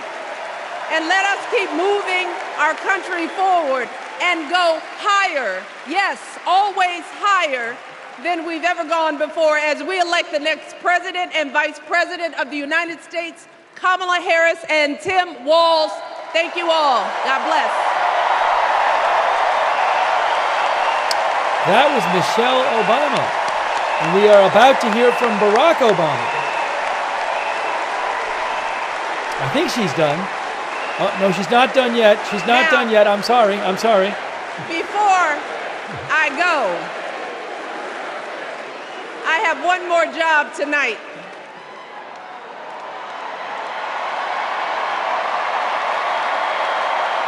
Yeah, one more job. You all, thank you for all the love, but it is now my honor to introduce somebody who knows a whole lot about hope. Someone who has spent his life strengthening our democracy, and let me tell you, as someone who lives with him, he wakes up every day, and thinks about what's best for this country. Please welcome America's 44th president and the love of my life, Barack Obama. All right, I just have to turn off the music while the music is playing. So here is Barack Obama after Michelle Obama spoke. And he is going to be the last major speaker of the night. And there they are. So Barack Obama is coming up next. I will put the audio on as soon as the music stops playing. I appreciate you being with us tonight for our Democratic Convention coverage. All right, is the music still playing? Let's see. I think it's probably still playing. Okay, it's still playing. Still playing. I will get him on as soon as the music stops. Hang on a moment, please. Thanks to all of our moderators. Really appreciate all of our moderators. Thank you.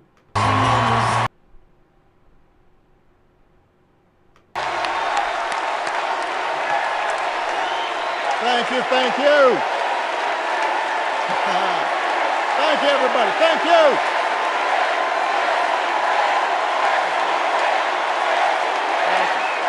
Thank you. All right. That's enough. Thank you. Chicago!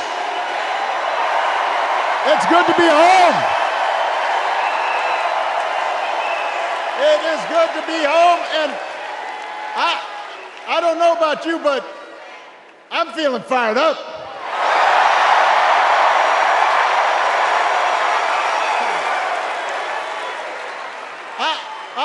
I am feeling ready to go.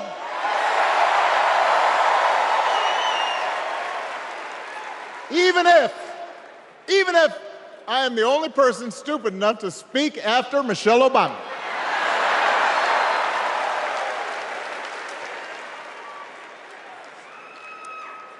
am feeling hopeful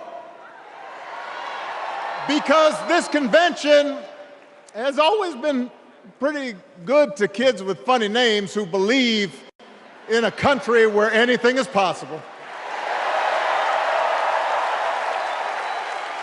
Because we have a chance to elect someone who has spent her entire life trying to give people the same chances America gave her. Someone who sees you and hears you and will get up every single day and fight for you. The next president of the United States of America, Kamala Harris.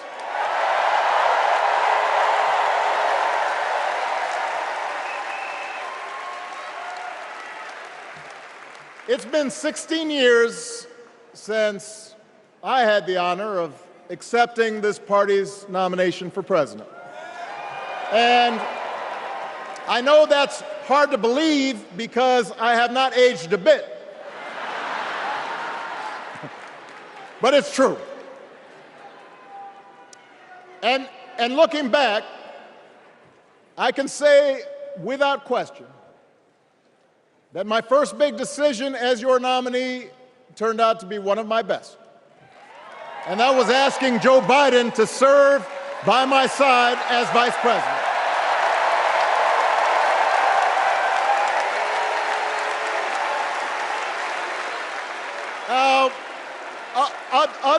Other than some common Irish blood,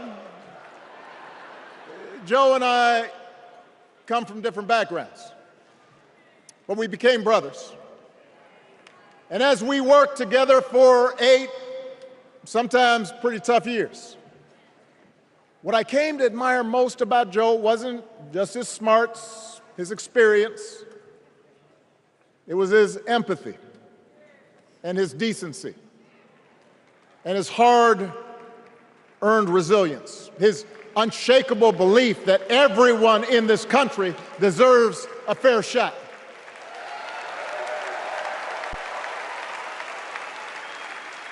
And over the last 4 years, those are the values America has needed most.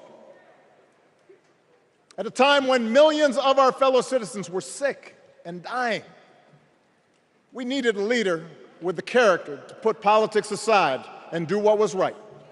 At a time when our economy was reeling, we needed a leader with the determination to drive what would become the world's strongest recovery. 15 million jobs, higher wages, lower health care costs. At a time when the other party had turned into a cult of personality, we needed a leader who was steady and brought people together and was selfless enough to do the rarest thing there is in politics, putting his own ambition aside for the sake of the country.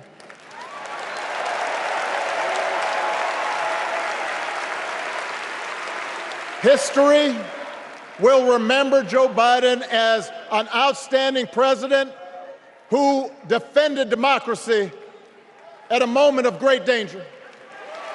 And I am proud to call him my president, but I am even prouder to call him my friend.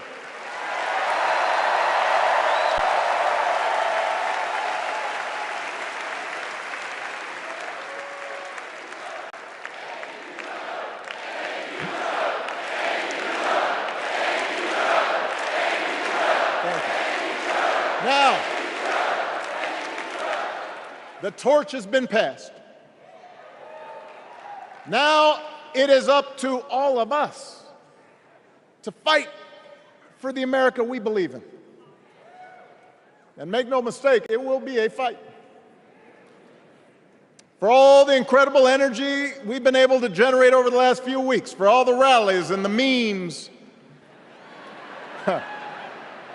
this will still be a tight race in a closely divided country. A country where too many Americans are still struggling, where a lot of Americans don't believe government can help. And as we gather here tonight, the people who will decide this election are asking a very simple question. Who will fight for me? Who's thinking about my future, about my children's future, about our future together? One thing is for certain, Donald Trump is not losing sleep over that question.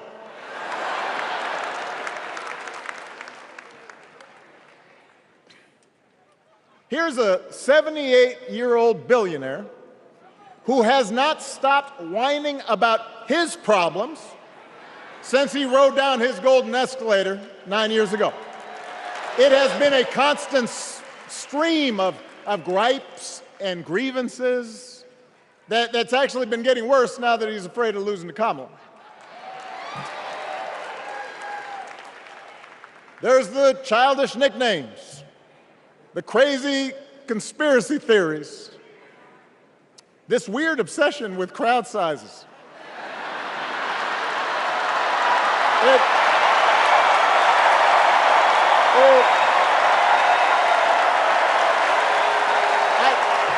It just goes on and on and on.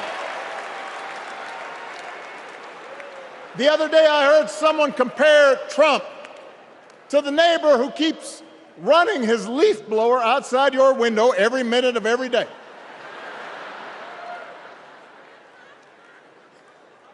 Now, from a neighbor, that's exhausting. From a president, it's just dangerous. The truth is, Donald Trump sees power as nothing more than it means to his ends. He wants the middle class to pay the price for another huge tax cut that would mostly help him and his rich friends.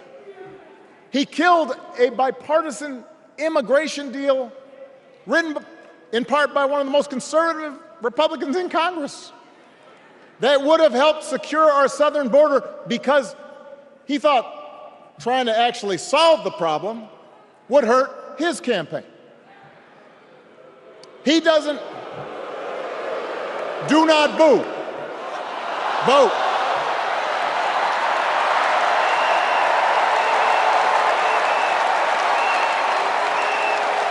He doesn't seem to care if more women lose their reproductive freedom since it won't affect his life.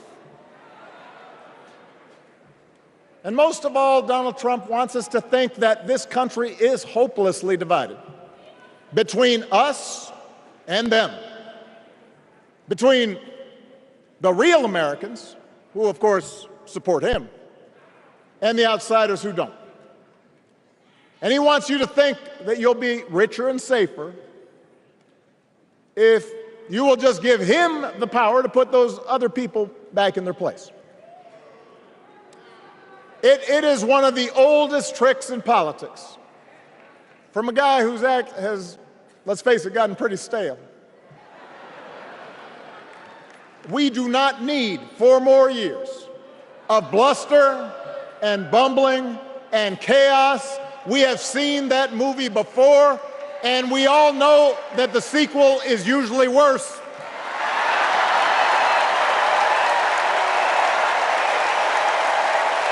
America's ready for a new chapter. America's ready for a better story. We are ready for a President Kamala Harris.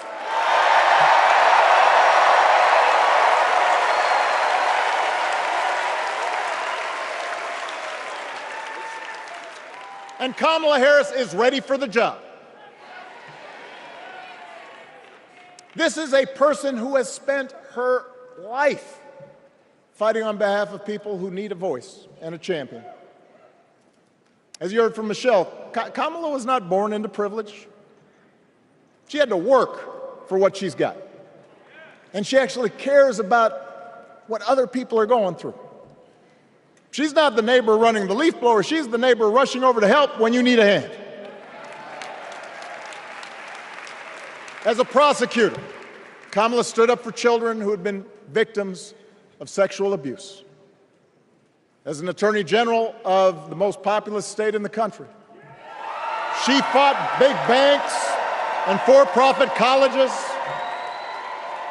securing billions of dollars for the people they had scammed. After the home mortgage crisis, she pushed me and my administration hard to make sure homeowners got a fair settlement. Didn't matter that I was a Democrat.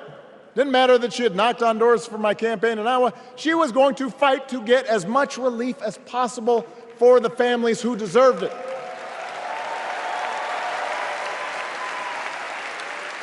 As vice president, she helped take on the drug companies to cap the cost of insulin, lower the cost of health care, give families with kids a tax cut.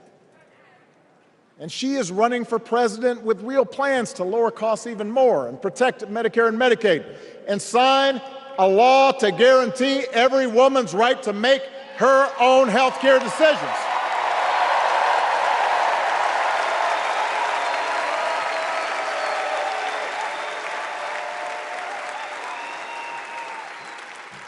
In other words, Kamala Harris won't be focused on her problems.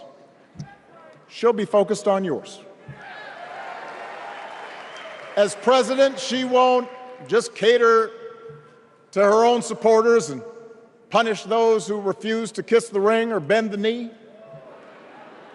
She'll work on behalf of every American. That's who Kamala is. And in the White House, she will have an outstanding partner in Governor Tim Walz.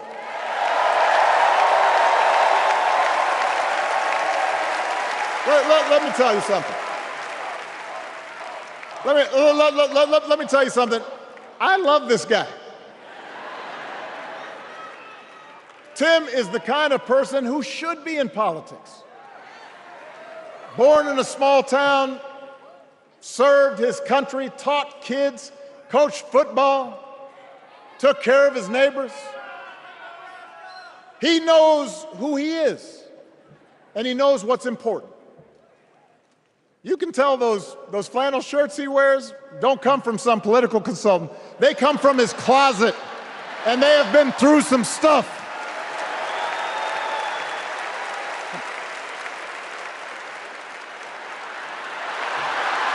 They have been through some stuff. That's right.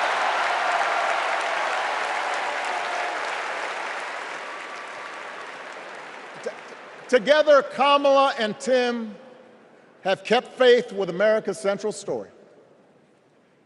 A story that says we are all created equal. All of us endowed with certain inalienable rights, that everyone deserves a chance, that even when we don't agree with each other, we can find a way to live with each other. That's Kamala's vision. That's Tim's vision. That's the Democratic Party's vision. And our job over the next 11 weeks is to convince as many people as possible to vote for that vision. Now, it won't be easy. The other side knows it's easier to play on people's fears and cynicism, always has been. They will tell you that government is inherently corrupt, that sacrifice and generosity are for suckers. And since the game is rigged, it's okay to take what you want and just look after your own. That's the easy path. We have a different task. Our job is to convince people that democracy can actually deliver. And in doing that, we can't just point to what we've already accomplished. We can't just rely on the ideas of the past. We need to chart a new way forward to meet the challenges of today. And Kamala understands this. She knows, for example, that if we want to make it easier for more young people to buy a home, we need to build more units and clear away some of the outdated laws and regulations that made it harder to build homes for working people in this country. That is a priority, and she's put out a bold new plan to do just that.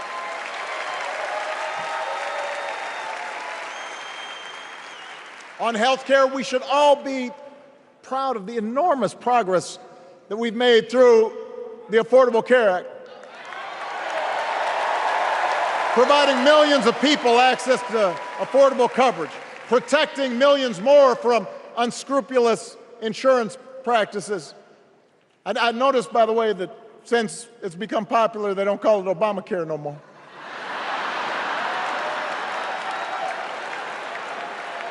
But Kamala knows we can't stop there, which is why she'll keep working to limit out-of-pocket costs. Kamala knows that if we want to help people get ahead, we need to put a college degree within reach of more Americans. But she also knows college shouldn't be the only ticket to the middle class. We need to follow the lead of governors like Tim Walz, who said, if you've got the skills and the drive, you shouldn't need a degree to work for state government. And in this new economy, we need a president who actually cares about the millions of people all across this country who wake up every single day to do the essential, often thankless work, to care for our sick, to clean our streets, to deliver our packages. We need a president who will stand up for their right to bargain for better wages and working conditions. And Kamala will be that president.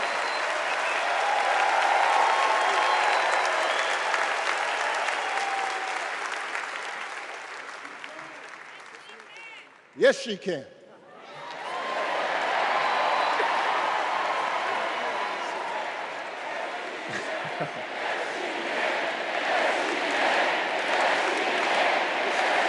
Yes, she can. A Harris-Walz administration can help us move past some of the tired old debates that keep stifling progress. Because at their core, Kamala and Tim understand that when everybody gets a fair shot, we are all better off. They understand that when every child gets a good education, the whole economy gets stronger.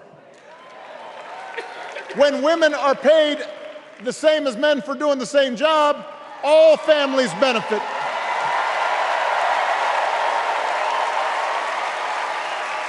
They understand that we can secure our borders without tearing kids away from their parents, just like we can keep our streets safe while also building trust between law enforcement and the communities they serve and eliminating bias.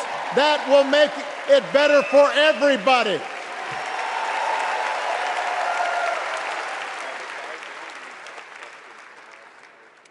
Donald Trump and his well-heeled donors, they don't see the world that way.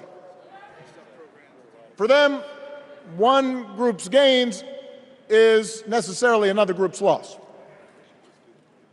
For them, freedom means that the powerful can do pretty much what they please, whether it's fire workers trying to organize a union, or put poison in our rivers, or avoid paying taxes like everybody else has to do. Well, we have a broader idea of freedom. We believe in the freedom to provide for your family if you're willing to work hard. The freedom to breathe clean air and drink clean water and send your kids to school without worrying if they'll come home. We believe that true freedom gives each of us the right to make decisions about our own life, how we worship, what our family looks like, how many kids we have, who we marry.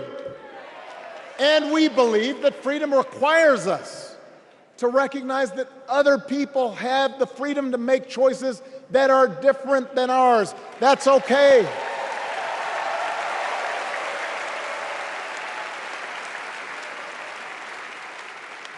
That's the America Kamala Harris and Tim Walz believe in. An America where we, the people, includes everyone. Because that's the only way this American experiment works. And despite what our politics might suggest, I think most Americans understand that. Democracy isn't just a bunch of abstract principles and dusty laws in some book somewhere. It's the values we live by. It's the way we treat each other, including those who don't look like us, or pray like us, or see the world exactly like we do.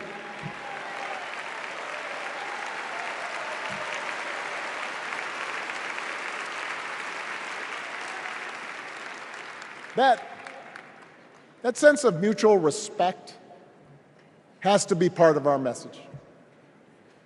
Our politics have become so polarized these days that all of us across the political spectrum seem so quick to assume the worst in others, unless they agree with us on every single issue.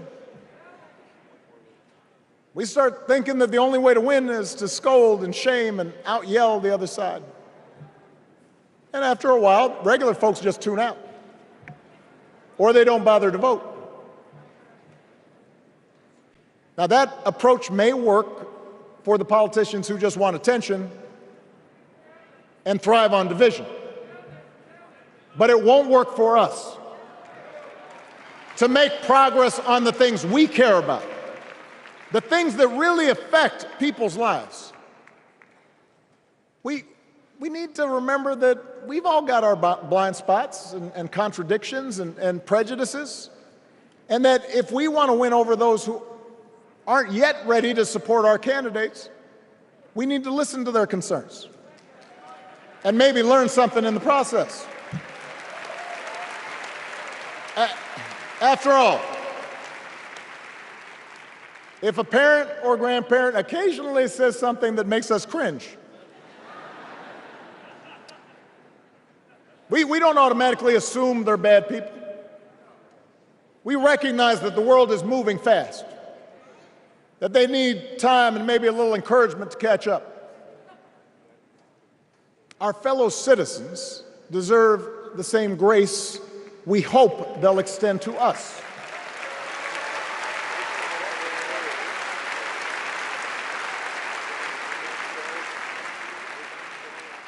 That's how we can build a true democratic majority, one that can get things done.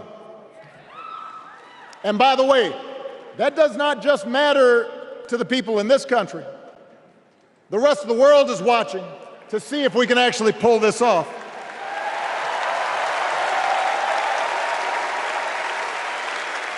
No nation, no society has ever tried to build a democracy as big and as diverse as ours before. One that includes people that over decades have come from every corner of the globe. One where our allegiances and our community are defined not by race or blood, but by a common creed. And that's why when we uphold our values, the world's a little brighter.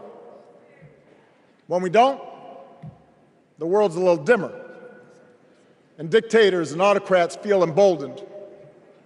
And over time, we become less safe.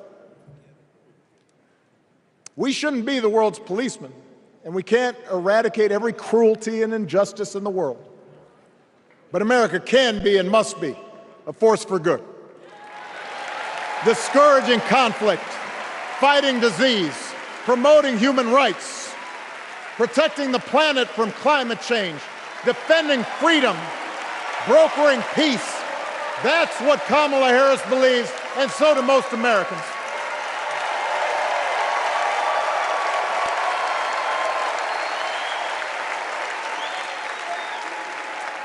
Now,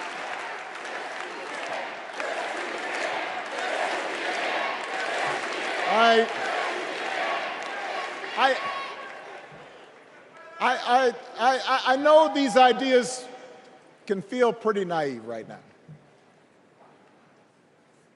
We live in a time of such confusion and rancor,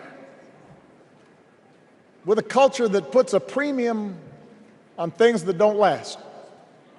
Money, fame, status. likes. We chase the approval of strangers on our phones. We build all manner of walls and fences around ourselves, and then we wonder why we feel so alone. We don't trust each other as much because we don't take the time to know each other. And in that space between us, politicians and algorithms teach us to caricature each other and troll each other and fear each other. But here's the good news, Chicago. All across America, in big cities and small towns, away from all the noise, the ties that bind us together are still there. We still coach Little League and look out for our elderly neighbors. We still feed the hungry in churches and mosques and synagogues and temples. We share the same pride when our Olympic athletes compete for the gold. Because the vast majority of us do not want to live in a country that's bitter and divided. We want something better. We want to be better. And the joy and the excitement that we're seeing around this campaign tells us we're not alone. You know, I've spent a lot of time thinking about these past few months because, as Michelle mentioned, this summer we lost her mom, Ms. Marion Robinson. And I don't know that anybody has ever loved their mother-in-law any more than I love mine. Mostly it's because she was funny and wise and the least pretentious person I knew. That, and she always defended me with Michelle when I messed up. I'd hide behind her.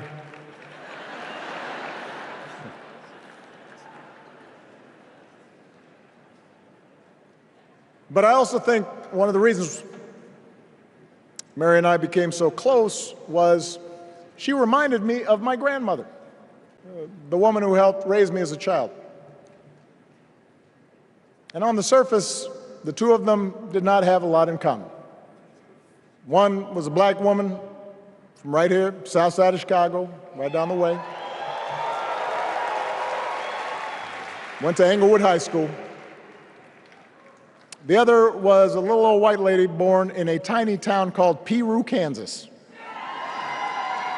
Now, I know there aren't that many people from Peru.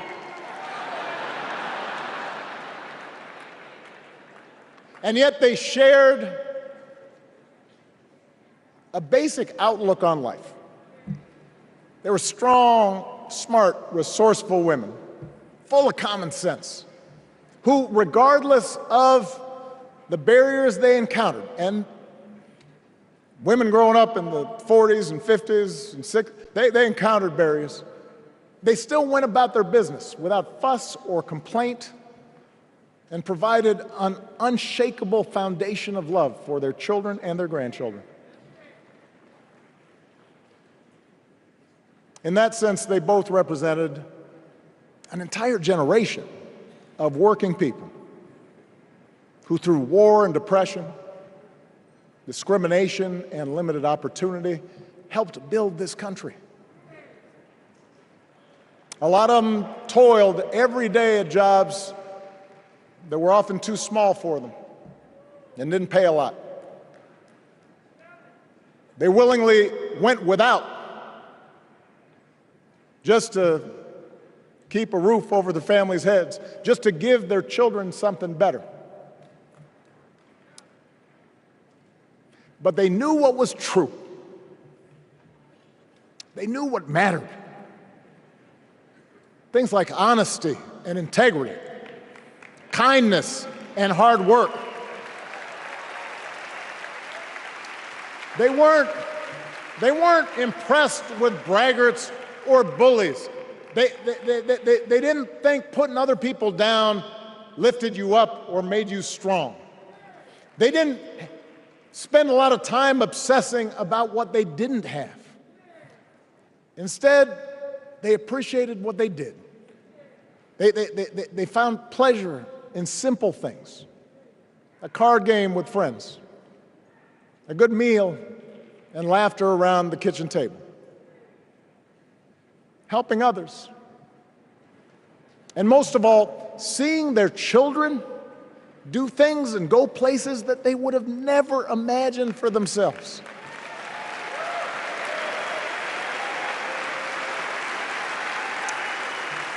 Whether you are a Democrat or a Republican or somewhere in between, we have all had people like that in our lives. People like Kamala's parents, who crossed oceans because they believed in the promise of America. People like Tim's parents, who taught him about the importance of service. Good, hard-working people who weren't famous or powerful, but who managed in countless ways to leave this country just a little bit better than they found it. As much as any policy or program, I believe that's what we yearn for. A return to an America where we work together and look out for each other. A restoration of what Lincoln called, on the eve of civil war, our bonds of affection. An America that taps what he called the better angels of our nature. That is what this election is about. And I believe that's why if we each do our part over the next 77 days, if we knock on doors, if we make phone calls, if we talk to our friends, if we listen to our neighbors, if we work like we've never worked before, if we hold firm to our convictions, we will elect Kamala Harris as the next President of the United States, and Tim Walz as the next Vice President of the United States. We will elect leaders up and down the ballot who will fight for the hopeful, forward-looking America we all believe in, and together we too will build a country that is more secure and more just, more equal, and more free. So let's get to work. God bless you. And God bless the United States of America. Barack Obama. That was Barack Obama, and he followed Michelle Obama, and we are here covering the convention. JD says, how do you follow that? Well, actually, so he is the last speaker. Well, there's going to be, like, I think a little thing at the end, but he was the last major speaker of the night. Powerful speech by Barack Obama. And so I think there's a little bit of, we're going to take a few comments from you guys in a second. There's a little bit of business at the end of the convention, I believe. I can't play the music right now. There is music. So we'll show you the end of the convention here. We'll take some comments from you. By the way, a quick thanks to Cheryl Moran. That's very kind of you, Cheryl. I really appreciate that. Thanks for your generous support of the channel. Thanks so much also Bebop and Rocksteady. Really appreciate all your support of the channel. Bebop and Rocksteady and all of our moderators who are there in the chat. Thank you so much to our mods. Hang on a moment here. You are able for the benediction offered by Bishop Samuel L. Green Sr. and His Eminence Archbishop Alpidophoros of the Greek Orthodox Archdiocese of America.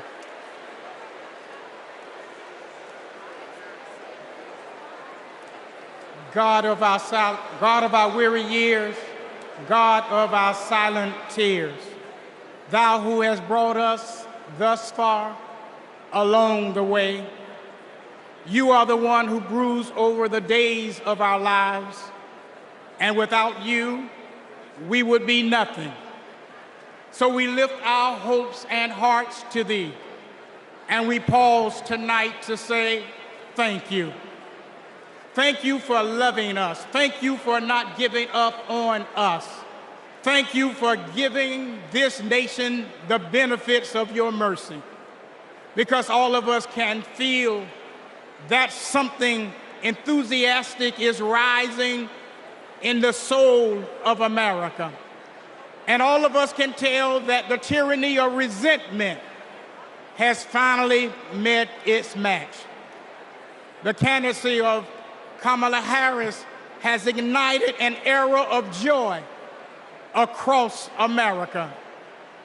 Tonight, we thank you that even in the darkest of our pessimistic nights, love has not failed us and hope has stood its ground. We who gather do so with audacity to believe that there will be compassion in America. So God, deliver us from racism. Deliver us from sexism. Deliver us from evil. And keep us forever in the path we pray. Amen.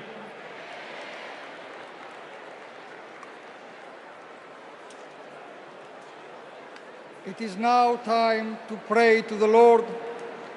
Let us pray to the Lord. Eternal and ever-living God, source of goodness and grace, we come before you, seeking your heavenly benediction upon this democratic national convention.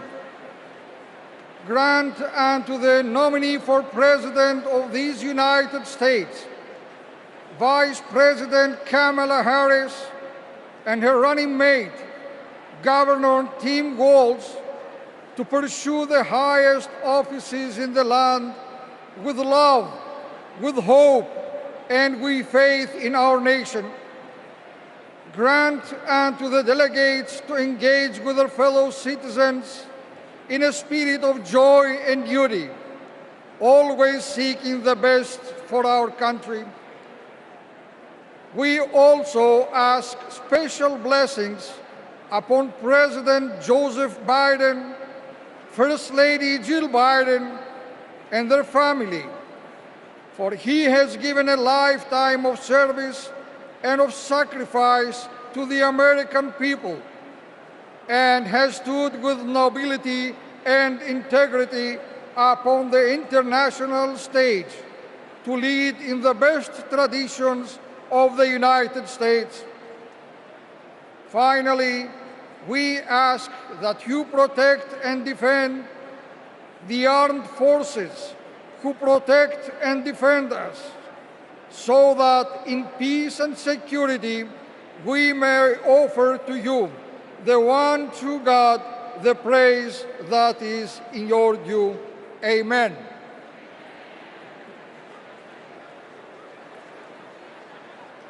I think we still have the gavel. It's going to be the gavel out. Who's going to gavel out? Anyone? Friends, do I hear a motion to recess until 5:30 tomorrow? Do I hear a second? All those in favor, please say aye. All those opposed, say nay. That was one hell of a night. I'm bringing this thing to a close. All right. The night 2 has ended, guys. Night 2 has ended. Night 3 tomorrow. And let me change our headline. There you go. Night 2 ends. Night 3 is tomorrow. And we got the logo up there. Look at that. All right. So we're going to take some comments from you guys. We got to hear Michelle Obama and Barack Obama, and before that, the second gentleman, Doug Emhoff.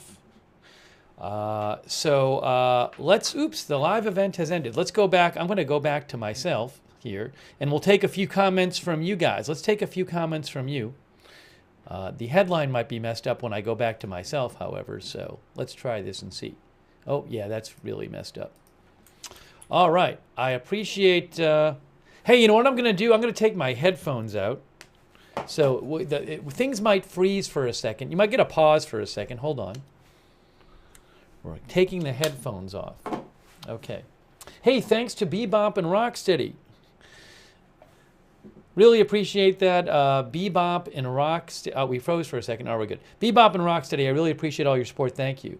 Hey, let's just shout out our mods for a second. Our mods have been here all throughout the convention, as usual. Amazing. I want to shout them out first, and then I want to take some comments from you guys. What did you think?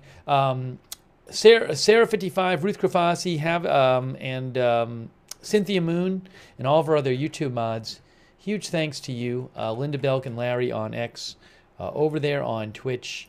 Shout out David Green, Idaho Star, I Got That Fire, Surly Dev, all of our other Twitch mods, and also on Facebook. Charlotte Webb, Margaret Riley, Paul Anderson, Ronald Egnor, Christina Neal. Thank you, all of our mods, and any I might have missed. Thanks, by the way, on Twitch to Patora1701. Thanks for your support, and also Pixel Panda 4 or Pixel Panda. Thanks for your support as well on Twitch. All right, I'm going to take some comments here from you guys. Mr. Kitty thought Obama was inspiring. Boats thought too much bad-mouthing, not enough plans and details. Shuba Rose says great plans for our country. Mr. Cranky says Hulk Hogan was more inspiring than everyone was tonight. Waltham says I like the faster pace of Monday's speeches. Oh, thank you so much, Jonathan Manson. Thank you much, Jonathan Manson, who says so many references to convicted felon New York Trump case has not been decided yet. Well, he was. I mean, just in point of fact, Jonathan, he was convicted by a jury. The sentencing has not happened yet. I don't know what's going to happen with sentencing, but he was convicted by a jury. Walls has a verified conviction. Is that true? I'm not aware of this. Maybe he does. I don't know. Does Walls have a criminal record?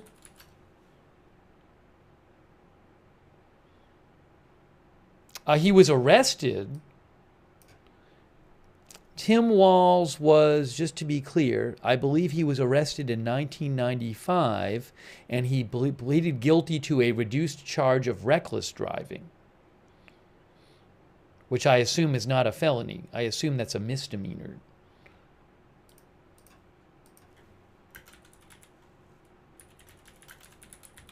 I mean, I'm not taking sides here. I'm just trying to tell you what the facts are here.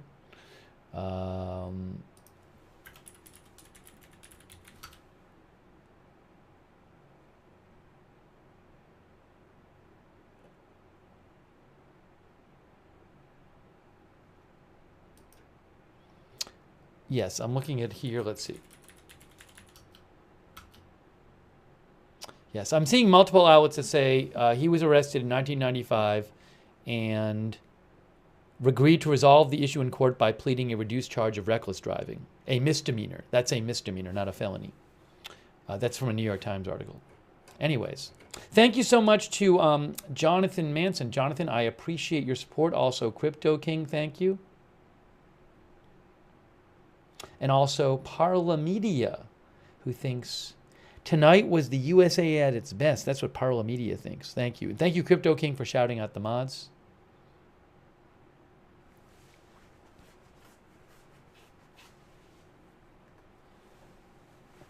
Anyways, maybe Jonathan Manson thinks that what Walz did is worse than what Trump did. I don't know. I don't want to put words in Jonathan's mouth.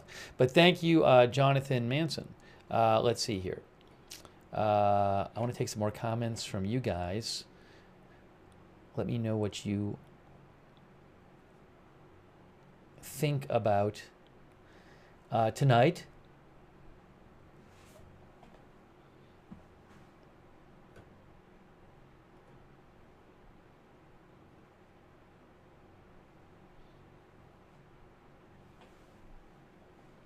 Rita says he has talked about it publicly. He has not drank since.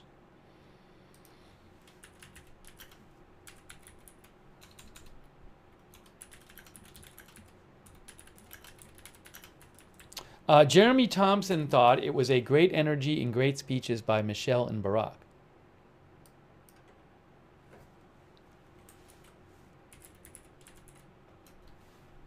Yes, and again, well, it wasn't my intention to get into detail about Tim Wall's incident when he was arrested in 1995. ABC News does say he quit drinking after that.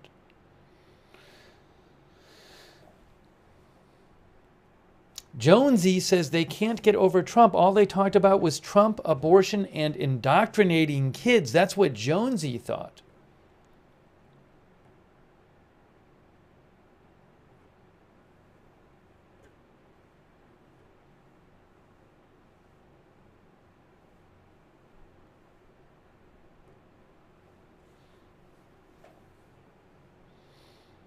We did cover a protest that was happening outside the Israeli consulate. We covered that for a bit a little earlier tonight. We kind of broke into our Democratic convention coverage while the roll call was going on that we couldn't show because it was playing copyrighted music under it the whole time.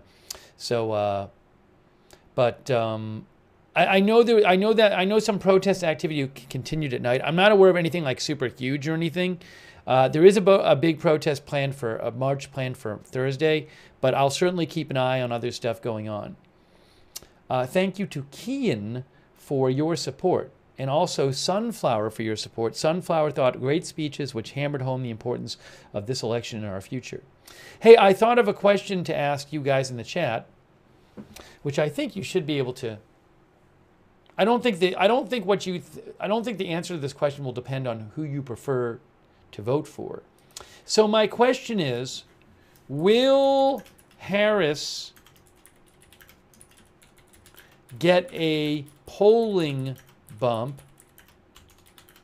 out of this convention? I'm just asking you. I don't know.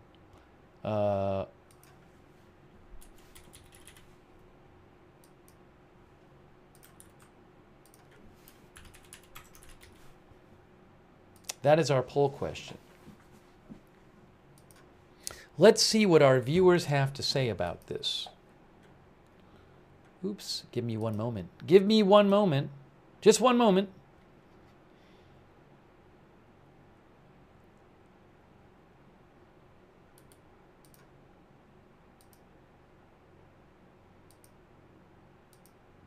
And I will show you the poll results.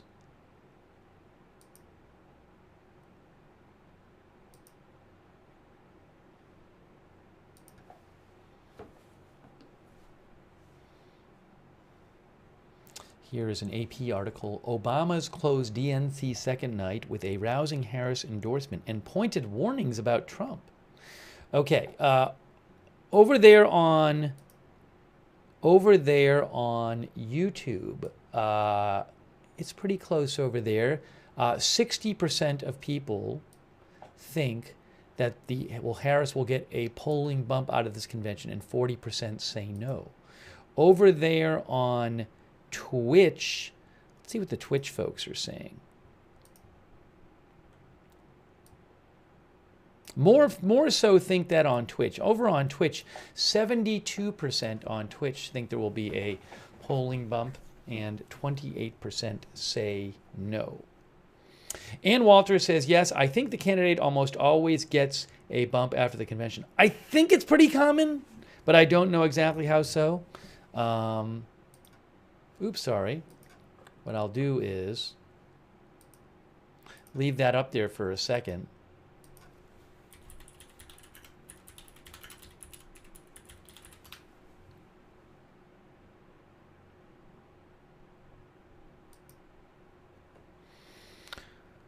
Let's see.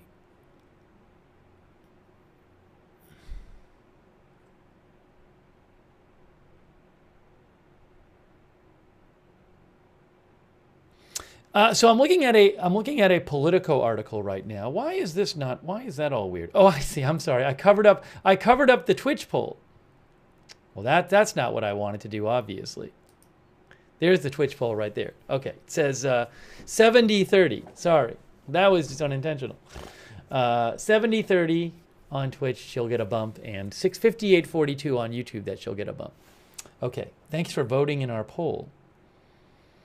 But I was looking up something about bumps, and I did find I did find something about it.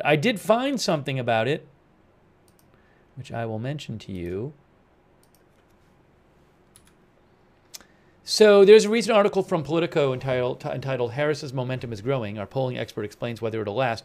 And just one of the things that was said in the article was that any changes in polling after the conventions are typically modest. So that the article says that usually if there's changes, they're small after the conventions. Because historically voters' preferences are typically all but solidified at the conclusion of the conventions. Oh no, I'm sorry. It's a little, I misread this. Well, it's a little confusing. So I think what the author is saying is after both conventions, once the conventions are over, then people don't really change their mind. But I'm a little, I don't know that the author was speaking about about changes because of the convention. So scratch that. Wikipedia actually has an article on convention bounce. I did not know that. Let's see what the Wikipedia article says about convention bounce. Look, convention bounce. An increase in support that a U.S. presidential candidate gets typically after the televised national convention. According to Wikipedia, the size and impact of convention bumps vary, but presidential candidates usually see at least a small uptick in their polling numbers coming out of their conventions. Okay.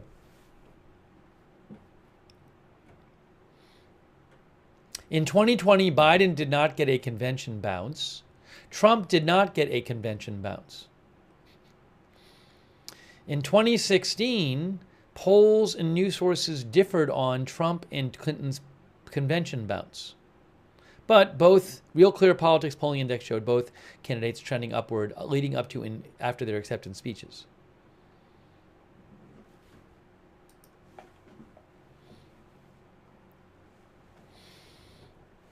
Let's see. George P. thought seeing Obama again tonight was like a breath of fresh air.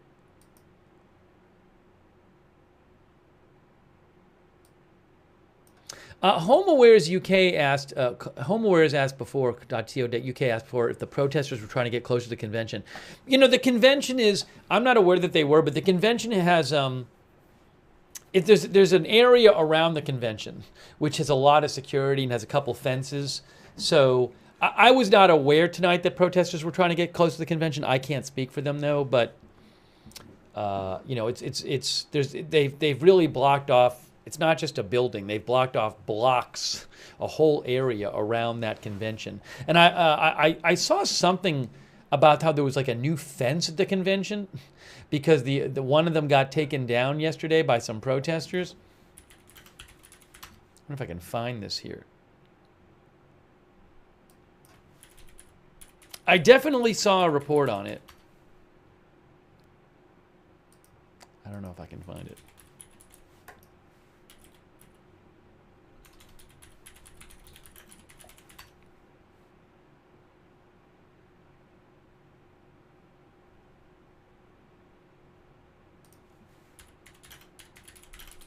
Let me read a couple of comments too. Yes, so ABC Chicago reported that Cruz added new fencing around the United Center. Early Tuesday morning, Cruz went to work outside the arena to reinforce the perimeter. So, I don't have specifics on that. Anyways. Let me read some more comments from you guys. Hold on a moment. Hold on a moment. What happened to the comments? Oh, I missed some comments I wanted to read. I don't know if I can find them again. Let's see. AI Mighty Irie says, I wouldn't be surprised if Trump doesn't debate Harris at all.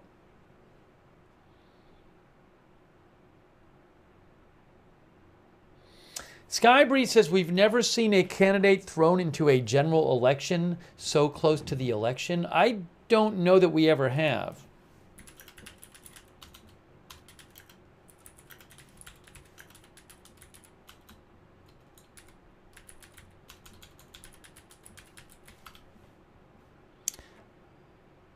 Yeah, I don't know. I mean, you're saying like somebody who kind of like wasn't on the radar, and then all of a sudden they're a candidate. I don't know about every single election, so I'm not aware of anything recently like this. Thomas Gutowski thought the production and venue of the DNC is levels above what we saw at the RNC. That's what Thomas thought. It's, you know, it's interesting.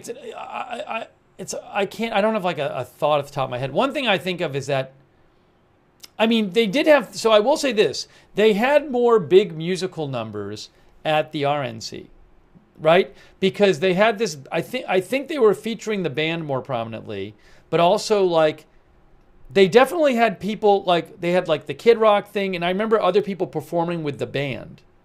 And this isn't a better or worse, but I'm just trying to think of like the differences between them. So there's that.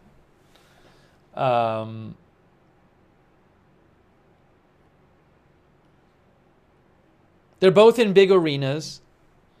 I don't know if you guys have strong thoughts on that. They both have some produced videos.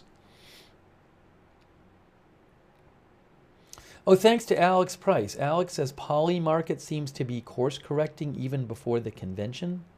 You mean the Poly Market who's going to win the election? I haven't even checked it the last couple of days. A Poly Market is a betting site. You actually can, I don't believe, can use it in the U.S., but anyways, the odds depend on how much money is coming in on each choice. People can bet on current events. So just to show you guys, I appreciate Poly Market letting me show their website. So currently it's at 52% Trump, 47% Harris, and you can see how things have gone over time. Originally, you know, it was up to about 72% Trump and 17% Biden, and then Harris got in the race, and then Harris was up 52 to 46 among Poly Market bettors, I guess you could say, and now Trump has now the slight favorite. This all just depends on how much money is coming in on each side. So, anyways.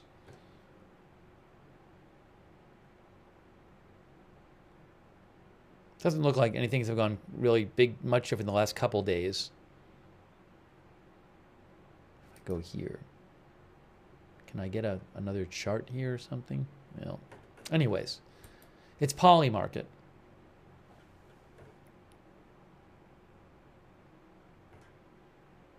I feel like there's a way to get this,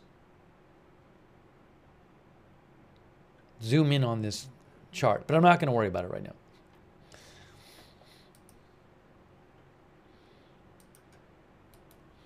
Thank, by the way, to Jim S. Thank you, Jim S. And also Nick's Shorts BB Remix. Now, Nick's Shorts BB Remix said the DNC roll call was much more exciting to watch. It was musical, which I can see the fun in that. It wasn't as fun for me, though, because I couldn't play the copyrighted music. Let's see. Juby Joe says, don't put stock in old narratives that have been used in the past to evaluate. Russ Lane says Poly Market is interesting.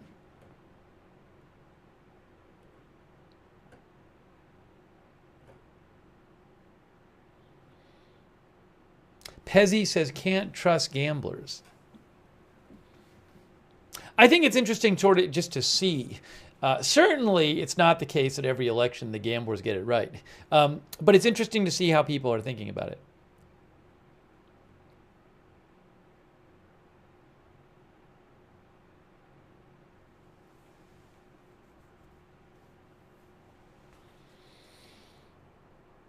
Crafty Owl said the RNC did a very cool, organized thing. It was fun. Matt Machine says people may not have formed an opinion of Harris, but they definitely have an opinion of Trump. I do think I've said this before, that I don't think people knew Harris that well. I mean, if you follow the news a lot, you might have known her somewhat. I don't think a lot of people knew her that well. And I think people are getting to know her. And I don't, I can't say how people will respond to her when they get to know her more. But I do think if you follow news a lot, I think you can underestimate just to the degree of which much of America is not that familiar with her.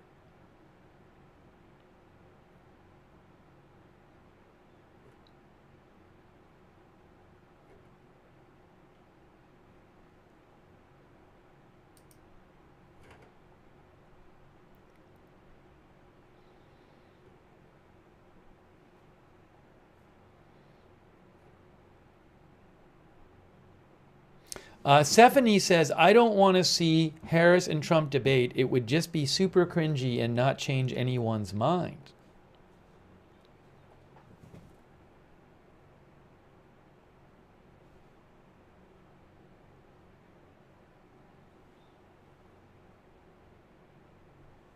Koala Ear says Trump has been doing numerous long unscripted interviews.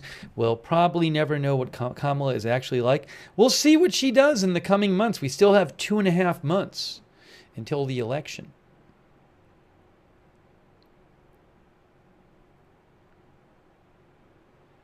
Crabsuit Lando says some of her proposals she will never deliver. It's just not going to happen realistically. I was disappointed in that.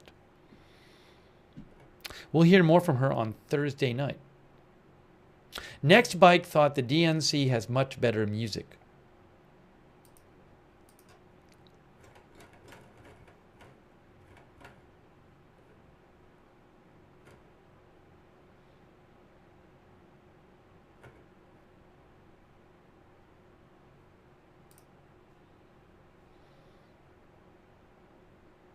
Okay.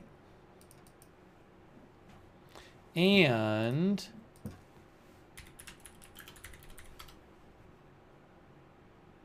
Michael, thank you, Michael. Michael thought it was another masterclass from 44 Obama tonight.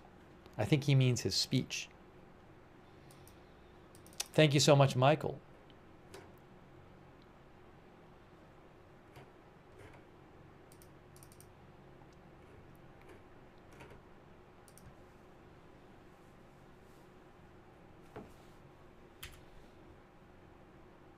I got to check who's speaking on Wednesday.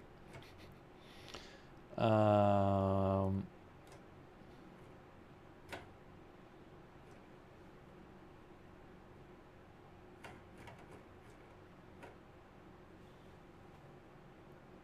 I don't have any big Israel updates today. I don't have any huge updates. I mean, I'm sure there's news going on there, and there's some rocket attacks and that kind of thing, but there's no ceasefire deal yet. I don't believe there's strong indications there's going to be a ceasefire deal, but there's no huge updates right now that I have to give you. Again, there's news going on there. Several bodies of hostages were recovered who had believed. I think they recovered. There was news on a number of bodies. I think maybe 6 were recovered, and 5 of them had already been believed to be dead, but they didn't have the bodies yet. But now the bodies have been brought back. So don't hold me to the exact details. I don't mean to be saying there's no news, but I assume you're asking something like, do you have any big news about Israel which will impact regarding whether and when Iran or Hezbollah will retaliate against Israel for the assassinations of several weeks ago? And I would say on that, I have no big updates for you. Just to clarify. At this hour, I am not going to get into lots of Israel news. I hope you can understand that. But I'm sure we will cover more later.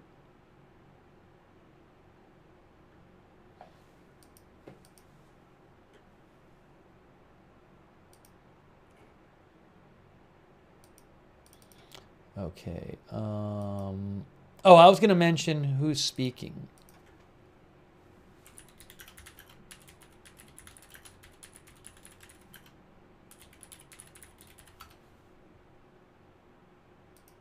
So definitely Tim Walz is speaking.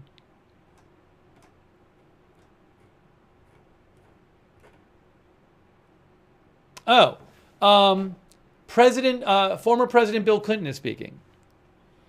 According to Axios, some of the speakers are obviously Tim Walz, former President Bill Clinton, Nancy Pelosi and Transportation Secretary Pete Buttigieg. They're all speaking, and there will be other speakers as well. Okay. I had forgotten, because we already heard Hillary Clinton speak, but we had not heard Bill Clinton speak. Thank you to Alex Price. Thank you so much, Alex. Alex says it's a low-hanging fruit grab to showcase a great orator like Obama. It's nice hearing nice words, but it's meaningless. Dems need to showcase policy, says Alex. Thank you, Alex, for your support.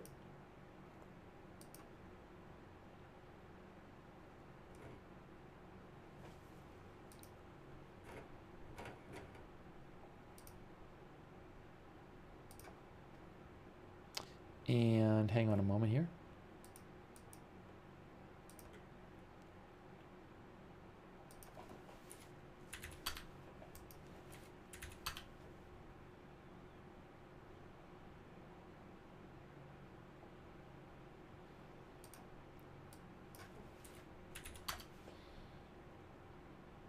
Then there's this other story floating around.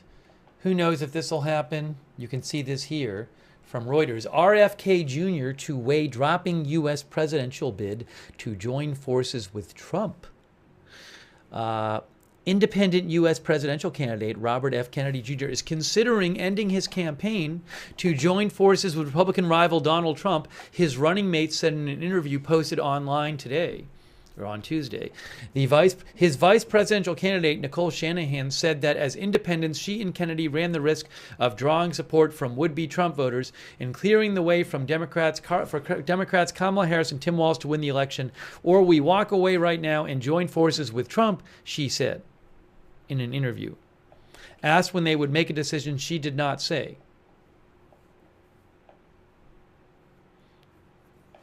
In a statement on X on Tuesday, Kennedy wrote, I am as always, I am willing to talk with leaders of any political party to further the goals I have served for 40 years in my career in this campaign.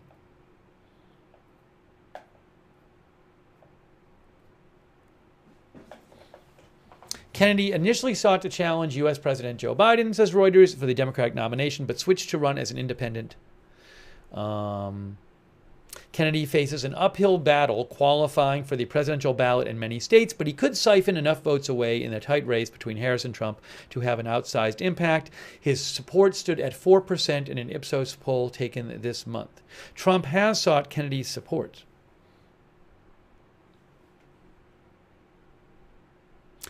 His vice presidential candidate, Shanahan, in the interview, said Trump had taken an interest in their health care policies, making it worth exploring a party unity. Kennedy's team has never been in talks with Harris, she added. Okay, anyways, so that is something to keep an eye on in a close race.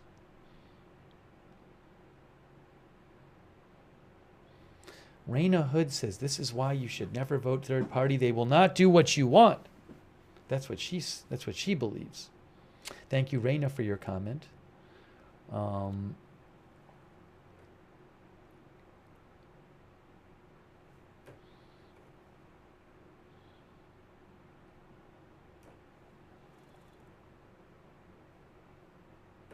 Well, I mean, the polling right now suggests this is going to be a very close race. So, and that the battleground states will decide it. And those states would be, what is it now? I'm hearing 7 battleground states, I think. Nevada, Arizona, Georgia, Michigan, Wisconsin, and Pennsylvania. And also North Carolina is being considered by some a battleground state. So those are the 7 I have been hearing about.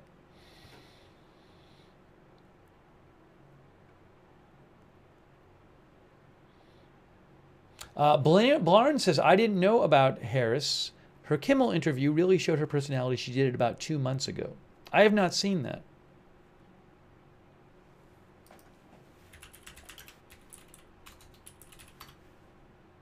Oh, you can actually, if you Google Kamala Kimmel, you can find clips of it, it looks like. Oh, no, you can find the whole thing, because I Googled it, and it just came up on Google. And it's a 20-minute interview with him, and maybe I'll have to watch it. I haven't seen it. All right.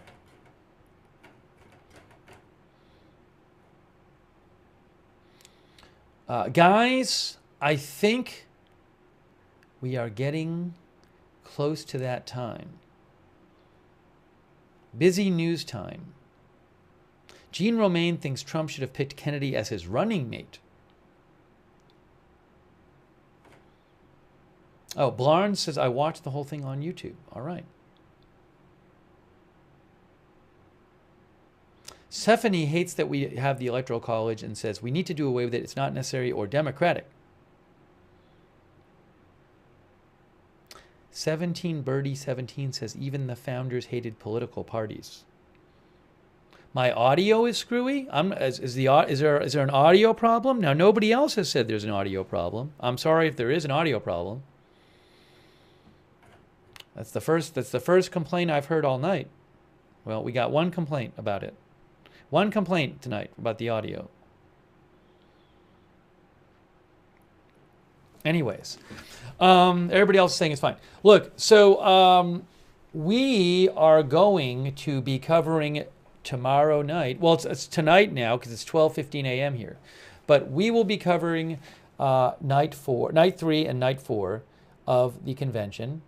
We did a stream earlier today on the luxury yacht that sank off the coast of Sicily. We did that, if you missed that.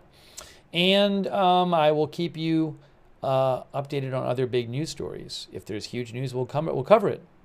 So subscribe and follow Agenda Free TV.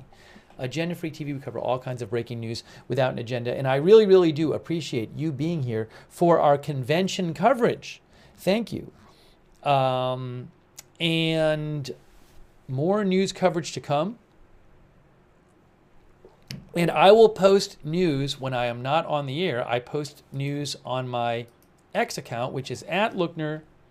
You can follow me there, @Lookner on X, for updates when we're not live. I will post a link in the chat to my X account. And I would highly recommend, if you don't want to miss a stream, because I can't usually tell you in advance when I'm coming on live. I know I'm coming on tomorrow, Wednesday night for the convention, but normally I don't know when I'm going live. So turn on, use our notification system. Use our free notification system, where you sign up once for free, and then you get sent a notification right when we're going live every time, and it works awesome. We do it through Discord, and the mods will post a link to that in the chat, and you can also find the link to the notifications in the Facebook and YouTube descriptions for this broadcast. So sign up for the notifications. And I do want to thank the moderators again. They do not have an easy time of it. Well, they never have an easy time of it, but especially during these political broadcasts. And they do an amazing job and allow all of us and you guys to have a place where you can exchange views, even though you have different views, but in a civil and respectful environment. And if people are not respecting that, the mods do something do something about it. So I can't thank them enough. Thank you so much. All of our YouTube mods who have been there, Sarah55, Ruth Krafasi, Cynthia Moon, and all of our other YouTube mods who have been there, thank you so much. Also over there on Facebook, Kay Lowry Body, Ronald Egnor, Charlotte Webb, Margaret Riley, Paul Anderson, Christina Neal, Valerie Gail Griffin, and all of our other Facebook mods, thank you so much.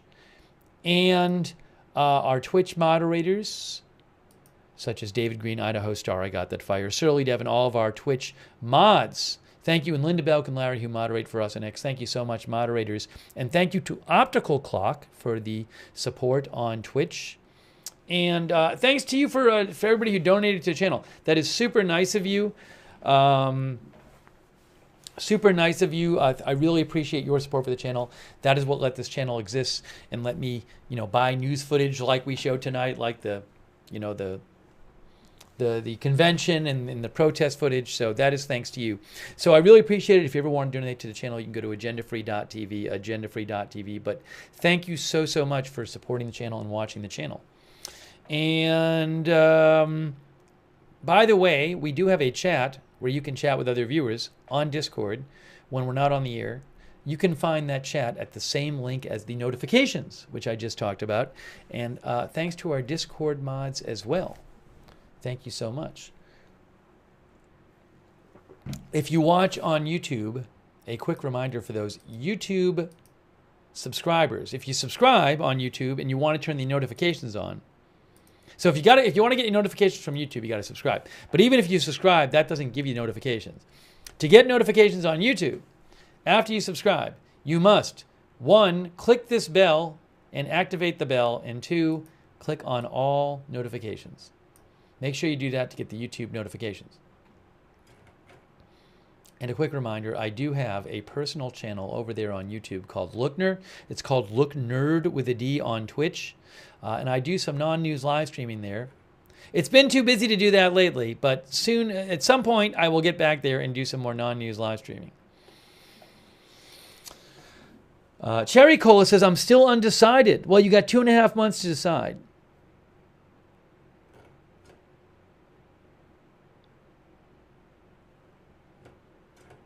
Let's see here. Will we cover the protest outside the DNC? If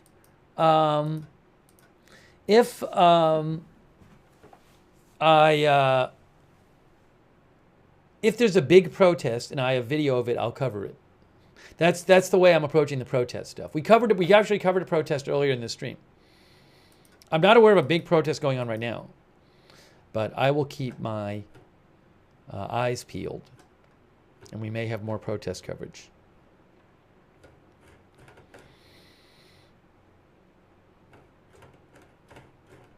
Hey, I want to shout out our subscribers over on Twitch for your support. I really appreciate it.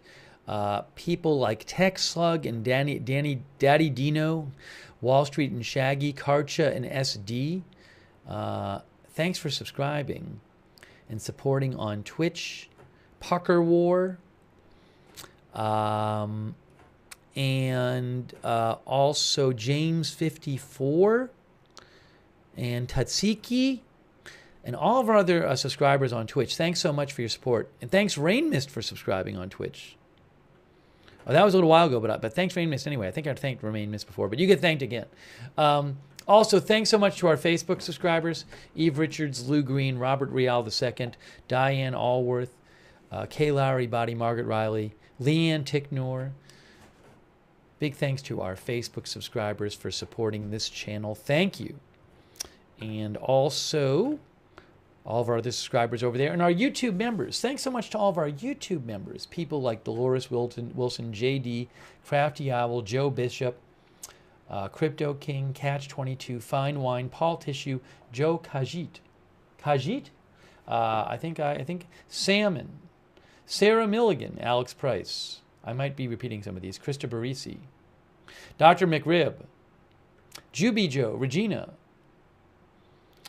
Thanks for being members. Michelle Quintana, Serge Deb, and Randy J, Chantelli Cakes, Sonic Teal, Jean Romaine, Sea Chase, LS Patrol Live with Mark G, Krilly Manili, Bebop and Rocksteady, Unleashed Poke Gamer, Cheryl Moran,